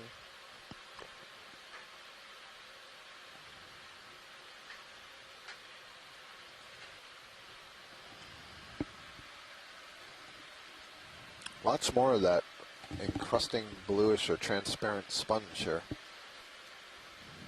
And I'm not sure if it's increasing as we go upslope or if it's just that I'm noticing it more, or it's in certain patches where I don't know, there's more of this broken seafloor, I don't know what. It looks like, at least superficially, we've been tending to have it more where there's more of this primary outcrop of rock opposed to kind of that ship just that rubbly faulted surface. Yeah.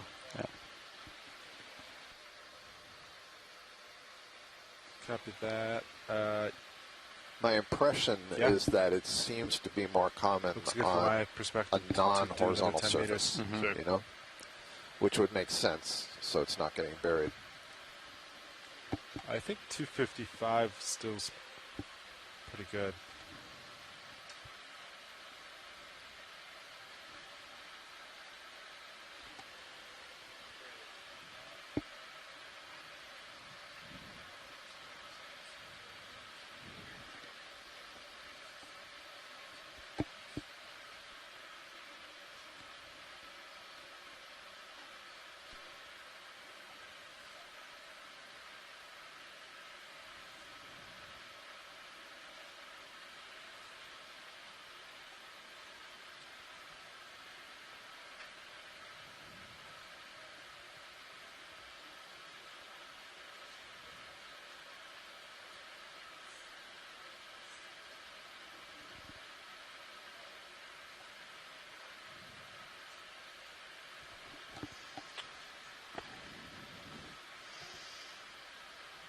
I know normally we try and take samples of things that have been pretty abundant on the dives. Would there be any desire to try and get a suction sample of those typhonophores that have been floating by, if we see them? Or are those pretty well documented? No, I don't think they're well documented at all, so absolutely. Yeah, I mean, if you think that you could drive into one of those, they go by pretty quick. Exciting. But if we kind of see one moving a little bit slower, we might have a bottle here too. Oh, a bottle. Might have Copilot extend the door out. We can try and sample it as if we were in mid-water. See, Mind just doing a quick zoom to see if there's a message.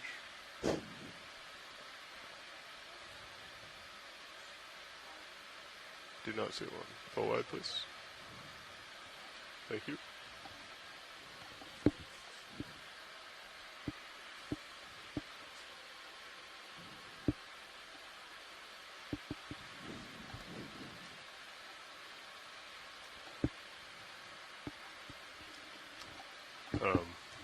Also, I think we, along with those little sponges that we took, or the corals, or whatever they were, the yellow. Yeah. I think we picked up some small swimmers, so we most absolutely did. We got a couple of dozen, and one of the shoreside scientists was anticipating or hoping that we did, and we could see them swimming around the canister. So perfect. We just might want to be careful about that when we roll over that. Or you might want to make note of it as well now for the next pilot.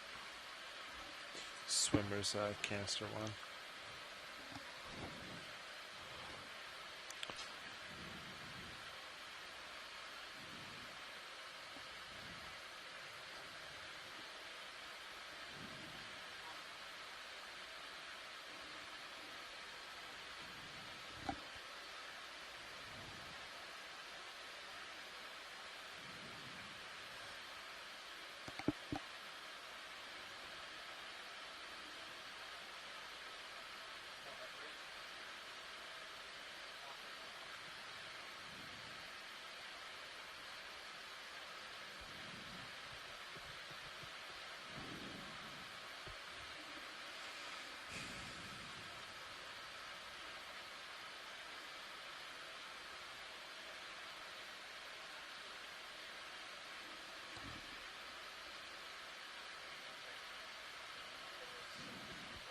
this is what I was thinking, Caitlin.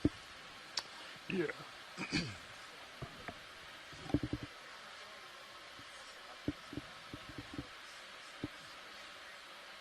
You could manually press. I see, yeah.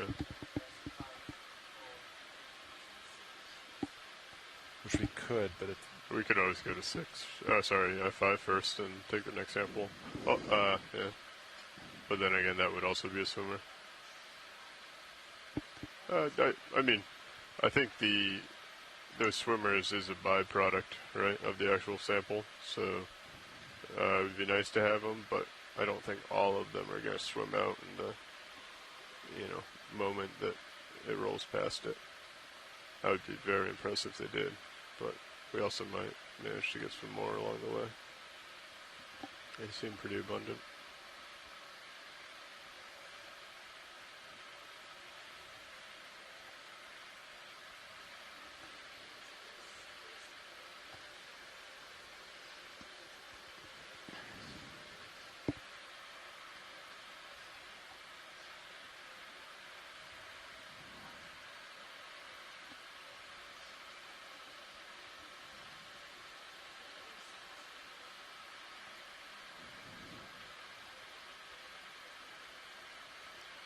I think for the next move, I'm going to try D2's heading and do like 270. Okay. Might be more accurate, we'll see. Did you figure 30 degrees or 20 degrees as the offset? Probably somewhere in the middle.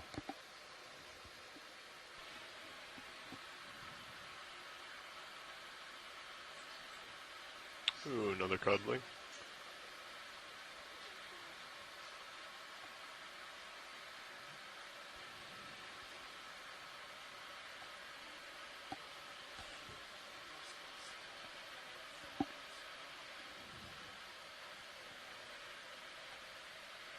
Yeah, copy that. You ready for one, pilot? I'm ready. We do 10 meters at, say, 275.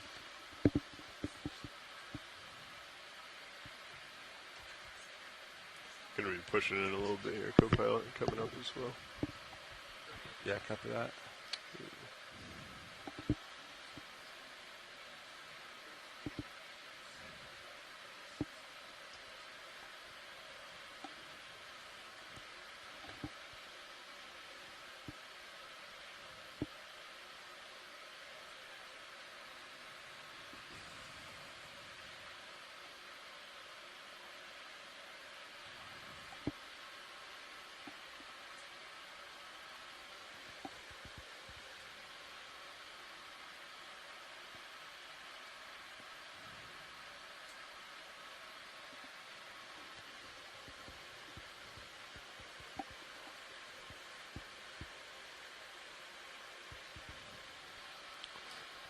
A few more of the Leopathes black coral colonies. My recollection from the New England seamounts is that Leopathes does get more common as you get to about 500 or 600 meters depth.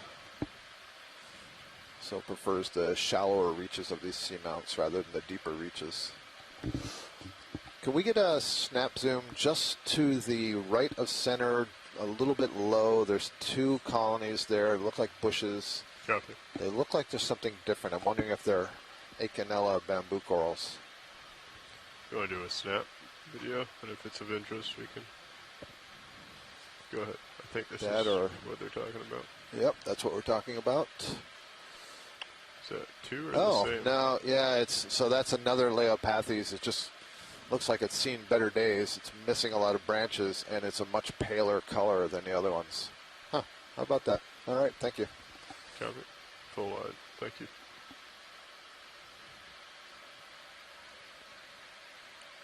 So, yeah, I guess that's two separate ones. One there, and then there was one just below.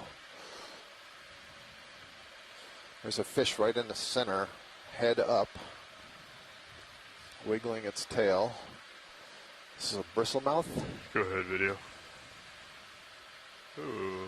Little spinorama, little pirouette.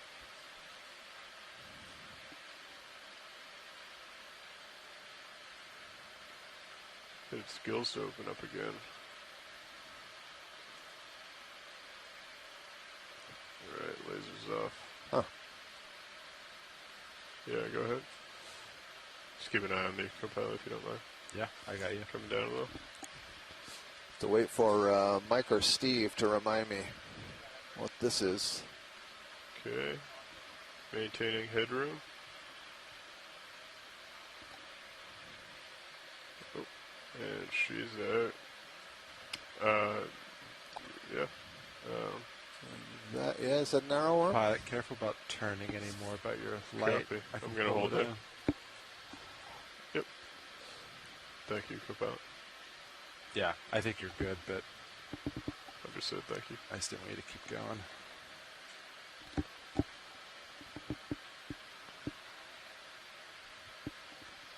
Won't be in here.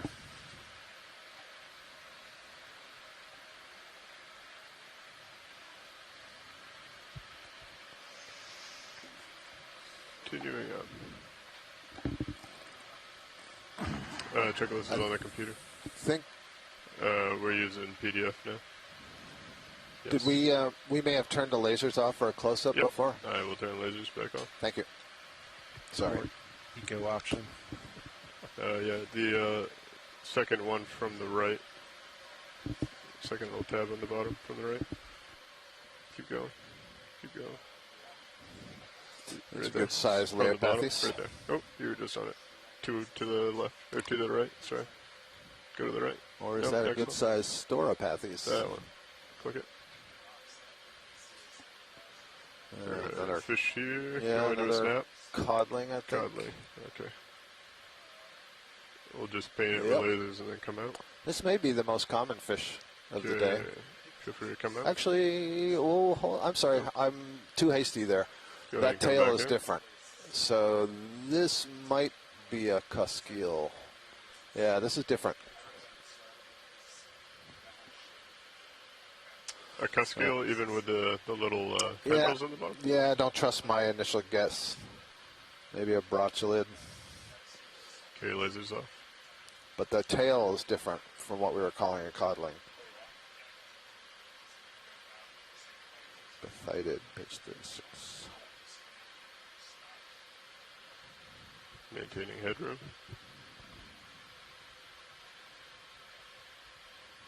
Coming over. Oop, sorry. All right, not the cusk. Full wide, please. I think it's possible. Ophidiidae. Little negative. Is that, sorry, video, is that alright, or do you want to come back in? I lost track of myself there for a second. I'm not sure, I believe they're looking for an ID. Yeah, I think you can go on. Okay. We can use the zoom you already had. Thank you. Parasite on the back dorsal fin. Oh, was there? Oh, I didn't know that. Do you want to come in real quick? Thanks. Or maybe that's just a black mark on the... Oh, never mind. That's just part of the fin. Yep. My mistake. Forward. Good headshot, though. Yeah, we don't have our regular complement of fish biologists today, so it's a little slower for us to get an ID.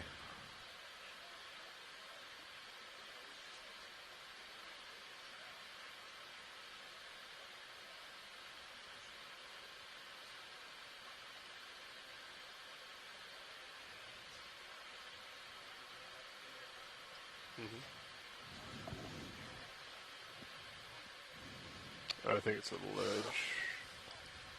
Well, we've passed the 600-meter mark, closing on 590 meters. Yep.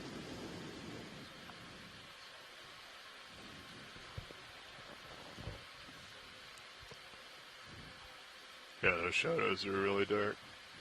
It's, I keep thinking it's like a worm or a eel or something for the smaller ones.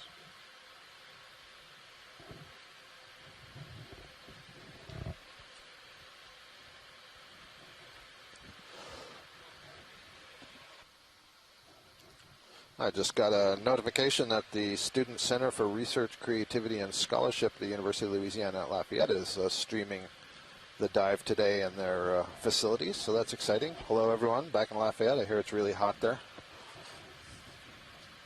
Not so much here. It's really cold in here. Yeah.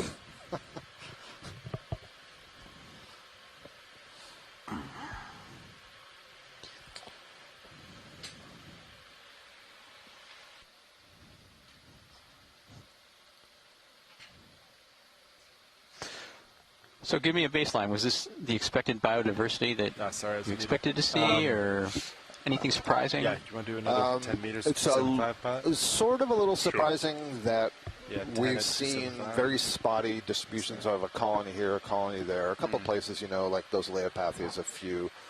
I wouldn't say that we've seen high diversity yet. We have seen several species kind of spread out. I'm a bit surprised. This is going to sound funny given all of the sponges that I see in front of me, but that we haven't seen more sponges, or at least more diversity of sponges or different morphologies. And I have to believe it has to do with the slope, the amount of debris that's falling down the slope in some places. There's a good example, a chute here with some coral rubble in it. that prevents the settlement and long-term growth of some of these larger forms, the arborescent forms, the vase-shaped forms.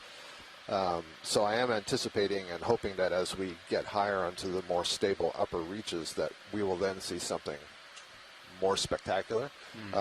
We've seen a lot of really cool stuff today. Looks like we're coming up on a really big skeletal field. Yep. Yeah, look at this. A lot of debris down here. That's remarkable.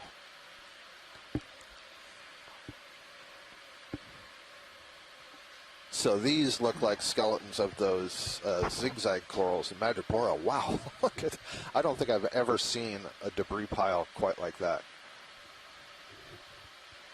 Although I suppose when I think about some of the large coral mounds, the million mounds that are off of the coast of Florida and Georgia, you know, perhaps this is what's buried underneath the outer rind that we see, but I guess it's got to start somewhere. Let's have a look at the sponge growing off the ledge. Growing. Thank you. This is new. So this is kind of what I mean. You know, there's some three-dimensional structure to this instead of just being an encrusting sponge.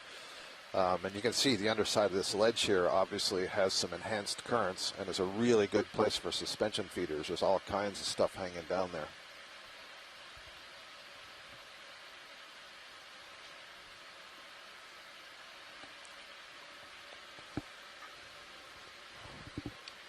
Okay, video if you want to take some. Okay, the lasers off.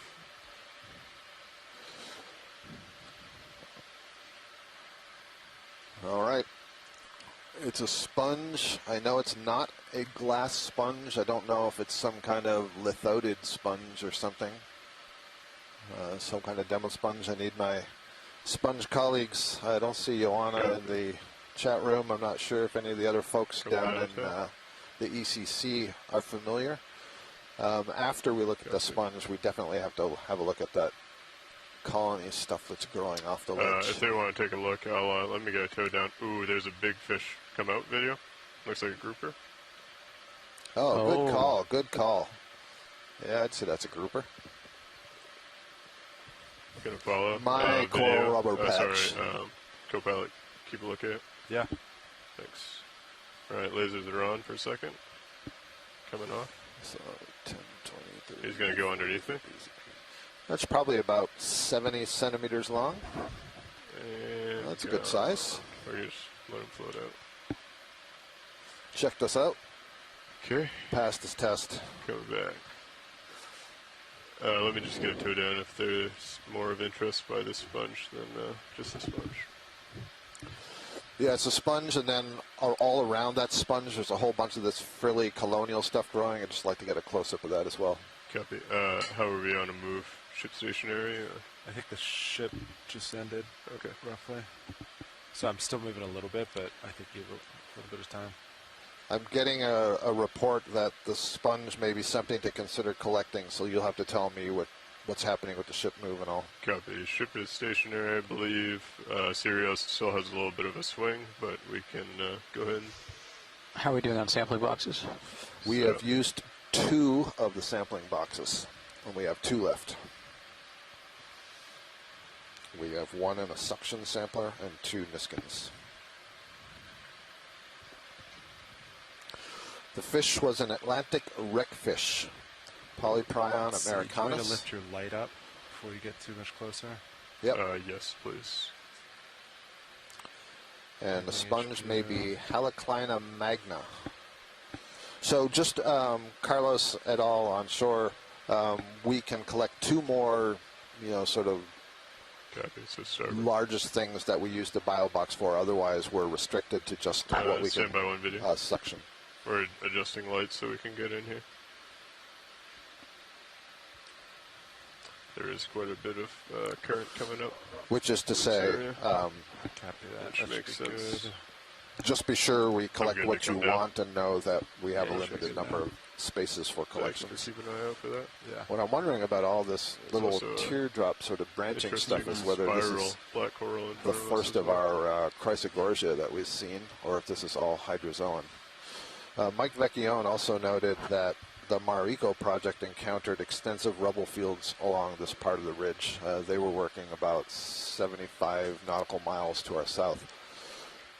So this is apparently not unusual for this part of the world. I think if you could grab it and then just like snake back around, and then go into autos, it'd be better. Asako, this branching thing, we're going to have a look at it after the sponge. I'm wondering if it's a Chrysogorgiid or if it's a Hydrazone. My gut feeling is that it's a Chrysogorgiid of some kind, and we haven't seen any of those today.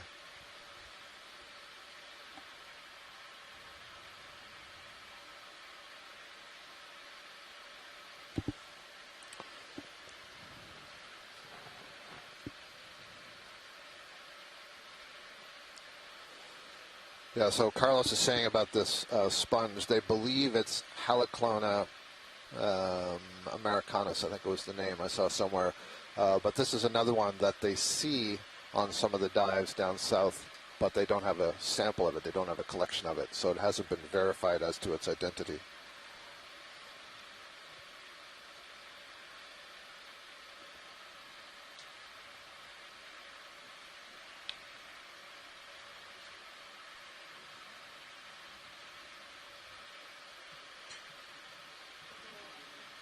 So we're for sure collecting this? I'm sorry, are you asking the back row?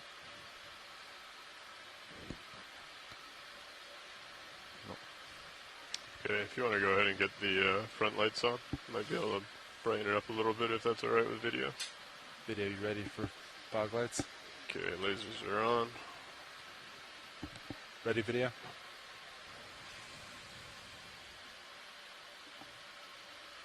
Nice. Alright, go ahead and take zoom as you'd like, video.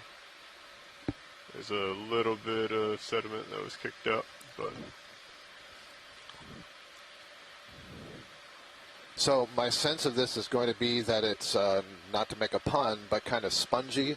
And so I think if you just put the claw into it and just try to tug a chunk of it out, that will work. And if you can get the one that's got the chimney opening, that's great, but it's not critical. Understood. Thank you.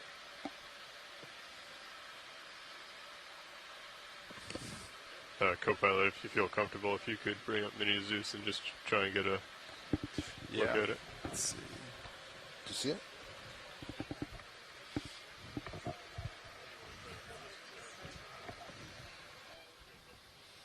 What's wrong?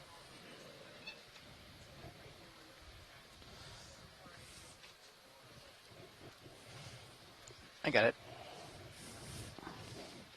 Yeah, it's under the chair. It's like the same place that cup coral fell. Thank you.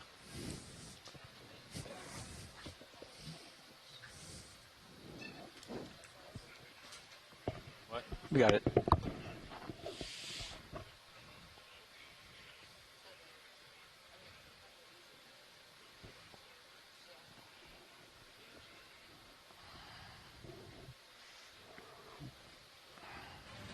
Alright, pilot is ready for collection if it's confirmed and video is happy.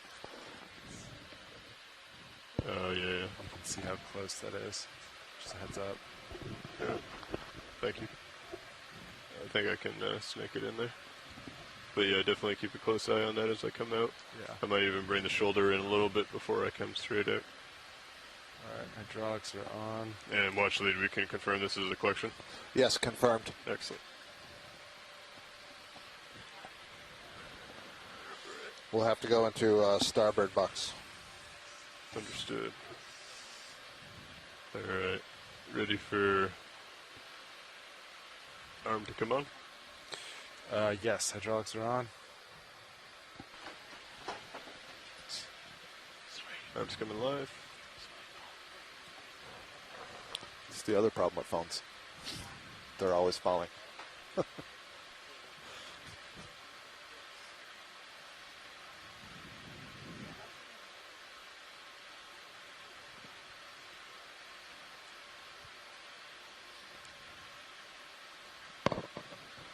Careful how close you get to the Mini Zeus.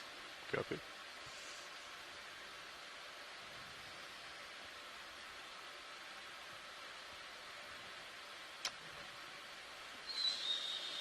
You're moving a little bit, Shoe Shines.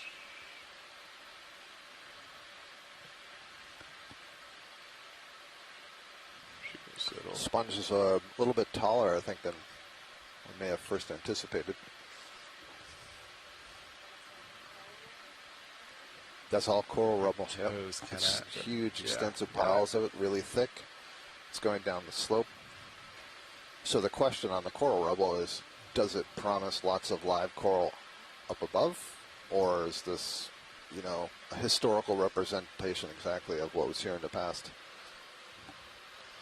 And there's no impetus to collect any of the coral rubble for dating. Right.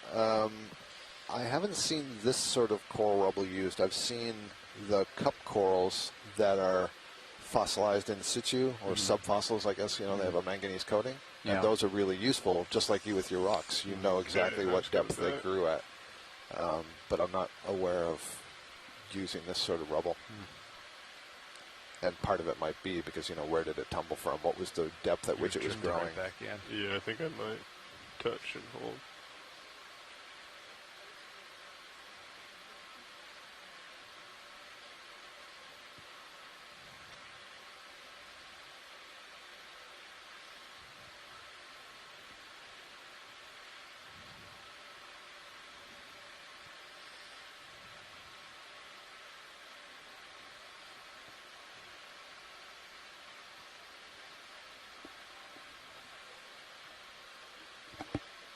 Thank you.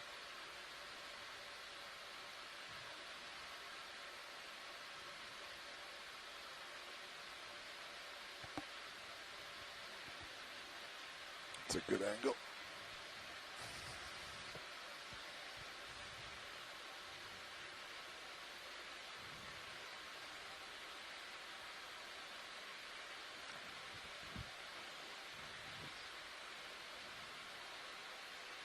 Oh, that was not as much as I... Oh! It's okay. Got some in the pause. Okay. You can really see the canals on the inside of the sponge, though, now. We want more of the... No. It's okay. That's enough for... Yeah, so what they use are microscopic silica pieces that are in the tissue for identification. I mean, you know, it would be nice to have more, but it's not necessary. So let's keep what you have. Copy. All right, pilot. I'm going to go ahead, come out of door lock, come back. You want... I think one of the things that surprises a lot of people is with both sponges and corals, let me get out it's less the gross outer morphology that's used to describe the species and to identify the species than it is these internal microscopic parts that show more variation and ability to discriminate. Right. If you want to go ahead and switch to Sirius. And in particular, when we have this, you know, great in situ imagery, we know what the overall shape of the sponge is.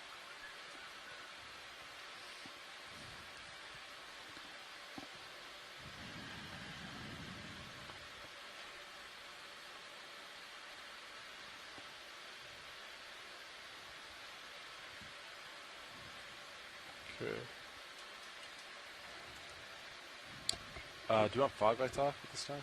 Yes, please, if you don't mind. Video, I'm going to turn fog lights off. Ready? Video, I'm going to turn fog lights off. Ready? Fog lights coming off.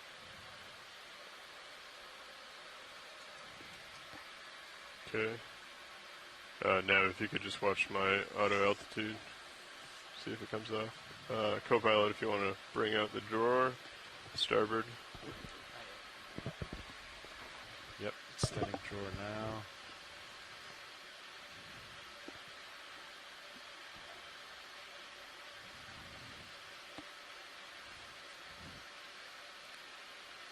Is it another urchin?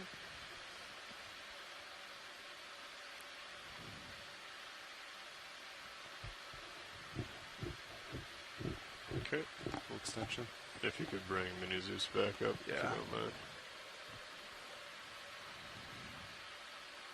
Okay, arms coming on.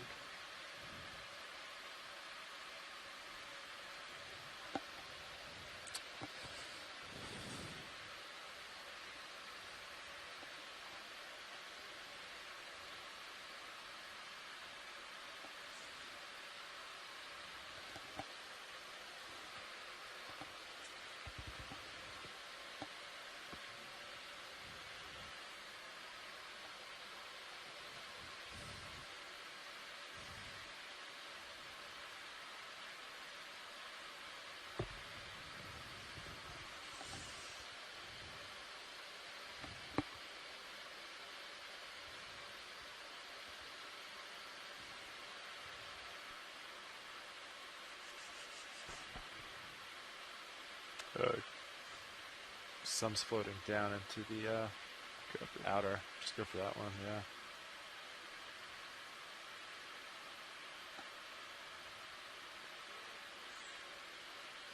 Okay. Just coming open.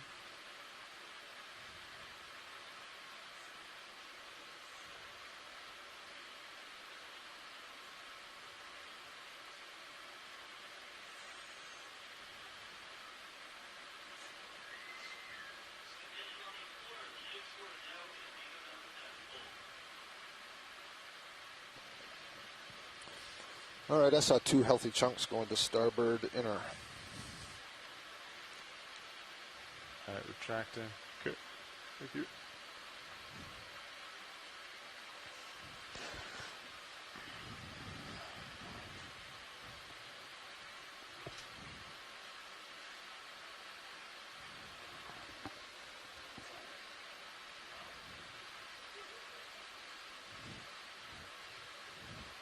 Looks like you got a little stuff stuck to your claw there.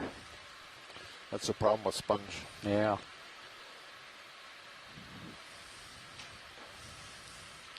Okay, I'm stowed. Nice work, Brad. Relax off. We can continue on. Thank you, pilot. So if we could move towards, about 10 o'clock, you see there's a white globule up there. Yep, you can take that serious if you'd like as well. And then if we could drop back down over the ledge and just have a look at that frilly branching stuff, please. Copy, will do.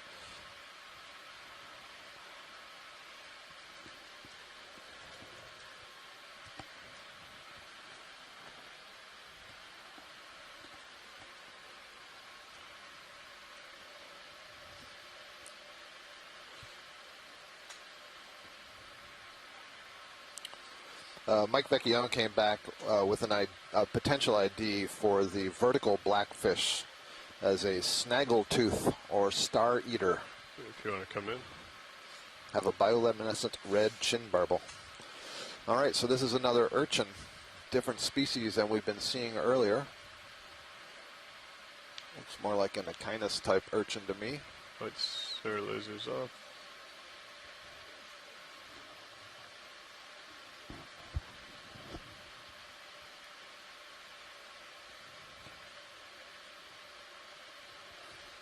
So these sea urchins are echinoderms, so they're related to the sea stars we've been seeing. And this is a nice one because you can see in between the bands of spines, you can also see those long tube feet, same sort of tube feet that the sea stars have.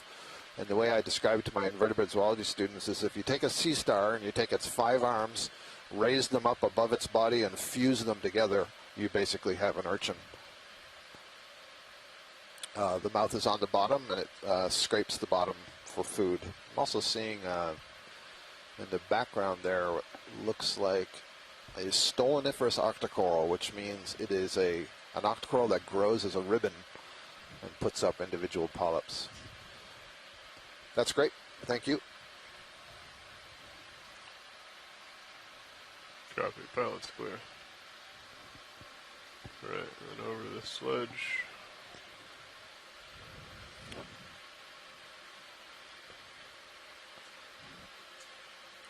Where are we, Ashton?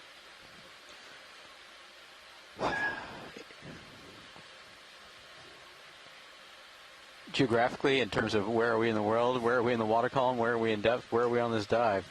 All of the above. Oh, that's a good question.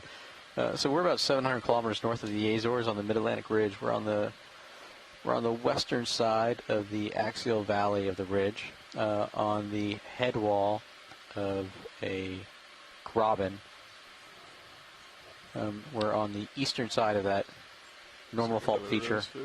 We landed at about 825 meters below depth, and we've been slowly ascending over the last few hours, trying to reach the summit of this feature that's at about 420 meters below sea level. So we're still about we're about 140, 150 meters still from the summit. I think a pretty good time. Yeah. I think it's a question of how tall this feature will end up actually being. Right. Pilot, can I turn your ground truthing sonar, just keep it off for now. Yeah, pun intended, I suppose. The yeah, so I guess based off of the bathymetry we had up until last night that we planned the dive on, and then the bathymetry we had from our overnight mapping, the feature got about 20 or 30 meters more shallow. Was that about I think more than that. Okay. 5. I think it was closer to 80 meters shallower. Okay. So we're zooming in on this white frilly stuff, which I believe to be a Chrysogorgiid Octa Coral, but that's why we're zooming in, because we aren't certain that it's not a Hydrazone. Let's see here. Looks like an Octa Coral. I love it. I love that the pilot is telling me, you are right. Huh. Well, I mean, it's got to be a Chrysogorgia, but I don't recognize it. I really want it to be an Okeanos, but it's not. That's fascinating. I'll stand by. I mean, we can move on, but I'm going to stand by waiting to see in the chat if this is a Chrysogorgiid that Carlos and his colleagues recognize. The Chrysogorgiidae, that name translates as golden corals, and it refers to the skeleton underneath that very thin layer of tissue. They don't recognize it either. I hate to ask you this, but can you collect something else? Yes, I think we can. Yeah, this is something that, you know, I've worked with Chrysogorgiids for a very long time. This is not something I recognize, and we have 3 other such biologists who also don't recognize it. So while we're setting up, just below, actually on both sides of this coral we were just looking at, you see there's a cup coral. You see the septa really clearly. It's kind of orangey brown in color. Do you want to do like a and that's a desmophyllum. And earlier, Rian Waller, who was the biology lead last summer, was telling me the reason that she is in Chile right now is because the desmophyllum there are spawning. And it's really hard to predict when these things will spawn. And in the Chilean fjords, you get the desmophyllum that you would see in the deep sea here where it's cold. You get to see them there. So she sent this message that said, the desmophyllum are seasonal spawners, both the males and females, and they're currently spawning in the Chilean fjords. We've never had enough deep ones to know much about their schedules, but the few females we've had show they are likely seasonal spawners too. The ones in Chile respond to food fall, starting gametogenesis, that is the development of the eggs and sperm, when food is plenty. So it's likely that the deep sea ones are doing the same sort of thing. So here in the North Atlantic, we get our spring blooms of phytoplankton when there's lots of nutrients, there's lots of sun. That production of the phytoplankton in the water column would translate to the deep sea when those die and sink, and that would be when all of these corals could start really loading up on the food and then perhaps beginning their reproductive cycle. Cool stuff.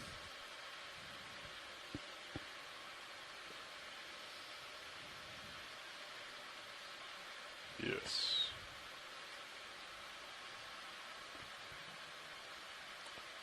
And this will fill our lockbox, people.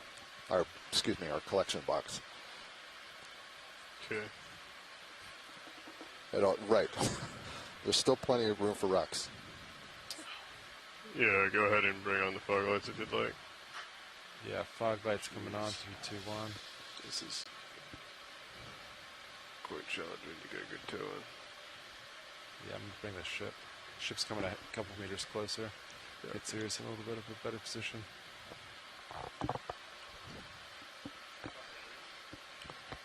So let's call it Chrysogorgia, Arvin. All right.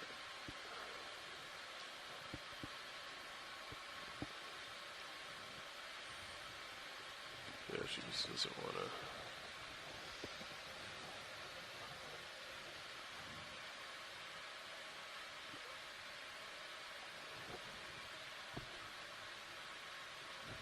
Stand by video, please.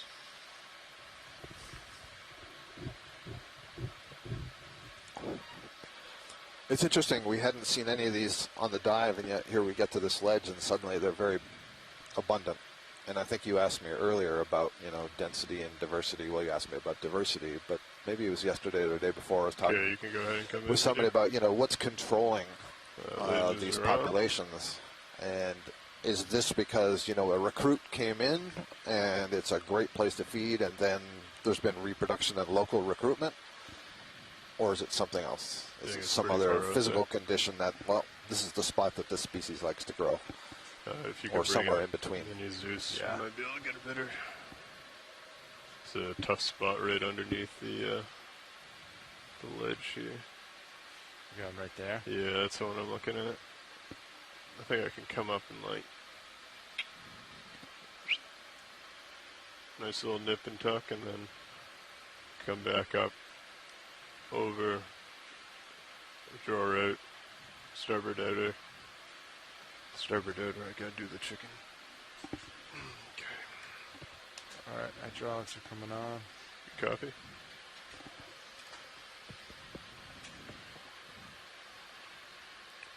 Draw retract, go in, starboard.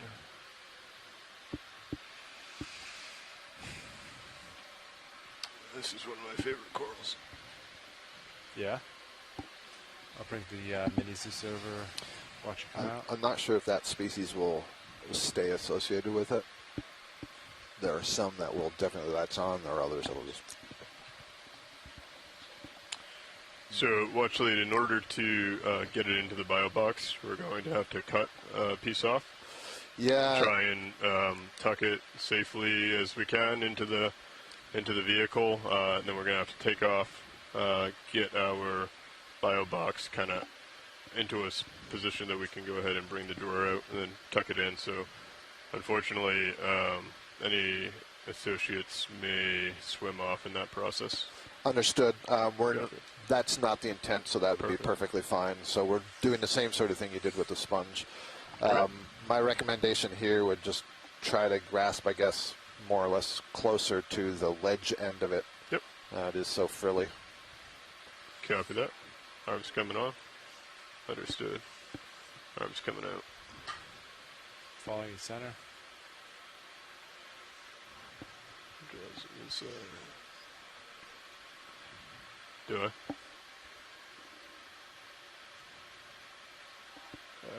Yes. Is that going to be an issue, watch lead? There's a little bit of sponge? Nope. Understood. Not at all.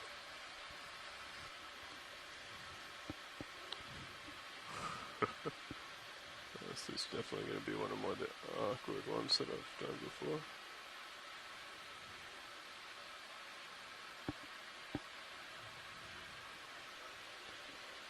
I think so. Yeah, I think that's the way to go. Stand by one video.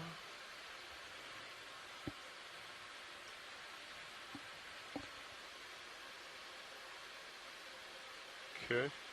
If you could bring main Zeus in a little bit, please. And then mini as well. And yeah, pilot, if you could just kind of center up the jaws. And then if you could bring, that's good right there. If you could bring main in as well.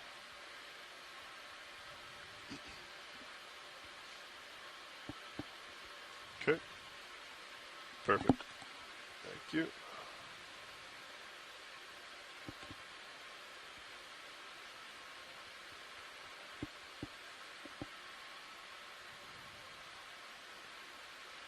What do you think about that?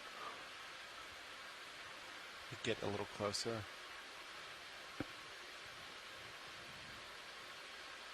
Okay, it feels like it's hitting.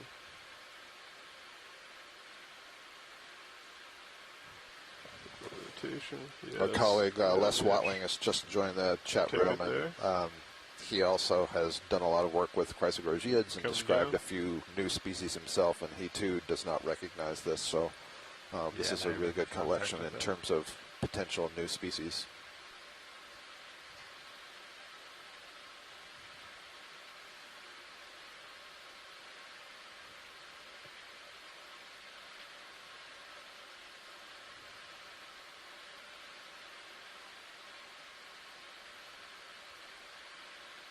How does that look, Watchley? Very nice, very nice. Come out it's on the probably Zeus going to be a floater, as you probably know.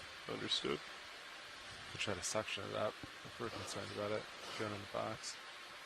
So now we're going to move the ROV to a more stable location to get the biobox out, and then we'll stow it away once we get in that position. So we'll all just stand by here. Do you want to try to open the box there? I think it's going to hit that ledge, and my toe is in, but it's not great. Okay, yeah, sounds good. If you want to watch me, I just kind of want to tuck it in here. Current is going that way. Don't get, I wouldn't get too much closer. Understood. Yeah, that looks good. Actually, you know what? You want to bring the rock box in? Do you think sticking in the rock box for now would protect it more, or actually it's fine? From current? We're fine. I think you're going to get flow no matter what. Yeah. Okay. I'll hold there. Okay, coming up and around. Do you want serious view up? Serious view, if you don't mind, yeah. Thank you. Come back and up.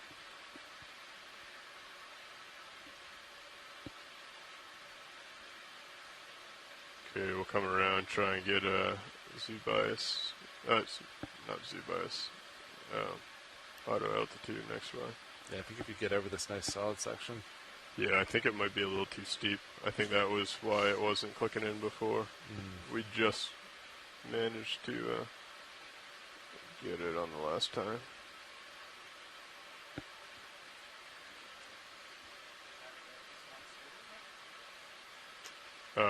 We were dropping out of auto altitude. Yeah. XY would be preferable, but alright, looks like we might get it here. Heading auto altitude, auto XY. Let's let that settle out. You feel comfortable?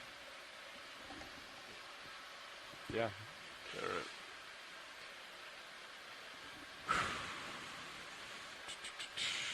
Okay. I have arm. I am not going to turn off the hydraulics this time around. Yeah. Ready for mini Zeus back up? Yeah, mini Zeus back. Okay, arm's coming live. I'm going to bring it out a little. Go ahead and bring the drawer out with the starboard open, please. Okay, I think I'm up above it. Okay. Okay, still got it. Copy, thank you. If you could keep a close eye on that. If you could follow me out, co-pilot, with the mini. Okay, so to do this, I need...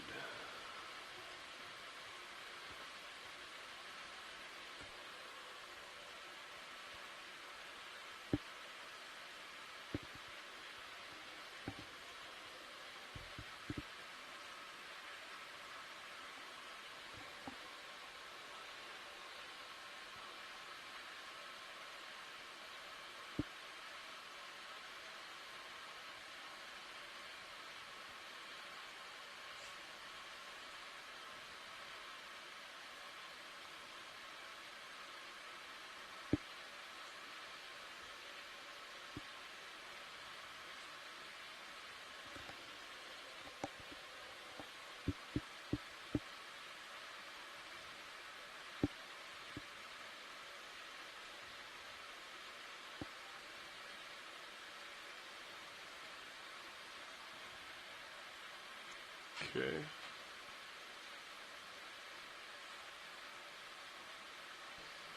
I think that's in there pretty deep. I'm going to go ahead and open. And then open. I'm going to get the draws out quick.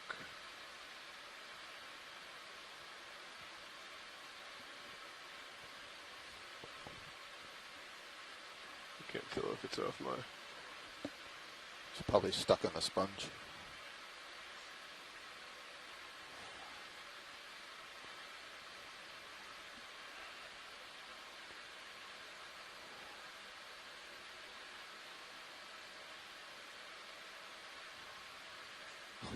Do you want to bring it in front of the suction hose? I think it might be off.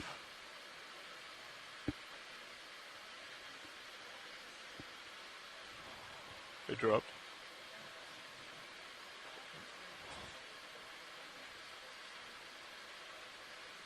There's definitely some At in the least box. some of it's still there. You see any in the box? Yeah, definitely. Okay.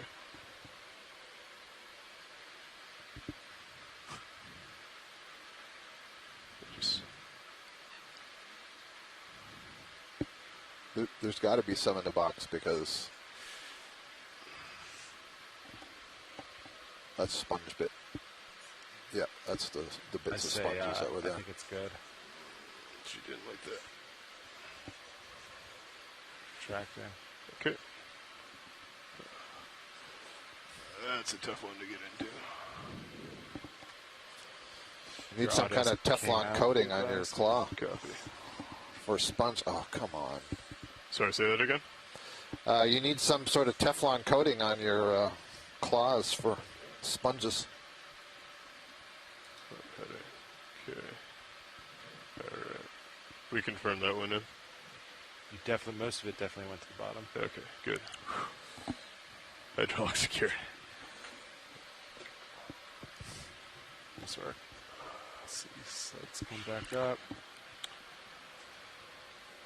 Okay, continuing on. Retracting.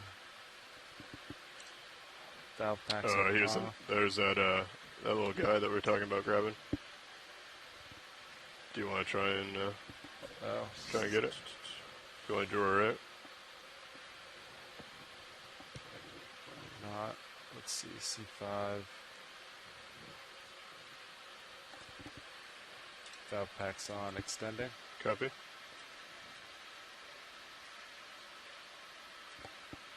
Tracking it. Okay, suction. You're on jar 5. Les Watling notes that this is a relatively shallow depth for species in the family Chrysogorgiidae, so that makes this particular observation and collection even more intriguing. So now we're doing something interesting. This Forxellia, we're going to see if we can suction one of these siphonophore colonies. I think it's up. Is it going? I think it's I don't know, it's up. I think I got it still. Stand by. Or no. There's a siphonophore. I don't either. Okay. Yeah. Do you want to bring the door back in? Sorry.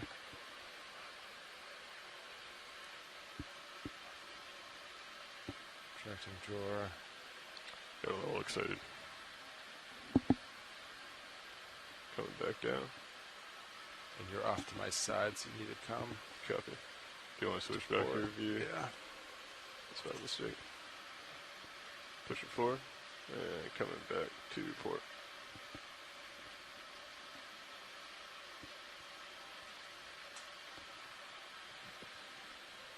Okay, continuing up the hill. Oh, there's another crab. If you want to do a snap zoom on the crab, if you want to get a move in, nav and co-pilot, you can. This looks like another one of those carrying crabs. Yeah, you would do 10 meters, 275. Go ahead and come in. Could you? You got a good eye for those now, Lars. Absolutely. So notice this one's now carrying a different kind of coral. Earlier it was carrying a black coral. This looks like it's carrying a plexaurid Gorgonian coral. Yes, if video is ready. Very cool. Off in 3, 2,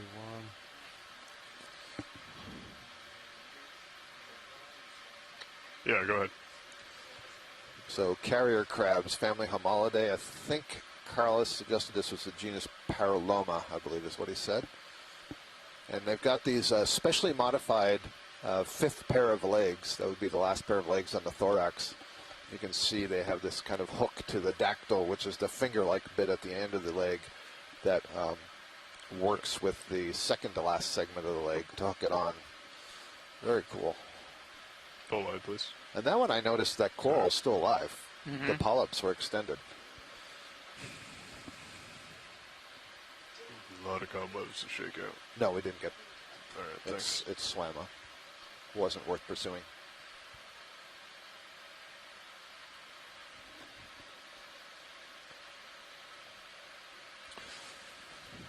I'm sure those crabs have discussions all the time about what's the latest fashion Well, at this depth, we wear plexaurids. We don't go for black corals. Oh, you know, so here's another one of these urchins. Are these, what are these elongate urchins called? They're not irregular urchins, but they look a little bit taller than, instead of a flattish hemisphere. Lasers on. There we have the two species of urchin that we've seen today next to one another. This one urchin may be feeding on that Lophelia. Chris Ma has made an appearance in the chat room. He tells us that is Echinus mellow. Thank you, Chris.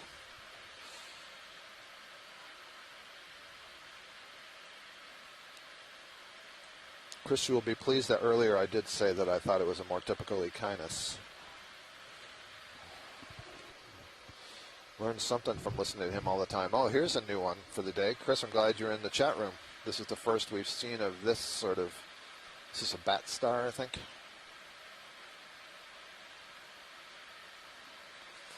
And for the other urchin, he says Sideris. I think somebody actually said that earlier today. Looks a little dark, I don't know. And he says this is possibly a feeding goniasterid. Copy. Lights off. Which suggests that there's some unfortunate coral or sponge underneath it. So I guess this is what I was calling a cookie cutter star before. This is now the fourth one that we've seen. I think we're seeing two different species is my guess. Okay. Pilot's clear when video is clear.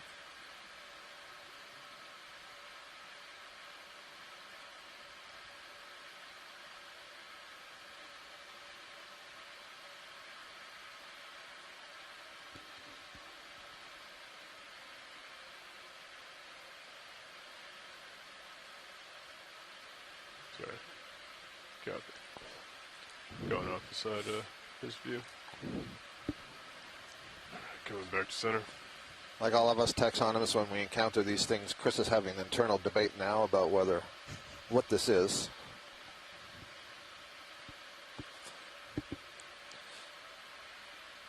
On close-up, he believes this is plinth aster, P-L-I-N-T-H-A-S-T-E-R.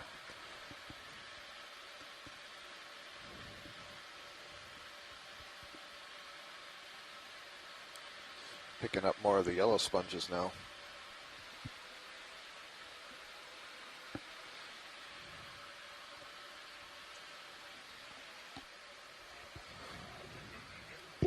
So we're at about 565 meters, so we're not far from what we originally thought was the upper part of this feature until the overnight mapping showed that in fact it was considerably shallower than that.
And so I guess why Scott is gone to get a drink and no longer talking about the biology, I'll give another update for where we are situationally.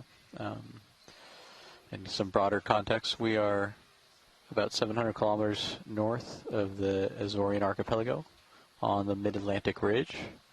We are about 5 kilometers to the west of the main axial valley of the Mid-Atlantic on one of these normal fault features that forms the Horst and Graben systems that extend parallel to the Ridge Valley.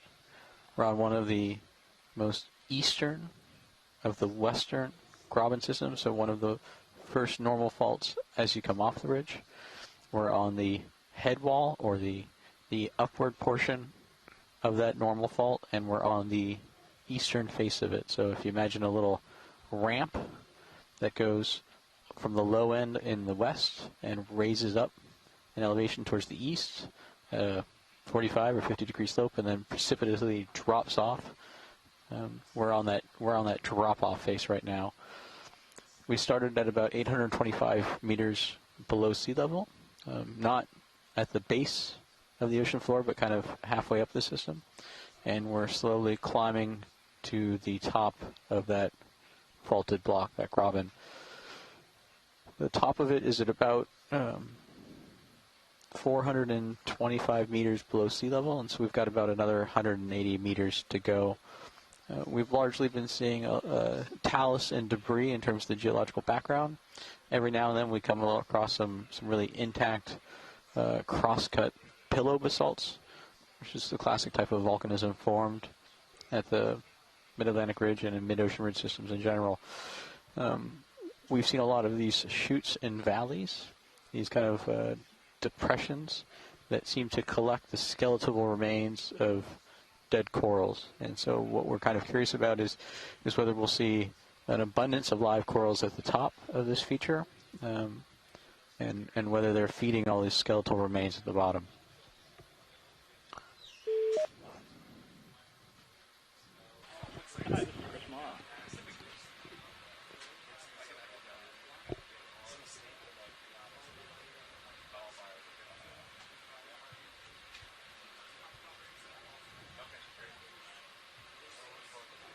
Hello?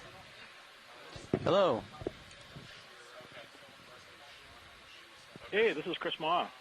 Hey, Chris. This is Ashton Flinders, the Geo Lead, and Scott just stepped out, but just stepped back. Hey, Chris. Good to hear your voice. Hey, I just saw was it a little 6-rayed sea star over to the left of that Sideroid? Or was that a coral? Ashton will have to answer because I wasn't in the room. I'm sorry. I was musing about the time I left today. I was musing about the geology. I wasn't paying attention to the corals. Was it here, Chris? Are we still in the same location, or did we move on? Yeah, I thought well, I mean, like I said, I wasn't sure if it was a bunch of coral or if it was a little 6-rayed sea star, because there was a bunch of stuff that was in view as you were approaching, and I just thought there's that really nice little peltaster or spheroidiscus, that orange sea star that's feeding on that sponge there. Yeah. That's something that we're seeing more and more now. Mr. I'm O'Brien? really kind of happy to see that, because that sort of reinforces the whole notion of these goniastrids as ecologically important. We didn't know what they did before, and so knowing what it is going to be the first step, and then seeing them actually doing their thing is another important part, which is almost more important than getting specimens every time we see something new. There's definitely a lot of ecological data we're collecting here, sometimes without even realizing it. I've found things after the fact on numerous image captures. Down a little bit. You'll notice that goniastrid to the left, the really swollen one that you passed up earlier. Yeah. That's what it is. It looks like it's almost floating over the surface, and although it might be a poltergeist, the more parsimonious explanation is that there's probably a sponge or something underneath it, or some kind of coral that it's feeding on, and it's just sort of, letting the stomach unleash onto the food below it. And similarly, as you pointed out earlier, how far to the left?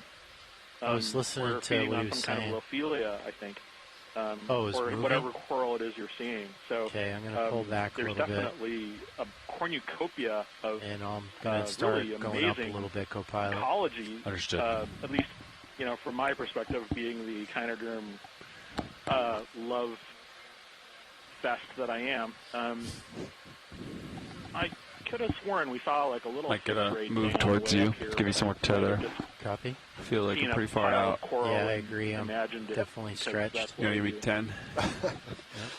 Yeah, unfortunately, the one time I step out, so I can't actually help you there. Okay. I was wondering that Sidroid earlier. Yeah, let's do it again. 275. The Sidroid earlier, if it was feeding on a Lophelia or if it was a dead Lophelia with bacteria on it. What's up? I'm pretty sure that they're feeding on, because, I mean, the ones that I've seen in the Pacific and in other places, are these monitors I've bigger seen the now? teeth gnawing. It's muted. I'm not sure. I don't paper think that they're shows big. These in the monitors? tropical Oh, yeah, Atlantic, they are there slightly. several Sidroid species that, They well, look good. the papers that I've seen call it bioerosion, but I'm inclined to think Yeah, the that touch works the pretty teeth well. I like the are just rubber back chewing here. the, I don't know if it's intentional, but the tissue off. they end up. We've certainly seen them feeding in the recent biodiversity dive that Andrea Quattrini was on. We saw them feeding on, we saw Chaloceterus feeding on sponges.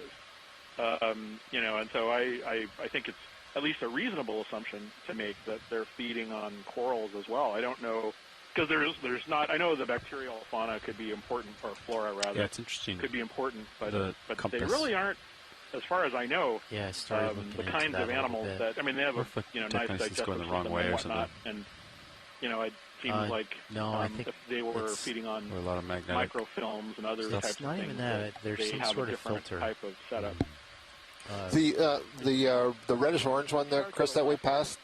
I'm sorry, to the left. No, it's The a one we've been sponge. seeing, I think that's Sphereodiscus or peltaster. Yeah, watch lead I'm pilot. not sure which if one there's- you're referring to right now. I was just asking you about that, the first reddish orange one. Did you say? What did you say that was, there's a Sarah little Master? mound to the upper left. That is to the lower. Yeah, that is like a. I don't mind. Maybe it's just coral again. I think it's sponge. There's the so to the. Oh, it's a sponge. Okay. Yeah. Sometimes that weird sort of bat star that we saw in the Pacific dives on Capstone, Tremaster, it actually occurs in the North Atlantic too, and it would be kind of weird to see it all the way Okay, out I'm here, just kind but of slowly not surprising. floating up. Co-pilot. But again, there's a lot of interesting stuff here. Not a lot of including tether left. The abundance Copy. of these orange cookie But stars. should be able to move soon. Again, I think it's Sphereodiscus. It would be. Oh, because I'm getting further away from you. There's I'm sort of seeing. an opportunity, or we're not full up yet. Collecting one of those would probably be, maybe in Understood. conjunction with one of the 90 sponges, minutes. might be a prudent move, because then we could Yeah, what time is see bingo? which sponge it's feeding on and which species it is. Absolutely, yeah. It'd probably have to wait for the day after tomorrow. We've filled our bio box, and so it would have to be a small one that went in a suction. Keep an eye out for that. But we're going to be coming back down here. Oh, no, that's fine. Yeah, a couple of mainly days. just a consideration. Pilot, can we get a zoom in on the lower right? There's a Lower right. rock at about 5 o'clock, and it's got a purple ribbon on it. Okay, I think I see the one you're talking about. Let me get set up. I'm pretty sure we're looking at a mat-growing clavularia, but we only saw one Yeah, I think on we got a some time, so fishing I'm gonna, line that we I'm saw gonna earlier, toe so it'll in. be nice to see one We'll get a nice zoom. on a rock. Okay, it looks like the echinoderm period is over, so I'll be watching, but it's great to have everyone back, and I'm happy to hear your voice and everybody else back in play, and I look forward to expounding on pentamerous things once again. Okay, Yeah, fantastic, Chris. Yeah, we always like hearing from you. Very informative. Sure. Yeah, so I'm seeing two things here. So one is this purple that we're zooming in sorry. on the Lost rock.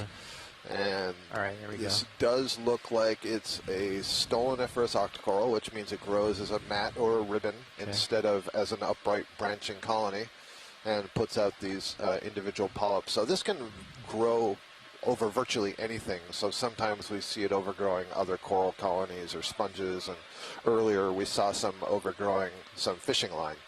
And here you can see the several individual polyps and mats growing from a rock. The fact that several of these ribbons are disconnected suggests to me that we had a recruitment event of many larvae settling on this rock and then each starting to grow. So that's kind of interesting. Okay. Oh, sorry, losing it. So that's good pilot. And then as you pan out, just above it, there's going to be a very thin branching coral right there. It's red next to the yellow one, just left of center now. Okay, I got to. All right. This may be a Swiftia. Okay, you can go and that's on the video. genus name for another kind of plexaurid coral. Plexaurid is the name of a family, the Plexauridae, which has a lot of these Gorgonian sea fans. And I'm pretty sure that's what this is. I don't think it's some kind of, or is it some kind of baby paragorgia? That's kind of interesting. Huh. Yeah, I think I set up. And then the yellow next to it, I believe, is zoanthid that may have overgrown. That's the first vertical power line. No, it's another Octa Coral because it also has pinnate tentacles. I don't know what that yellow one is.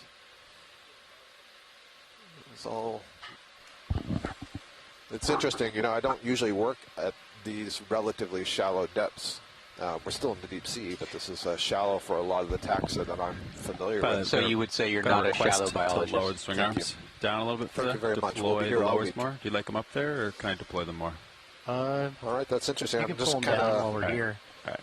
No, Les asks if the yellow is a zoanthid. No, it's clearly got pinnate tentacles. I thought it was a zoanthid at first too, Les. But it's not. It's not something I recognize at all. I thought I heard somebody. Fortunately, we filled our bio boxes, so we'll have to hope to see it again.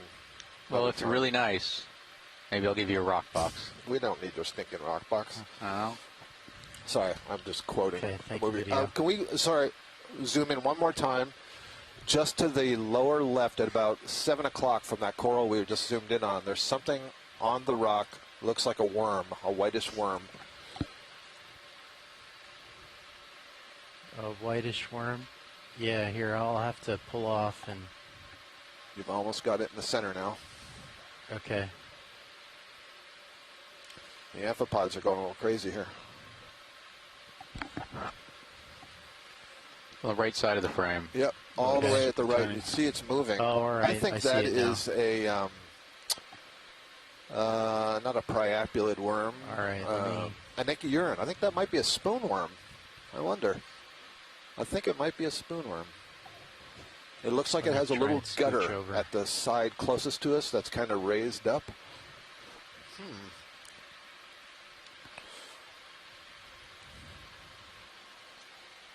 Okay. Oh, lost my toe. Okay, thank you. Thanks. Okay, thank you. Okay. We could go back in on that worm if you want. Watch lead. I just lost my toe. Big fish below. Not super big, but pretty big. See it? Oh, yeah. Yeah, let's see. I can back up a little bit and maybe look down. It'll be out of the light pool, though. Yeah, I'll let him go. Okay. So we have about 100 meters to go to the top. Okay.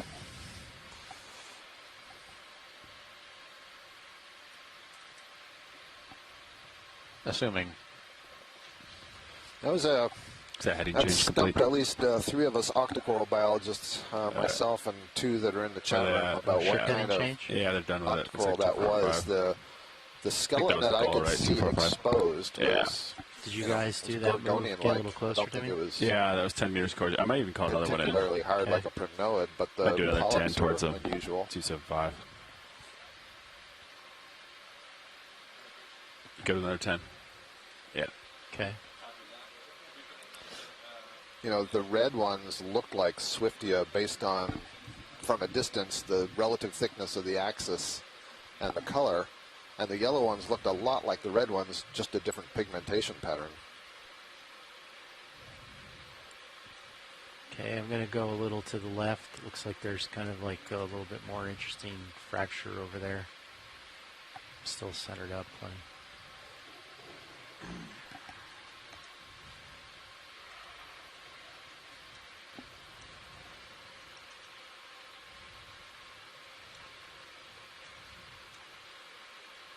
Go ahead.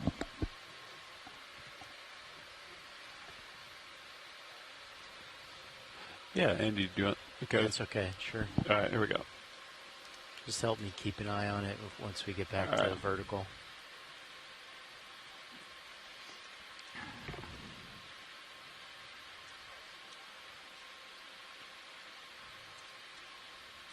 Starboard upward deploys pretty quickly. You advise? Yeah, they are pretty snappy. Okay.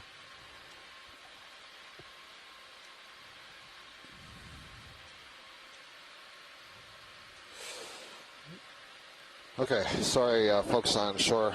We also have a chat room, so we're also communicating by typing. And sometimes I'm busy typing away responses to the scientists on shore, and sometimes I'm narrating.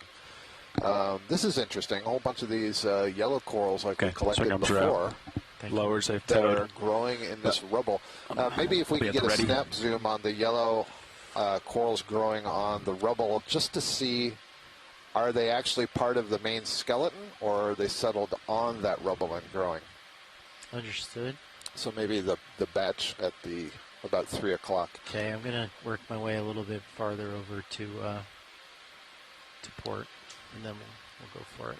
So for those of you joining the live stream, I think it's worth noting that all of us together, you at home watching and here on the ship, we're all climbing this mountain together. We're the first humans ever to see this, so it's pretty special. Nobody's been here before. Oh my goodness, this is the black coral that generated all the excitement before that the homalid crab was carrying.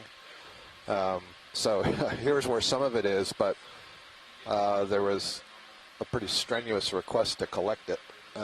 Again, I filled those bio boxes.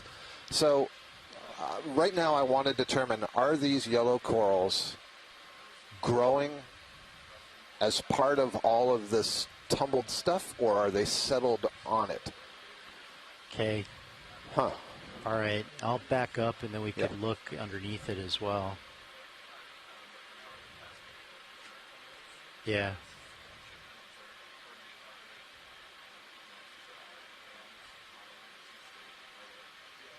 I'm swinging towards you, so I'm winching in, looking down. I got plenty overhead, 20 meters out, 22 meters on my sonar, a little more. Manuela Ramos is offering a suggestion, and I recognize this name, so my brain is telling me that this is an associated yellow thing, and that is, let's see, Iguchisamia cornucopia. So it might be an Iguchisamia cornucopia reef. And Carlos then sends a link to a paper that talks about reefs that they form in the Azores. And this certainly looks to me like they're part of this jumbled mass here. There we go. And this paper is about topping the cone, which is kind of what we're climbing here, is this cone. So that's very interesting. And it was at 280 to 300 meters deep. So that wouldn't be too far off from where we are. And it says that they have a dense framework that covered an estimated 1,000 square meters with living bright yellow polyps standing out from the dead skeletons. So I'd say that's pretty much what we're looking at. So a good call. Oh, and here, now these are definitely brachiopods. Those little bivalves that you're seeing underneath yellow polyp, those are the structures that I thought I saw earlier. So they look like clams, but in fact they have filter feeding tentacles inside those two bivalves. Okay. Not closely related to mollusks at all. All right. So then are you thinking that all of these skeletal remains are in place and not necessarily talus from upslope? All I can say is that this is not a completely dead rubble pile. Okay. Right? Fair enough. Yeah. So that's interesting. I mean, at some point, you would get so much rubble that it becomes stable. Can we zoom in right now in the center, just a little bit below center on the white branching coral? There's something sort of peach-colored wrapped around a branch. All right. Yeah, I'm going to try and get centered up on it. You're going to find the small stuff. Small stuff. Okay, you can go in video.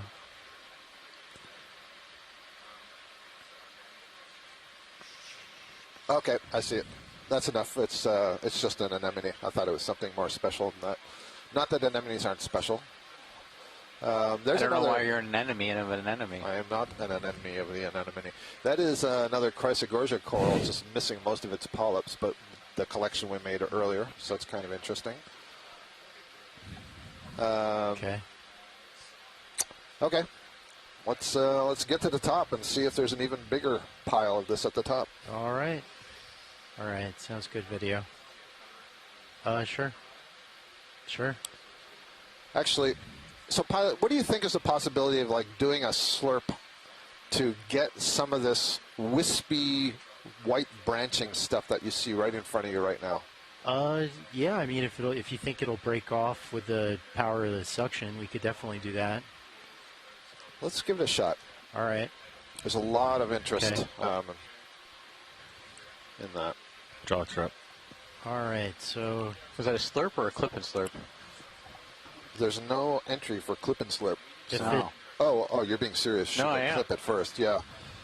If I clip it, then I would have to let go of it, and I think there's a like a non-trivial current. I think it'll just fly away. Okay, let's see what you can do. Oh, actually, I could clip it and then hold it in front of the suction. Yeah, we could do that. All right. Just kind of vacuum it up. Yeah, I can. If I have to draw out to expose the nozzle. Okay. Delivery. All right. So let's see. Let's pick a good one to go after. I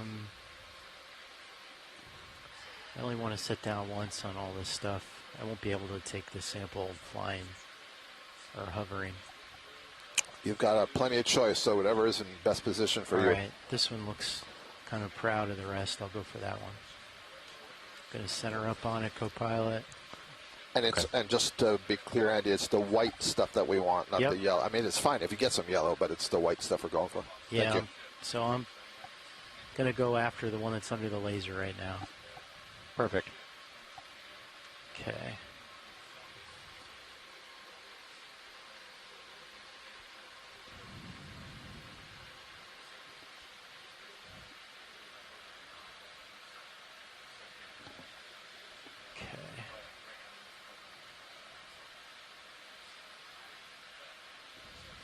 Okay, so C2, jar 2. Copy. Just trying to get a stable seat here. Is that going to hold? I need a little bit more.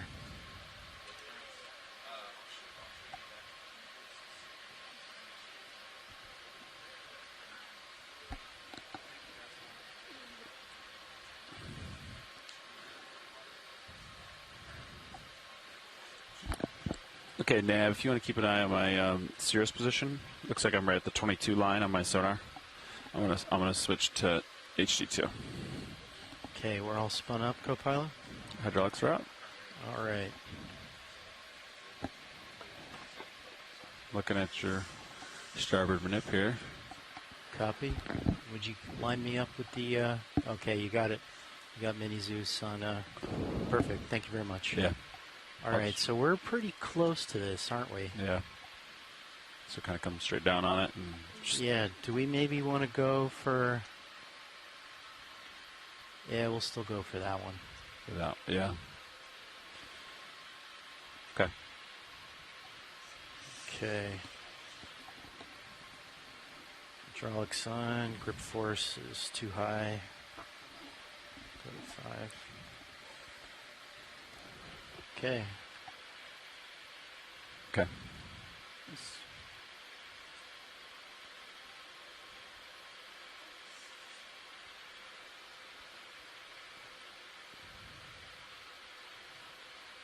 Cutters are up. I want to make them down.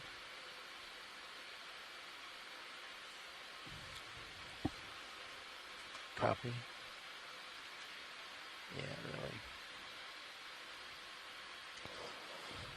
Les Watling suggesting that this would be a fairly marginal habitat for this based on the limited number of live polyps. So it'll be interesting to see what it looks like elsewhere. I don't know what this paper said.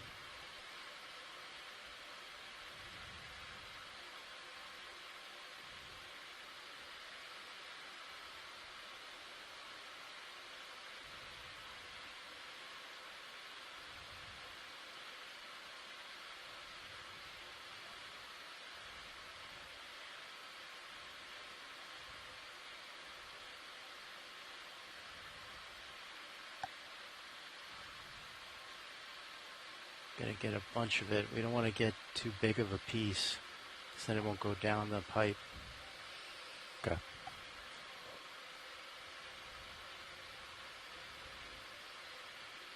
Yeah, would you zoom in video on the mini Zeus? I guess both of them.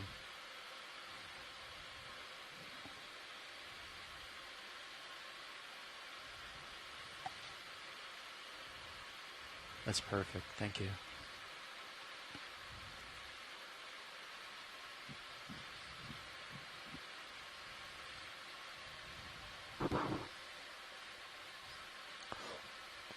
Have that persistent sponge on the claw.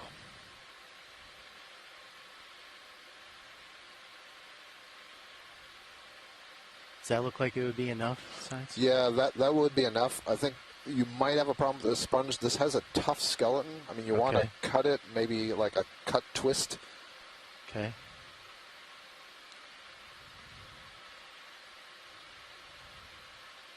There, as I said, it's a tough skeleton. And with the sponge there, I don't know if that's inhibiting it. Could do a continuous rotate and centrifugal force it around. Okay. Potentially. Yeah, I almost kind of want to like let it go and chomp it a bit. One more chomp. Boy, that is tough, huh? Yep. Yeah, right. They're very impressive, the protein that's in there. Okay, would you zoom But out I think a you little got bit? the right idea. Open, close. Yeah, even if you drop it, there's other options to grab too. Yeah.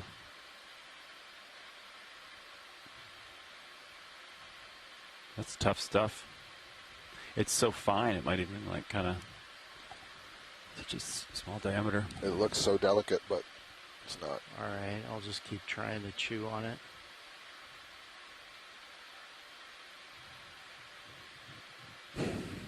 That's the quickest I've ever seen. Oh, yeah. There we go. Nice work. Nicely done. That's the quickest I've ever seen. I like that a lot. Okay. Did you want to take off and then draw out and suck it up? Yeah, or, I think we'll okay. have to. All right, so you're going to grip lock that, and then, all right. I'll kind of get it staged a little bit before we do that. Okay. Perfect. Thank you for the mini Zeus. Just put it right there. Grip lock engaged, indexed out.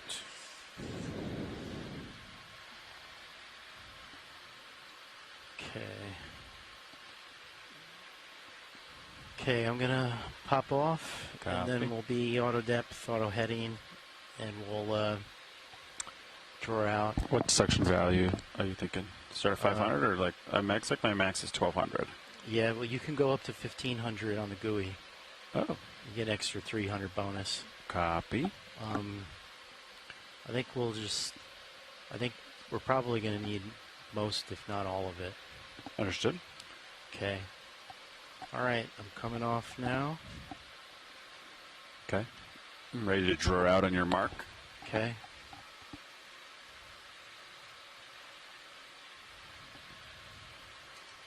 Okay, I got auto depth engaged. This one's going to be kind of tough because I can't XY.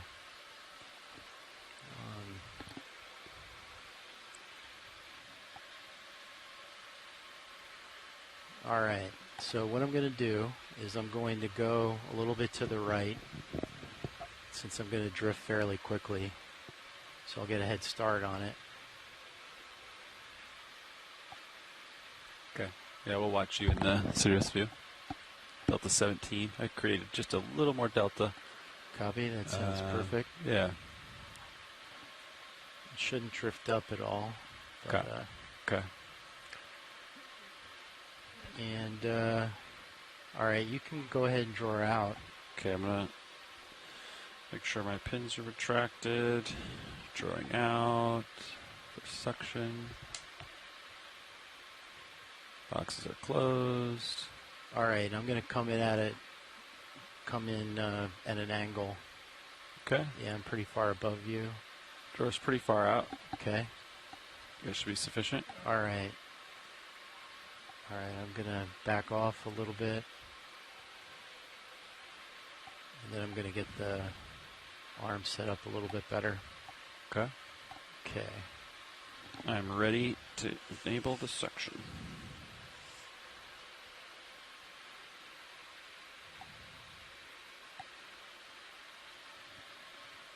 Okay, suction's on. 1,000. Okay. I got to back up a little bit here.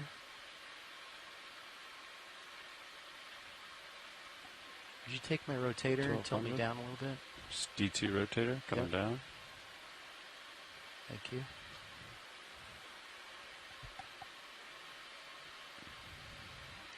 That's 1,200. I'll give you more if you want.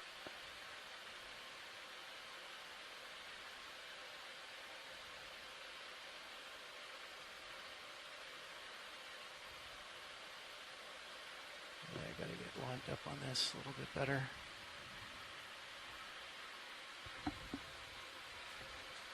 Okay, yeah. That looks like it's grabbing it. Okay.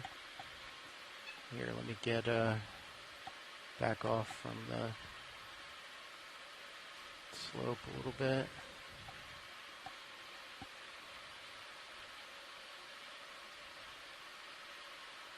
Just get out in the water column. Should be good. Okay, all right. 1,200 seems like it's enough. Okay.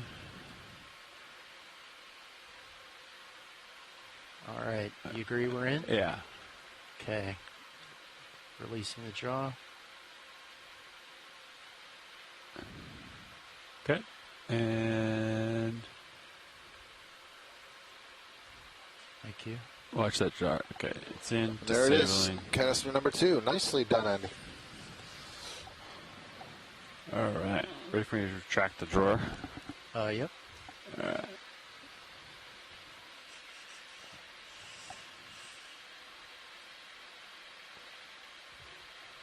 Nice. Thank you. Arm is stowed.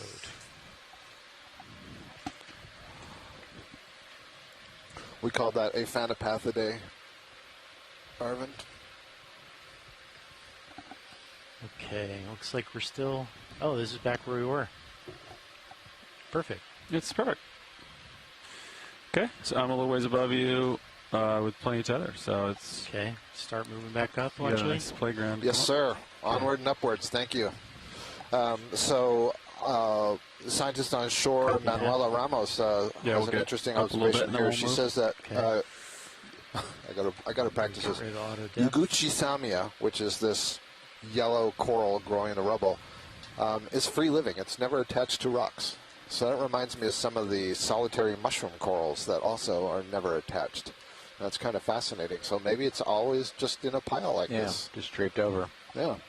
Okay. That's really And cool. How much time? It's like taking advantage of this chute-like niche. Okay. We'll try and go a little bit faster then.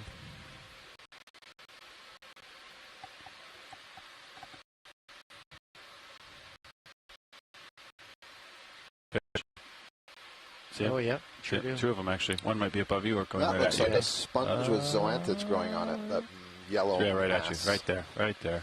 There on the left. Is that another wreckfish? 2 wreckfish? Big wreckfish. Cool. He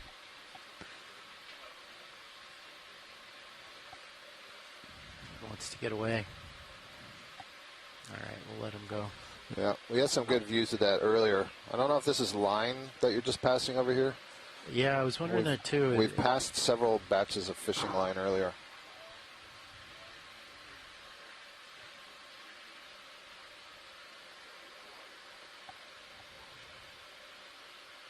What do you think, Watchley? It looks like some kind of coral. Yeah. Sure. I think it's line, right? No, Oh, that's, yeah, that's sure rope. is. Yeah. Ooh, I want to get away from him. Yeah. The fish just keeps going into your light pool. Big fish, big wreckfish to starboard. They're curious. Curious little guys.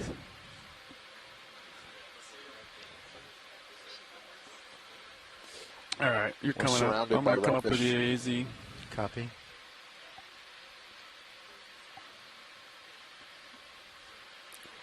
You get. So, folks on shore, we're trying to move a little bit quickly because we have just over an hour left in the dive, and we want to try to get to the top of this feature. Okay, but if there's something that you can identify, you see that we really need a close up of that. Let us know as quickly as you can. Otherwise, we're gonna keep working my way up. Zip by it.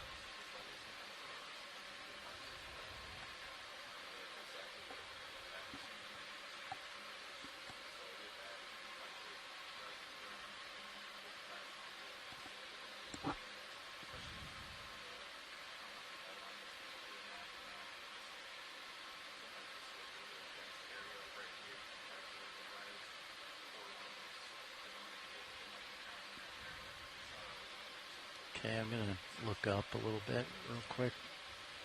Make sure there isn't lots of this yellow sponge here. Grab a hold of one of the swing arms.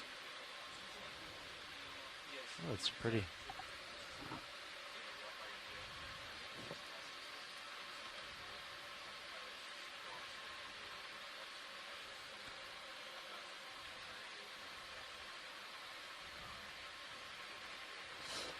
An Oleopathes black coral. They're pretty slow growing, so it must be on a pretty stable rock there in the middle of this little, I don't know what you'd call this. I'll call it a chute. Depression. I'd call it a chute. Yeah, okay.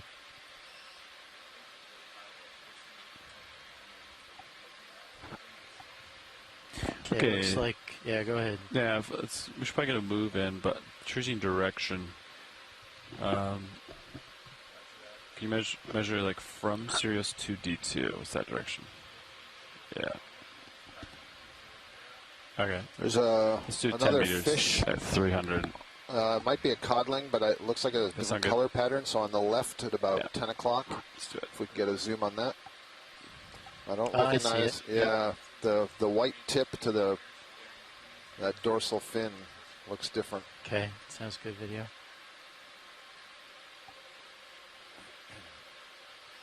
I don't think the ones we saw earlier had that color pattern. Oh, well, thank you very much. It's in front of some soft corals. Look at that, those white things that are kind of branching. They look like anemones with very long arms. Those are Octa Corals that don't have an internal skeleton. Instead, they're filled with fluid. HPU disabled. Copy. So when you disable the HPU, does it automatically bring it down to 400 at that point? Yeah, it sure does. All right, great. I just noticed it doing that.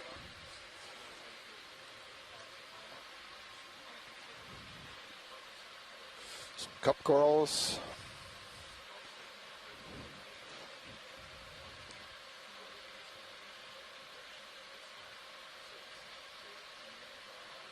This is an establishing shot. How do we do, Brian? Oh, Andy, can we look just down in front, the very bottom of the screen? Absolutely. Yeah, I got a close-up of this. I thought we'd passed it. We got a request for a close-up look at the Oleopathes. Okay. All right, yeah, I think we got a little bit of time for that move to come in. So we can sit down, get a nice zoom real quick. All right, when you're ready, video.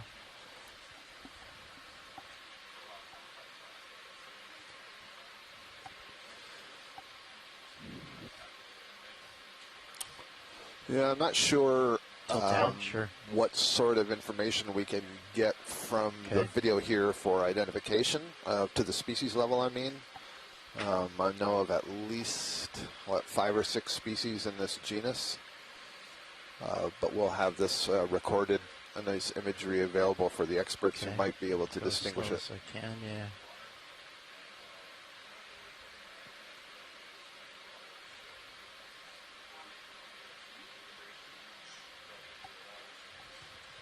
It looks like one of the Phanopathes behind it that we just collected. Thank you, pilot. Copy.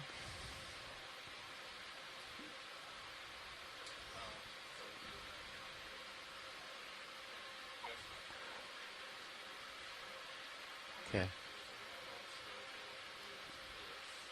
Okay.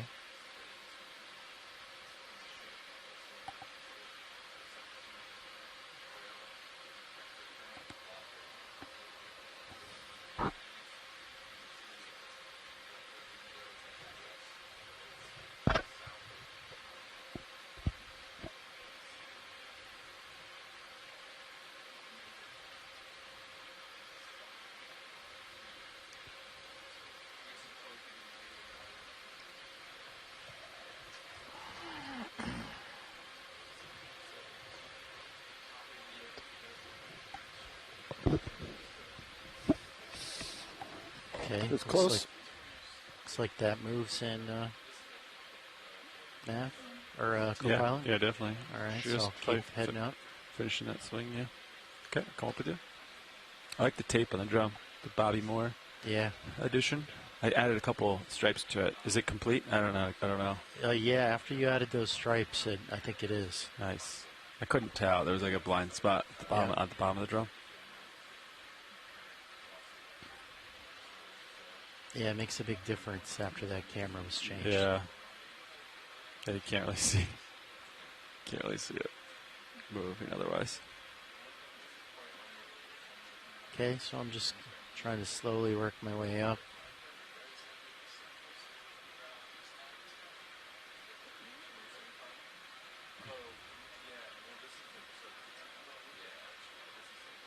This auto heading seems pretty soft. Yeah. Do you agree? I do. It also helps when there's a little bit of current that's perturbing it, that it's pushing against. Yeah. Some sort of force to fight. Yep. But after we did the motor controller upgrade, the auto heading was completely changed to orders of magnitude better.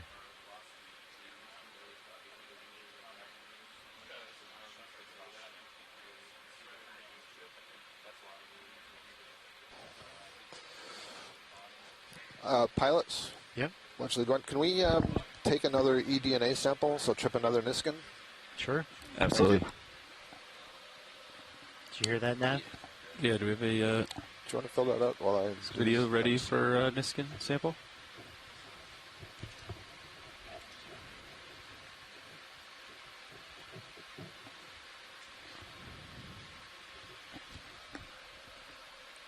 Okay, where go? Here we go. 09, right? Reset. And fire. There it goes. 1716. I believe that's number 3. Canister 3. Canister 3.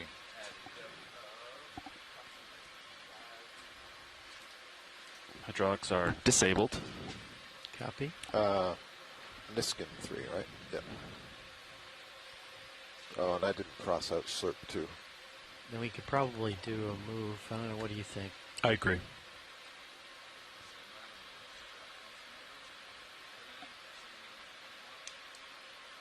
Whatever you've been doing seems to be working. The last one was a 300. Just to kind of, because I noticed you didn't want to be in the Taos. You wanted to be in on the hard, so kind of keep you on the hard stuff. So probably another 300 or 290 or something like that. Yeah, I mean, I'm open to being either one. I just thought the boundary was more interesting. Yep, I agree. I think it's great. Yeah, let's do another 300.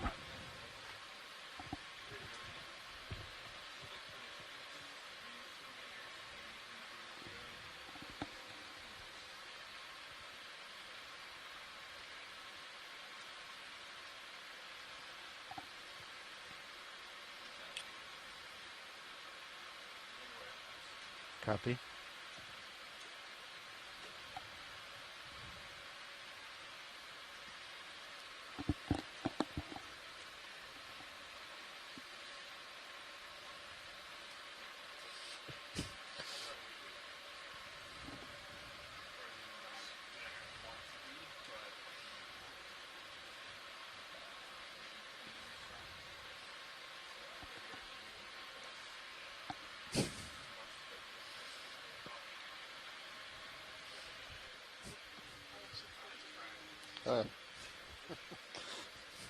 It's true.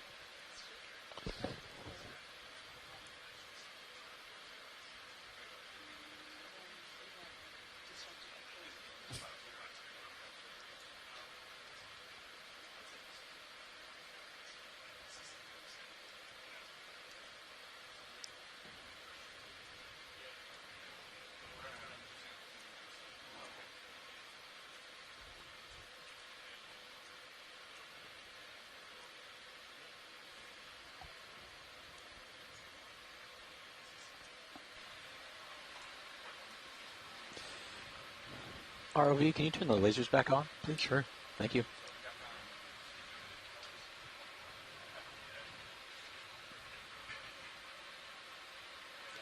look up, just make sure there's nothing above me. Okay.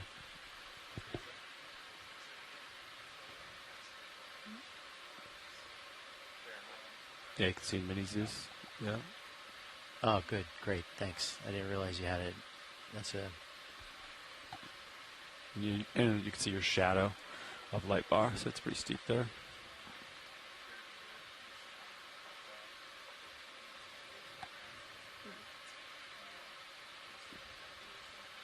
Ooh, this is pretty. Cool. Well, here's a nice site. I think this is why lots of folks were eager to get towards the top, thinking maybe the density would increase, and that's certainly what we're seeing over here with the Iguchisamia. This rubble looks really solidly in place. Yeah, I'm kind of I'm expecting to see a field of yellow. Yeah. Yeah. Yeah, solid yellow. Yeah. Yep. I see a crab over there, another one of the homology crabs on the left. One of those carrier crabs. And this is there's a second one coming up about 2 o'clock, 1 o'clock, tucked away there. And one of the cool things about these corals that grow in these rubbly reefs like this is that there's all kinds of spaces for stuff to live in. And so they enhance the diversity of areas. You know, this is in the deep sea, it's the corals like this that are the trees of the forest. And all the organisms that would normally associate with the trees, that's what's happening in the water here. Co-pilot, do we want to so it's really cool to see this. It's beautiful. Looks like a black coral tucked in there as that's well. And I don't know what the white thing is we're going to see ahead. The thing that was at the top of the frame? Yeah. Yeah. I think we're going to justify the move bearing towards uphill. Okay. So he's got waypoint 7 selected. So sled bearing 275. So if you're looking 275, I'm pretty far away right now. Okay. Oh, sorry, I didn't mean to interrupt you. If I'm looking 275. No. I'm just trying to, without trusting my compass, I'm just using your compass to determine our direction. You know what I mean? Yeah. So so you're pointed right at the waypoint 7, right? Yeah. So I'm going to kind of go off your. Pilot, can we zoom into that coral bush that's moving in the upper left? Yes. Thank you. I just want to verify that that is not something other than a black coral. There's a couple of other possibilities. It's probably a black coral, but it could be Chrysogorgiid or Manecanella. Okay, you can go in video.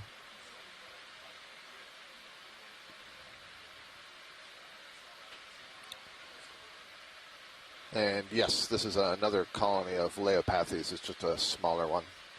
Cool, thank you for that. You're welcome. You can go wide again video. It's a beautiful color. It's so interesting to come into the deep sea where there's no light and have to squint a little bit when you shine a light on it. See this really bright yellow. Yeah, so this is a sponge? Yeah, good call. Good call. I'm picking up what you're putting down. Now this is a sponge I don't think we've seen today, so we should get a good close-up of it. Just coming in the top of the screen, Andy. Okay.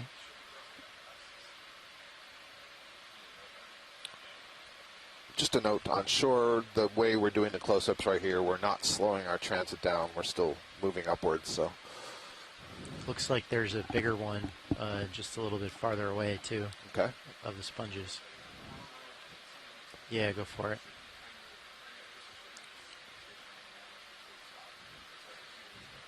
Oh, very interesting.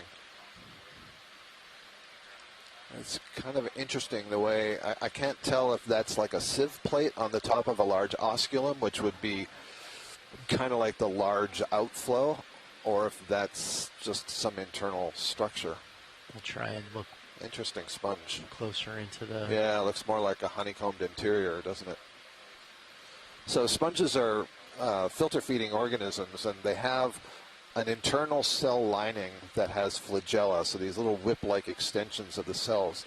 And cumulatively, all of those cells beating their flagella create a current, and that water is pushed out through the openings that you're looking at right now. But in doing that, it creates a negative suction, so water is pulled in through much smaller openings that you can't actually see on the outside of the sponge.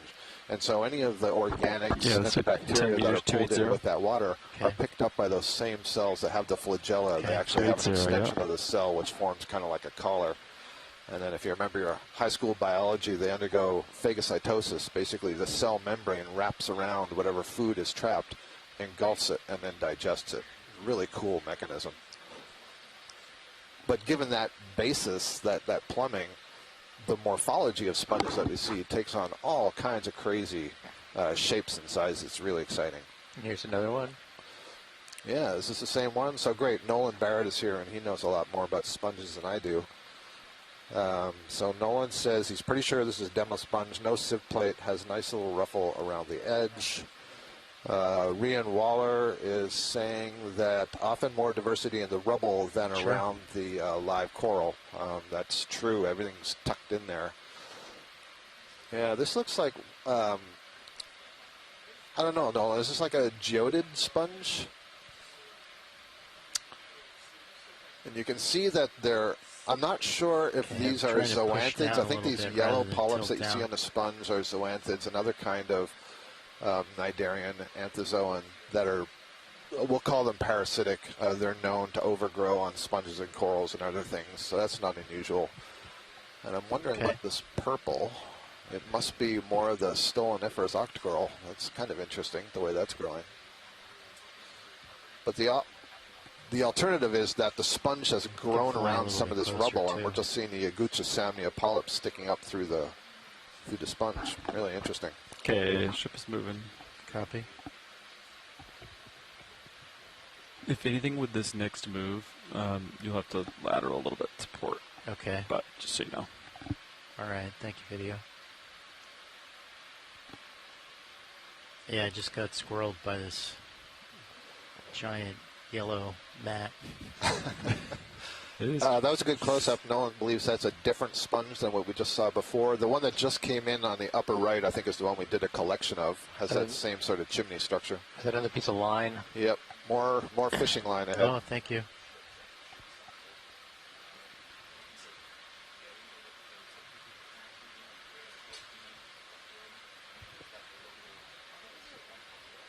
Yes. Looks like it's on the ground, eh? Yeah, it sure does.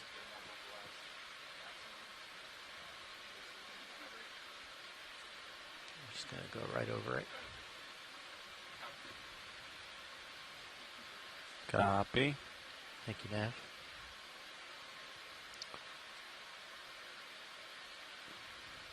Oh, great. We got Asako Matsumoto is passing on some information from Boris Serenko about the chitin that we saw earlier in the day, and so she's providing a genus name, Stenocemus. So that'll be really helpful. We have whole teams of people that are working on annotating the video, so they're making data entries that are time-stamped with the video with the best identifications that we can get. And later on, any interested scientists can access those annotations in the video and do whatever sort of analysis is appropriate for their research. So the more information we can get at this point, the easier it is for scientists to find the data later. And of course, all that video data is matched up with this other metadata that we're getting, the depth, the temperature, the salinity, and so on. And I guess for those of you who are unsure, I haven't said this in a while, so our depth right now is 517 meters. The temperature is 11.6 degrees Celsius.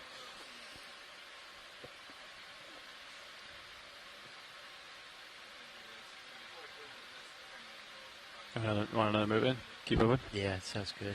All right, now let's get another 10 at 280.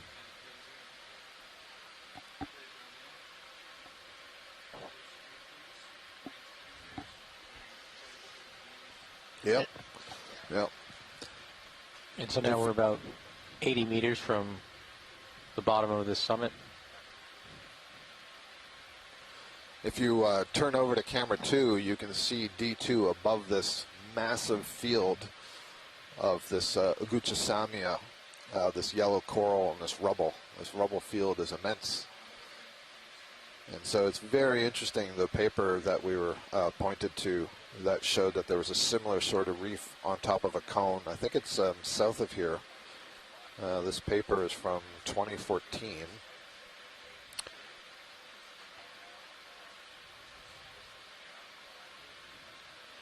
It was discovered in July 2013 off Phyla Pico Channel in the Azores.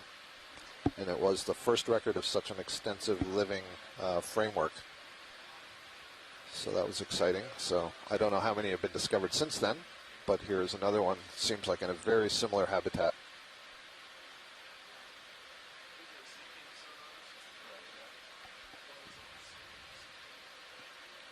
Kind of working my way up and slowly to port, co-pilot. Okay. Little jellyfish and cereals video. Hello. I used to have one of those as my desktop background for a while. Oh, yeah. There's some good ones in the Marianas, if I remember right. Got some good shots of those.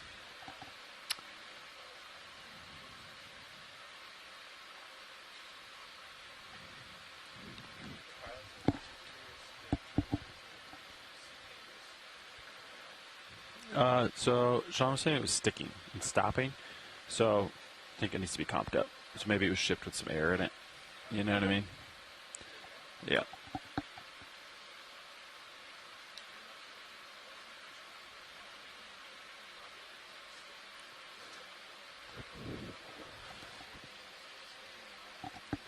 When we get shallower, we can like a field of marigolds. See if it. Sunflowers. I know, isn't it beautiful? Yeah. Such a stark difference from the graveyard we were seeing earlier. Yeah. Yeah, good point. Good contrast. I feel like I'm biking to Tour de France on one of the scenic days. Well, it'd be an interesting density analysis with depth.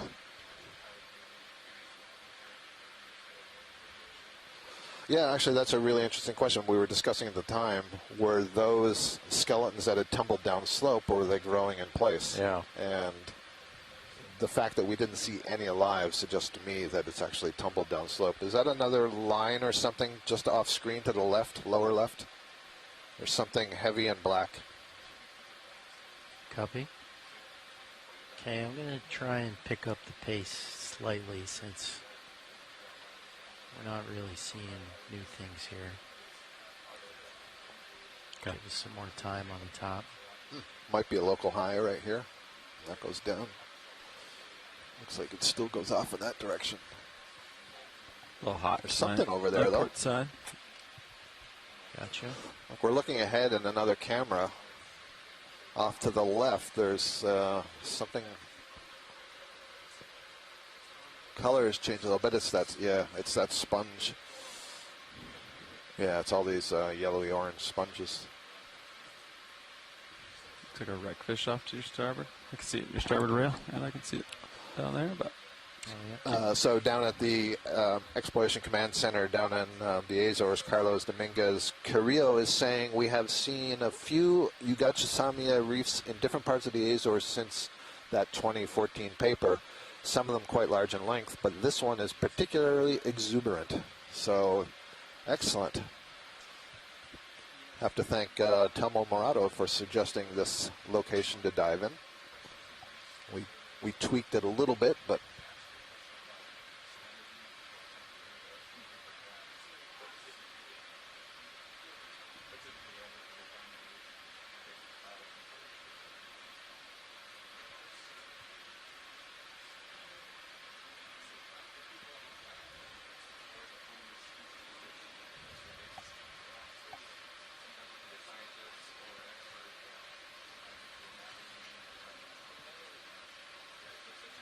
I wonder why they chose to be yellow. I don't know. I'm glad they did. Yeah.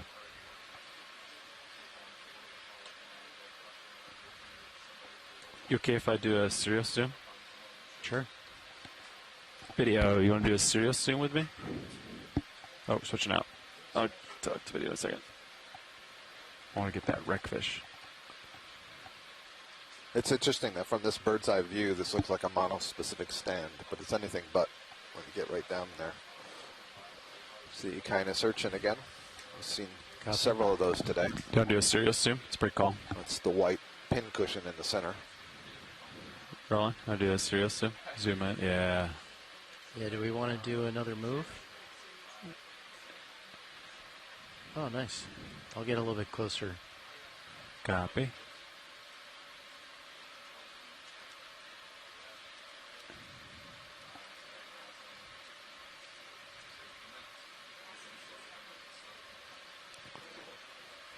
You can zoom out. Let's keep going. 10 meters, 280. Copy.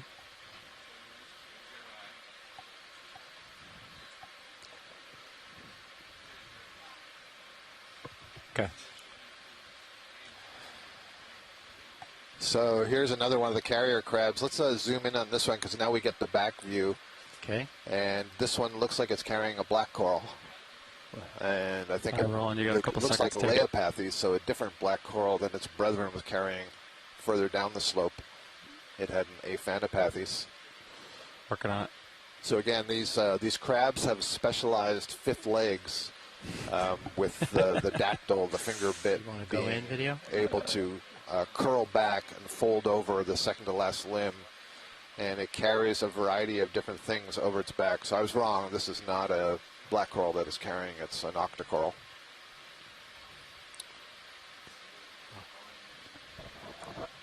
Little Very tilt up interesting. and now going tight to the claws. A little parasol. To the claws? You know, it has claws in the front, but it doesn't use the claws to hold on to these corals and sponges. Just these modified legs with the dactyl. A little more tilt up. Could you imagine having to walk around like that all the time?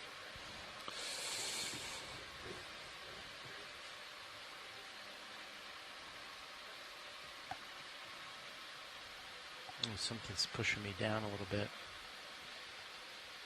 A little downwelling as we get to the top. A little bit of currents are changing, maybe.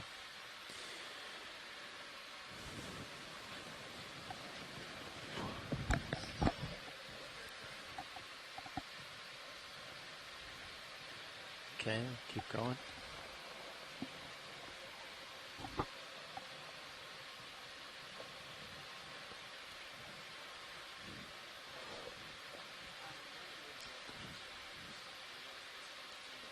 It's fascinating to me that, you know, I've basically been doing deep sea diving since I was a grad student, so since 1987, and yet I can still get on dives and see something I've never seen before. And this is a sort of habitat that I have not seen before, at least certainly not extensive like this with some of the associated fauna. It's really why we keep doing it. And have you been out to the Mid-Atlantic before? I haven't been to the Mid-Atlantic Ridge. I've been along the New England Seamounts and to the Carnivorous Seamounts, but not this far.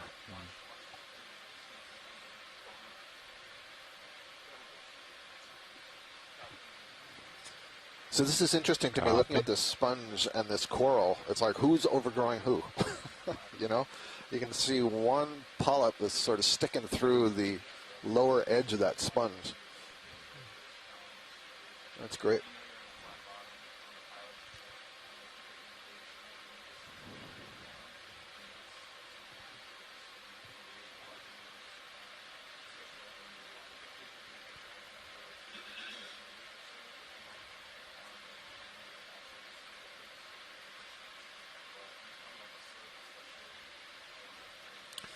Looks like drifting past the lasers is another arrowworm, Keatingnath. It's a pelagic or planktonic. I'm hauling in, got more tether.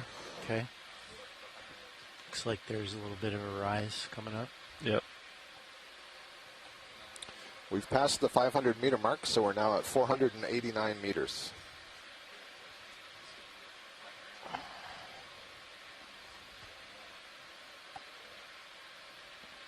Okay, I'll try and give a good scoot upwards. Okay, I'll come up with you.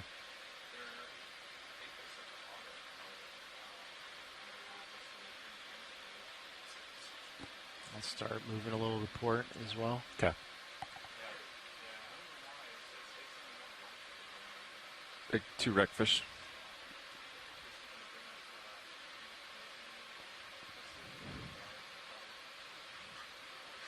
I might catch him.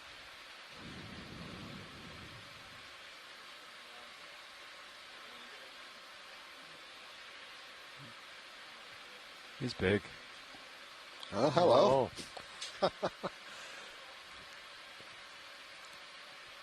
So someone earlier, I don't know if it was Mike Vecchione, somebody identified this as an Atlantic wreckfish.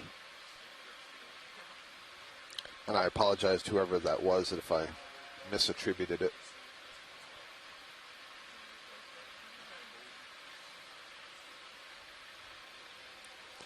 I should read to you some of the names in our chat room. I haven't done that today. Apologize. So we can get an idea, besides those of us on the ship who are contributing some of the information that you're hearing. It's not all just from the heads of Ashton and I. So let's see. And I apologize, the names are all sort of crammed together, so if I mispronounce. Ooh, looks like a bunch of little guys by the distance. Stand by. Yeah, so they're attracted to your pole lights. And they're just playing in the Krista lights. Rabinold, Yeah. Chris Moss, Cindy Van Dover. It's kind of nice. It's like Elizabeth Fraser, a bug light. James Aubrey, Les Swatling, Manuela Ramos, I think underneath Sirius is Mary Dury, Mike Vecchione, Michelle Scherer, Nolan Barrett, and Upashna Ganguly. And there have been some others who've already left the room. Let me see if I can remember some of who. Rian Waller, who we've mentioned a few times today. Elisabetta Manini. Okay, so we thank you all for helping us share this exciting observations with the public. Looks like this might be a local. See the background? Mm-hmm. Oh, Like maybe it just kind of folds around. Yeah, like a folder, what do we want to call it? Again, if you want to get a broader view of what we're looking at, check out Channel 2 and the view from Sirius, and you can see the D2 ROV in that view, and you can see the extent of the topography. And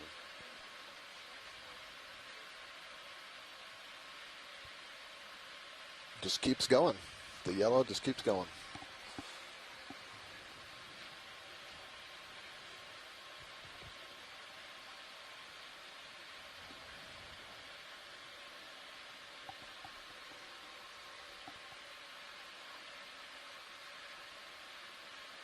Okay, I'm going to get a little bit closer and keep heading up. Okay.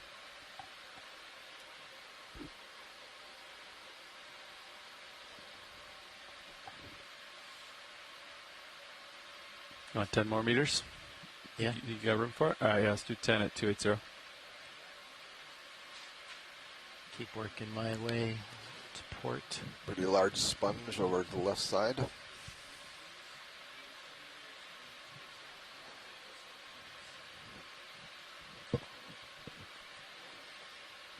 Nav, could you get us some contour labels by where we are?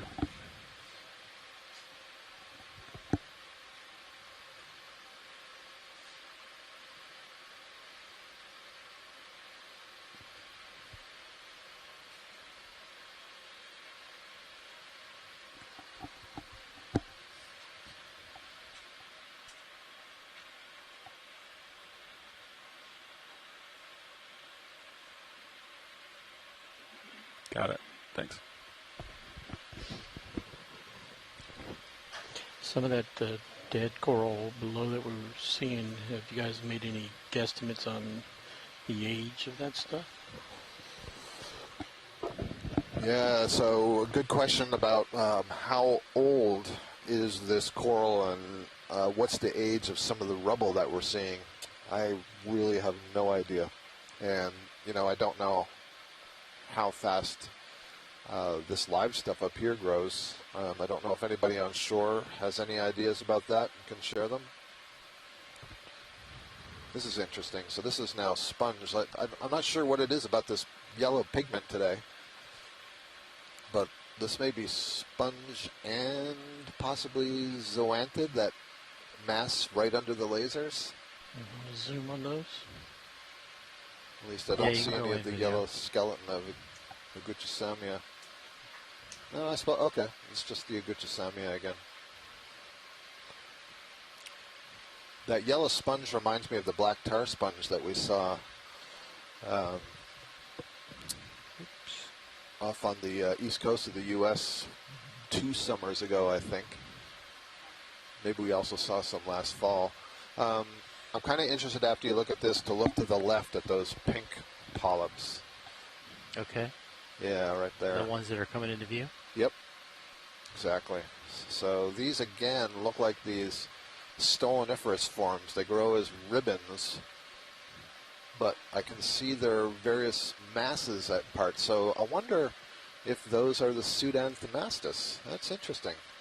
That could very well be, because what I'm seeing is they seem to grow as a ribbon, but then there's this solid ball in the center from which the polyps are arising. Just there's a lot of them. Yeah, Nolan also thinks that that sponge has that feel of that tar sponge. You could imagine that same sort of texture stretched out over the rock, but sort of jet black.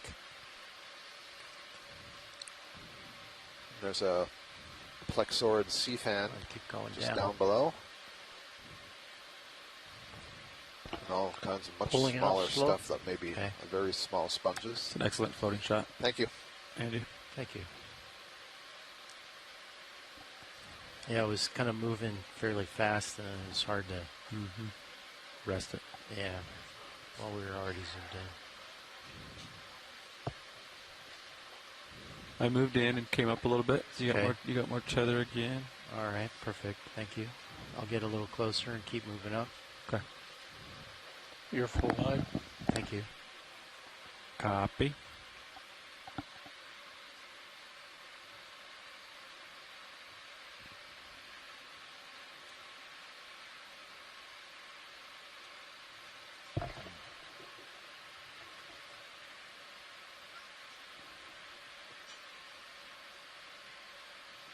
Looks like there's something big up and to the left over here. Serious. Yeah, I think so. We're just about 40 that's meters you, from and the that's top. the rock you're on, I think. And I according was to the thinking that bathymetry, white it's thing that's kind of along my pretty current pinnacle-like feature. Got it.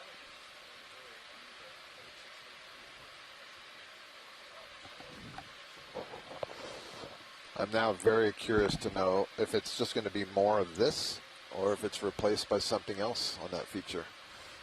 Yeah, and it's not very large. It's probably about 300 or 400 meters by 300 or 400 meters. The top pinnacle itself. Yeah. How much time we got left? Not a lot of room to maneuver up there. Okay, so I should really kind of push it then. We can get another move in, yeah. All right, I'm going to start like trying to make good tracks upward. Okay. I'll let you know when you run out of tether. Copy. Thank you, co-pilot.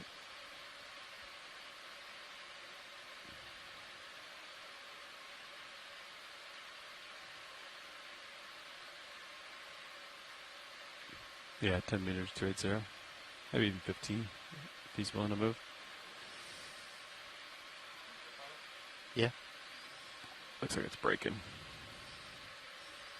Yeah, it sure does, doesn't it? But we'll stay sharp.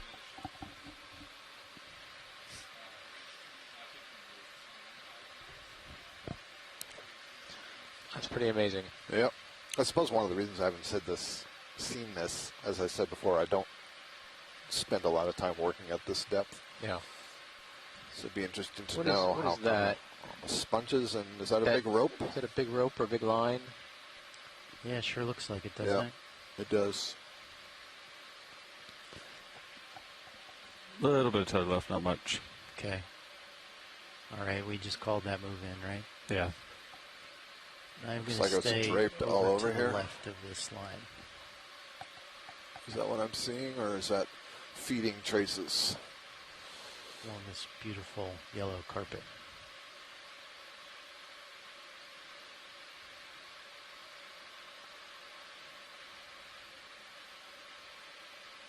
Neither, just cracks and rock. Yeah, I wonder if the top is just going to be a blanket of this. Yep. Yeah, that's about all the tether you got. Okay. I'll hold here Just. for a bit. Just in quotes. Not to belittle it or anything. Right. I mean, I was expecting to get to the top and have this beautiful rock. Buried under the Zoom in on skeletons. serious. See a second. Snap it. Yeah, yeah. Here, let me back up a little bit. Oh, I thought you wanted me to look at you. No, I like this view. Yeah, me too.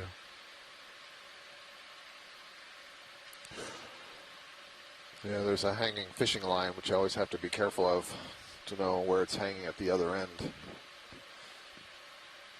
That was it, Ron. That was your 5 seconds. Wait for the next heave here. Yep. Okay, you can pull out. Thanks. 5 seconds is it's actually 8 seconds is closer to the minimum. Okay. Another wreck fish up there. I see it off in the distance. Is there anything you can do, Roland, to brighten up the blacks on this one, or is that? If I do, it blows out. Okay. Yeah. All right. Is that a wreck fish that was all we just can do swimming is up to the extend the lights? lights further out. Mm. Okay. Yeah, I have D2 lights out. And that moves underway. And then after that, I'd have to kick up the actual gain. Okay. Got it. Then it gets noisy. 3 dB, yeah. Okay. I'm going to try and keep this line in the periphery. Well, I can keep it in the power line. Rule of thirds. You passed the test today, using all the correct terms.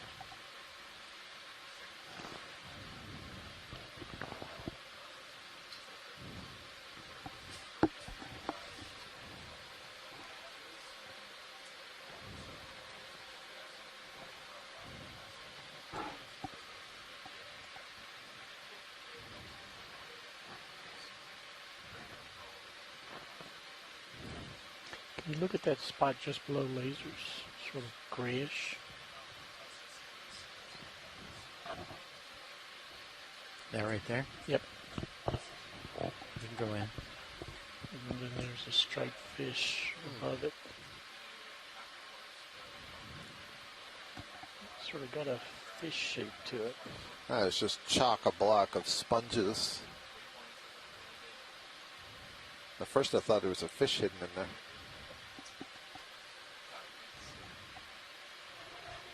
Take a quick look at the fish upper right. Another rose-bellied, black-bellied rosefish, excuse me. You guys have probably seen it. Just want to show it at this medium shot.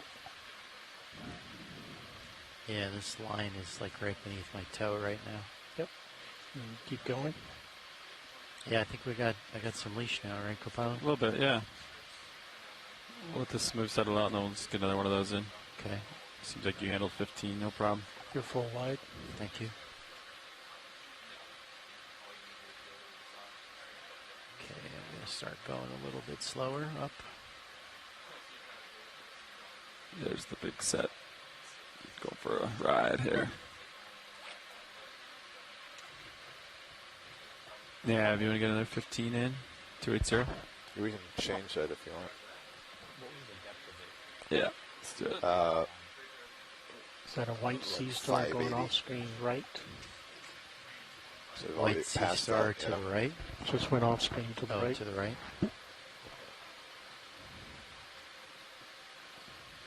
It's right there where the line is. Say again? It's right on the line. Just upper right of lasers. Oh, okay. This guy? Yeah. All right, yeah, I can get over there. Cross over the line. I don't know if we saw it before, but this guy looks a little bloated. Maybe he's eating whatever's growing on the line. Yeah.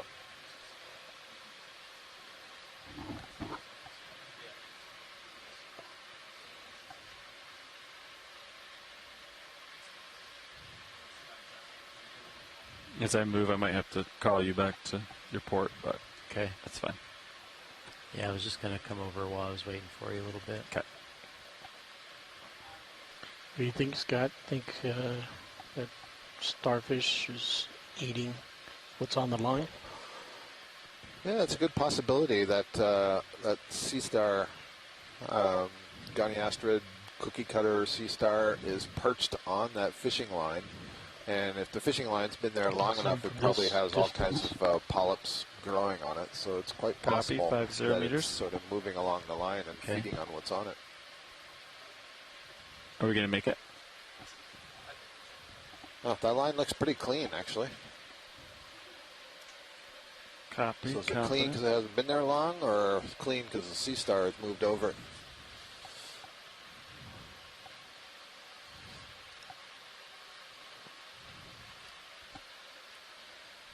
You could certainly see here how these lines dragging over the bottom would cause a problem for sessile fauna living down here. Video's clear. Okay. Go full wide, please. And I can start pushing again, right? Yeah. Oh, yeah. All right. I'll go to my port. Over this line and continue up. Sounds good.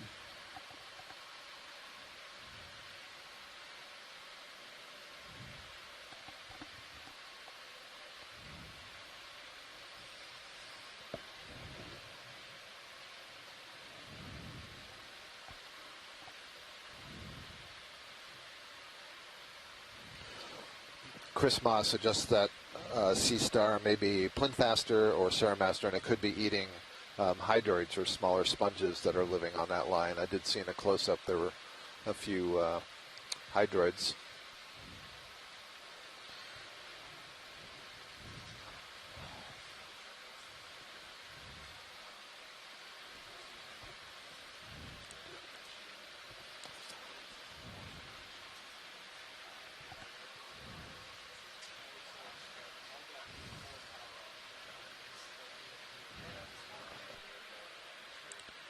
I was just telling Tara yesterday when I got my bingo card that yellow is my favorite color. There you go. I wanted the yellow marker.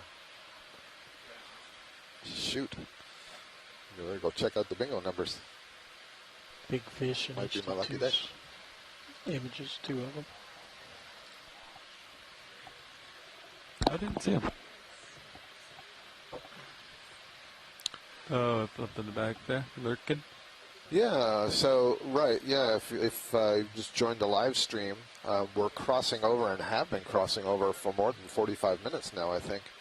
This vast field of what appears to be, or what we were referring to as coral rubble before. You can see all these skeleton lying on the surface, but we started to see it alive. And so this is a stony coral. Belongs to the order Scleractinia, related to the corals that form the coral reef in the Caribbean and the Great Barrier Reef. And we believe that this genus is the Iguchisamia, was the Latin name for it. And it appears to grow just at the tips, which is something we see among a lot of these deep sea reef-forming corals, Lophelia and Madrepora. They kind of grow upon themselves, and only the outermost layer is alive. Move but it's been extremely 15, extensive. 270. And mixed in there, you can see this fuzzy white stuff. These are black coral colonies. So we're starting to see those pick up a lot as well. Probably belong to the family Aphanopathidae, but we're not certain.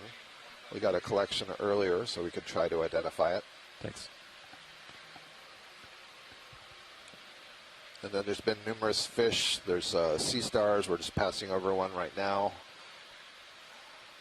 that are tucked into the crevices here. Every once in a while, we've been seeing a stoloniferous or ribbon-like Octa Coral growing in here. And I'm sure there's all kinds of crustaceans and worms if we sort of poked around in that rubble.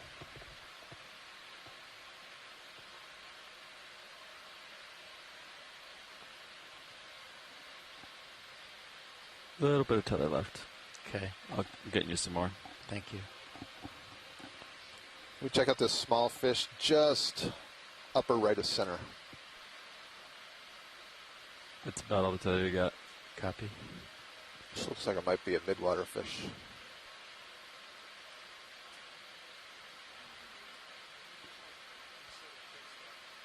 Wow, look at that.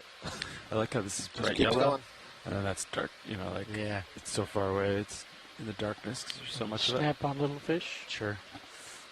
We're at 427 meters depth. Another one of the carrier crabs back there. If you want to, after this, good if you view want to of all turn the black corals 90 degrees, I'll do up a among serious the zoom. Guchisamia. Like that? Sure. Clear on the fish. Okay. Rowan, This one looks like it has Rowan, a you ready scar for a on the serious side. zoom? On my mark. Let's do it. All right. Wait for That this. carrier crab is carrying a sponge. Maybe, Andy, if you can, just swing to the left. Sure. Thanks. There. Oh, left. Left, yep. My other left. Yep, your other left. The one right So above the there, light there's a fish. carrier crab just came in, and Okay. there's 3 of them in a row, actually. The one on the right has a coral. There's a wreckfish. But I'm thinking the one in the middle may have a sponge. That may be the first one today we've seen with a sponge. All the others have had a kind of coral with them. Yep. Okay, I'm gonna hold that. Come on, give me 8 seconds. I'll get closer in a moment. Watch, Lee. Thank you.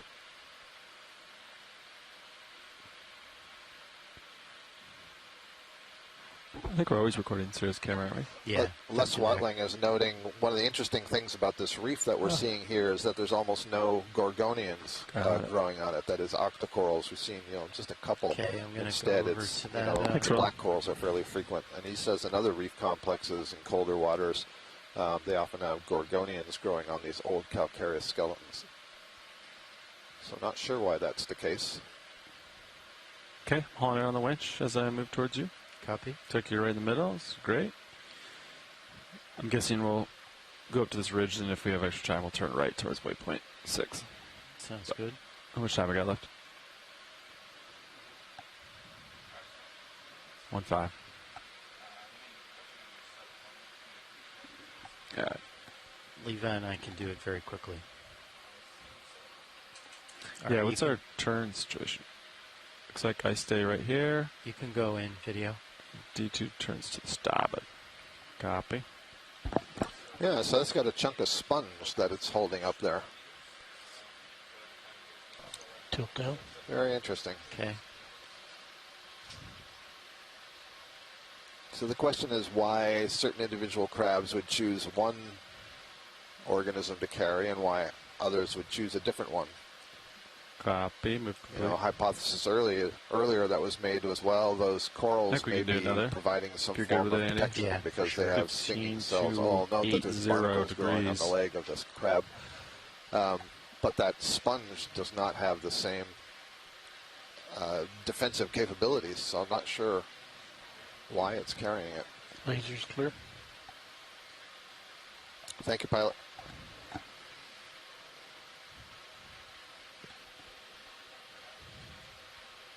I moved him into the power line.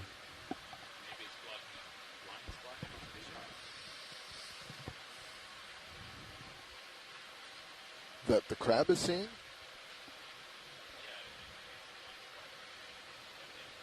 Okay, we'll continue up.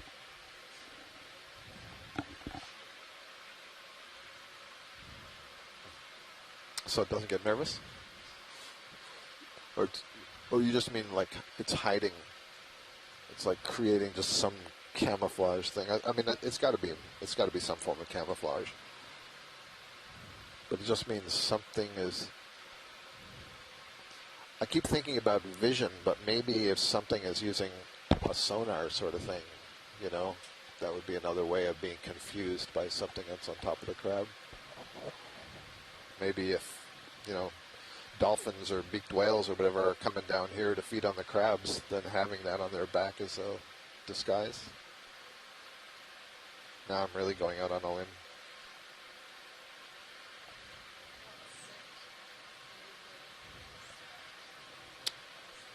Sure. Right. Yep.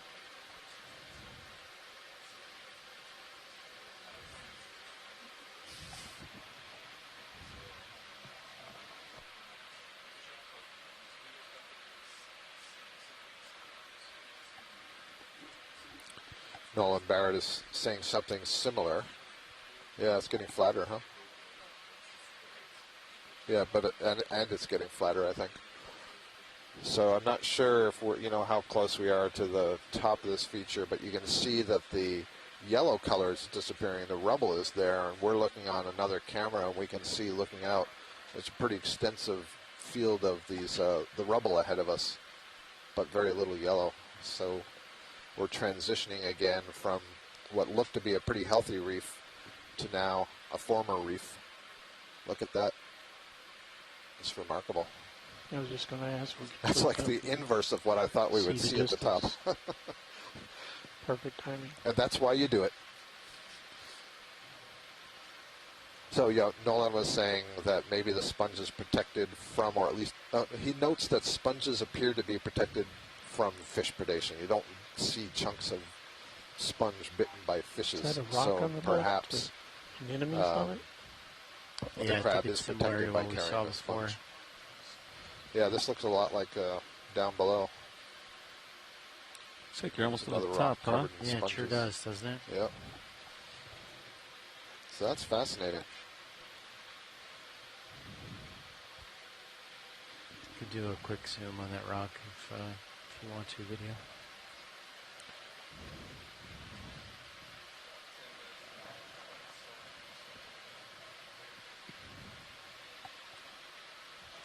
You want to go in, video? Yep. Just waiting for you to give me the word.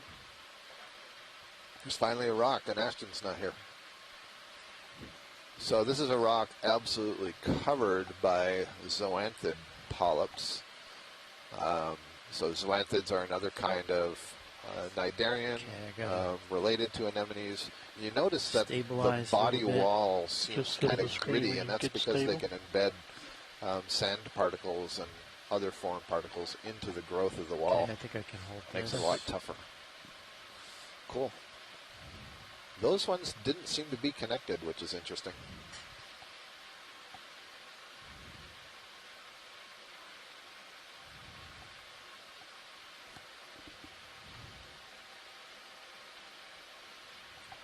Okay, pulling out. Looks like I lied. All right, thank you. There's your rock peeking out at the top. Okay, Andy, where are we moving to? Where's uphill? It seems like it's interesting that the zoanthids have not like colonized any of seems the like rubble. now we got to turn starboard a little bit. On that And we rock. got like one more move. That's about Maybe like 3-3. The zoanthid snail, Just upper lower left of the right. range. All right, so here's a question. Where'd that rock come from? It's a rock or an iceberg? No, not iceberg. Oh, Yeah, down here. glacial rafting We get this far. during the last LGM, maybe last glacial maximum. Rose belly. Little bird working off. Black belly rosefish, excuse me. I don't know why I keep saying that Definitely backwards. getting a little pushy. The rose-belly blackfish or the black-belly rosefish? Yeah, exactly. So, oh, is this a different kind of a crab? Let's get a look at this crab. Okay. I'm confused, Scott. Yep. We saw a bunch of skeletal remains at the bottom. Take me a moment. And then a pretty dense patch. And then skeletal remains at the top. I am equally confused, and I said that while you were gone. That it's inverse of what I was expecting to see. Yeah. Yeah. Yeah, here. So there's a little Goldilocks zone. Maybe I'll put my toes down. So here's a very interesting hypothesis, and a little bit sad. Mike Vecchione suggests it's possible this peak was trawled when the Soviet fleet was fishing grenadiers. He doesn't have any solid information or data to suggest that, but they were trawling on seamount tops elsewhere around here. So that's an explanation. Or the crab first? The crab, we've already done that fish. Thank you. Okay. So this is definitely a different crab for the day. My brain is saying something like Dromiidae, something like that. Manuela Ramos, thank you. She says it's probably Cancer bellianus. Did we fire off a Niskin yet? Not yet. Okay. Just before we go. All right. As soon as I hear the word. Okay, we go to the crab only.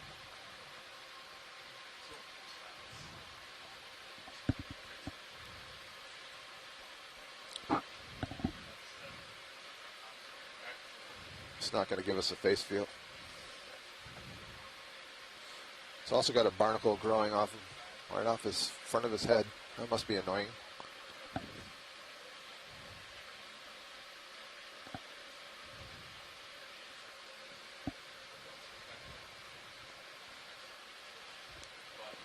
The fish, I believe, was a black belly rosefish, Michelle.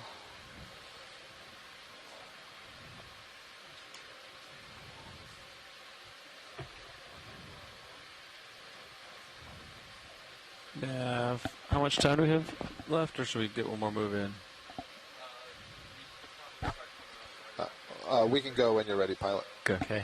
Yeah, we want to take one Niskin sample before we leave bottom. Okay. Okay. All right, so we're going to take our last eDNA sample on the seamount here before Video we gives leave thumbs the up. bottom. So I didn't have Nav on. Is it time to go? They wanted to be off by 15. Yeah, so within the next that's the top. 7 minutes. Yeah. Okay. It's good. Okay, so we can fire it now. Here we go. Reset. And so this is fire. Michigan number 4? Correct. Michigan 4. Success. Yep. Okay. So you want to turn to port, right? Yeah, so I'll turn to port to line up with the ship, and then you're going to turn to starboard. Yep. To be inverse of me. And what do we get? To 0 the turns. Then we start packing up here, or do you want me to wait? There it goes.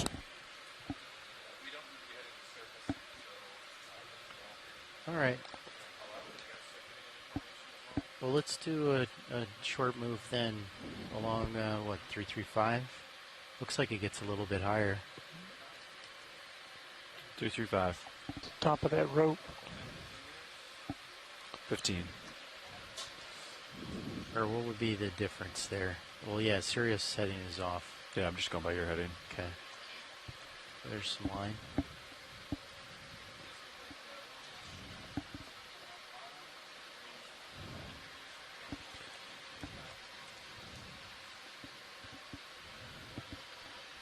You making a note about the heading? Yeah. So we have, just about 5 minutes left already. On the this unnamed seamount on the western flank of this part of the mid-ocean ridge, mid-Atlantic ridge. Tilt HD2 down into and we something in started the at a depth of about 850 some odd meters. Is that what the actual depth of the, Yep. 825 meters. We are currently at 409 meters. We thought we were going up to 422, so we did pretty good, I would say. Yeah, it looks like there's still a little bit of a slope ahead of us. Yeah. But I think we can say that there is not a huge cap of suspension feeders. Instead, we saw it going up. I guess so right now here on the ship, we're looking at a 3D reconstruction of the area we're diving on. And there's this cone that sticks up above the rest of the, the scarp of the wall, let's say. And I suspect it's when we pass that contour and, you can have that swirling current moving around it. And I wonder if this entire cone feature on all sides has that yellow. Iguchisamia. Anyhow, so we were seeing an awful lot of this, and then it got replaced at the very top here with this rubble. Thanks. Very interesting dive. We managed 10. Oh. Uh-oh. It should be 10. 10 is the Niskin you just took. Oh, you didn't write it in. Okay. Oh, I thought you were writing it in. Oh, that's why I passed it to you.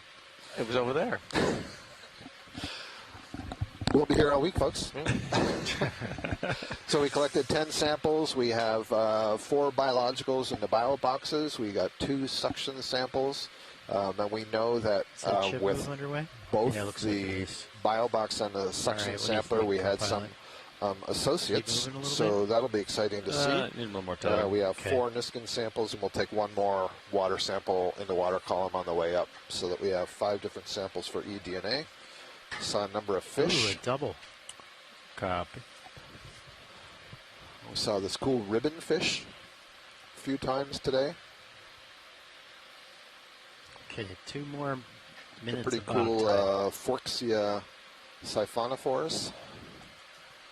There's a bunch of these. Like I better check to make sure these are the. Drift forward. I'm starting to move. So. Okay. There you go. The rosefish.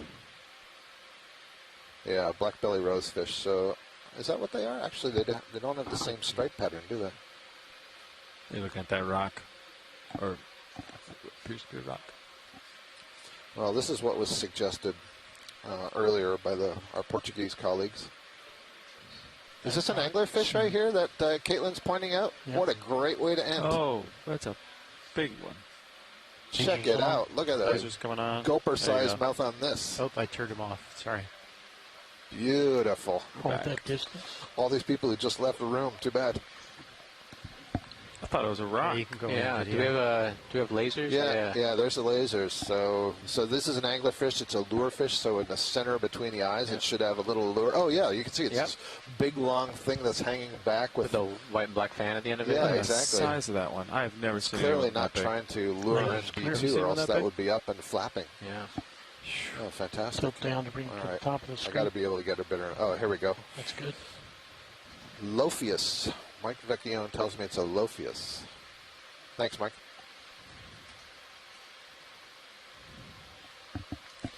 Let's do a quick search here, see what more we Okay, can I'd have learn. to tell. I'm trying to get him back Sometimes up to called the top. monkfish, Yeah, I'm actually fishing looking to frogs, frogfish, or center sea him devils. overall.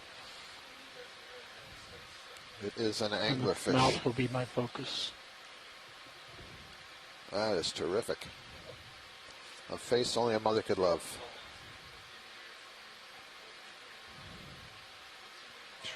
I'd say wait just Going into the eye. Slight tilt up.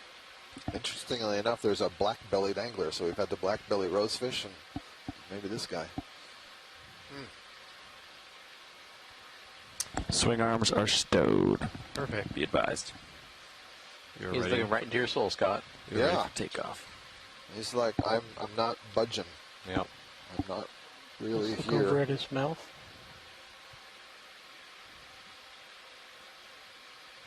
Okay, so I'm going to come to port. And I'll go to You'll starboard. go to starboard, and we'll come up together. Yep. Great. Oh. I think it's bingo. Interesting little nostril-like features.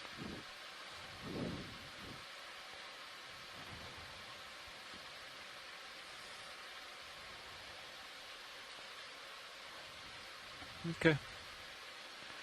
And let's go down the lure. Down the what? The lure. That's terrific. Trying to see if all these things swirling around it are amphipods or mysids. I think they're amphipods. That's a very interesting fin. Okay. Yep. You call it 15 minutes. We'll head out of here. It's like a flag, you know? One more tilt It's down. flying the flag of this little seamount. Well, folks, that's the end of the dive. I think that's a pretty cool way to end. It took us a long time to get into the water on the voyage to the ridge. But I think we had a really good first day. And if you enjoyed it, I hope you'll join us tomorrow. We're going to be looking at an extremely Pulling different out. habitat. Okay. A hydrothermal you vent, wanna come Moitira. underneath It's me? the, Yep. Well, And then you All know right, more so about come Moitira. Maybe underneath you tell us. and then push So off. Materia is yeah. actually one of Come the underneath, we'll get headings. headings first sorted, and then we'll push away. High temperature Okay. hydrothermal vent discovered All right, I'm back on the towards Mid-Atlantic the Ridge, Hauling in on the north winch of to the create a healthy Azores, delta. and not associated with Iceland. And it was discovered about 15 years ago, and we'll be diving on Okay, a series of coming active underneath and you. inactive hydrothermal vents right in the center of the And Mid-Atlantic I'm burning Ridge, right up on as the well, of axial course. valley, just on either side Hauling of it. in. It should be Okay. really Punch in out exciting of to depth see. if you want And to. really deep, Yeah, right? good Like call. almost 3,000 meters. Yeah, I think think we're so. going to start at. Yeah, about 2,900, something around there. Okay, I'm looking straight down. So, I'm gonna yeah. turn to Okay. port. I'm going to turn off Yep. the science. Hope you'll Okay, I'm hope you join turning to us. starboard. Hope you enjoyed it. Thank That you was all good. in the chat Okay, room my for set point is all with your the ship. I'm comments going to and make it a little support. bit off of the ship just to account for the heading offset. Copy. You can go inverse of ship and push out. Yep, I am inverse of ship. And I'm just going to look at this Okay, video I'm a gonna little max out longer this rotator. and see if we can see a salp chain. And do we want to grab one more? Yeah, one more water sample, huh? Yeah. Can Okay, you go to pushing the... in and out.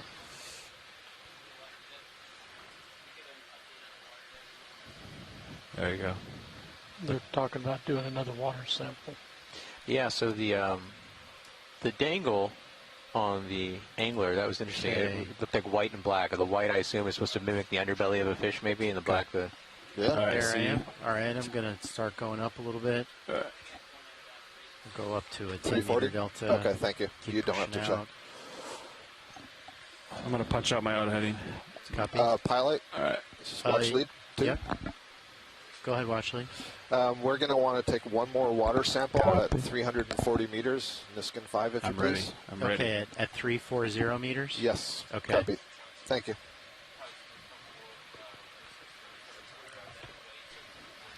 Kaylin gives thumbs up. She's standing by you at that. But you can read it right here. Sorry. Yeah, so that's the Yeah, can you ROV. say that again? That's serious. Yep. Okay. Okay, we'll lose altitude lock, and then we'll do that. Okay. Okay. All right, ready to go up? Yeah, I'm ready. I'm tickling the winch up right now. Okay, I'm pushing out and going up. They said 340 depth. Does that sound right? For the Niska? Yeah, 340. Okay. All right, we'll do that.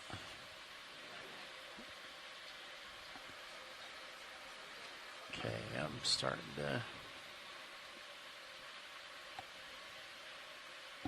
Looks like you joy locked in. There you go. Yeah. Yeah.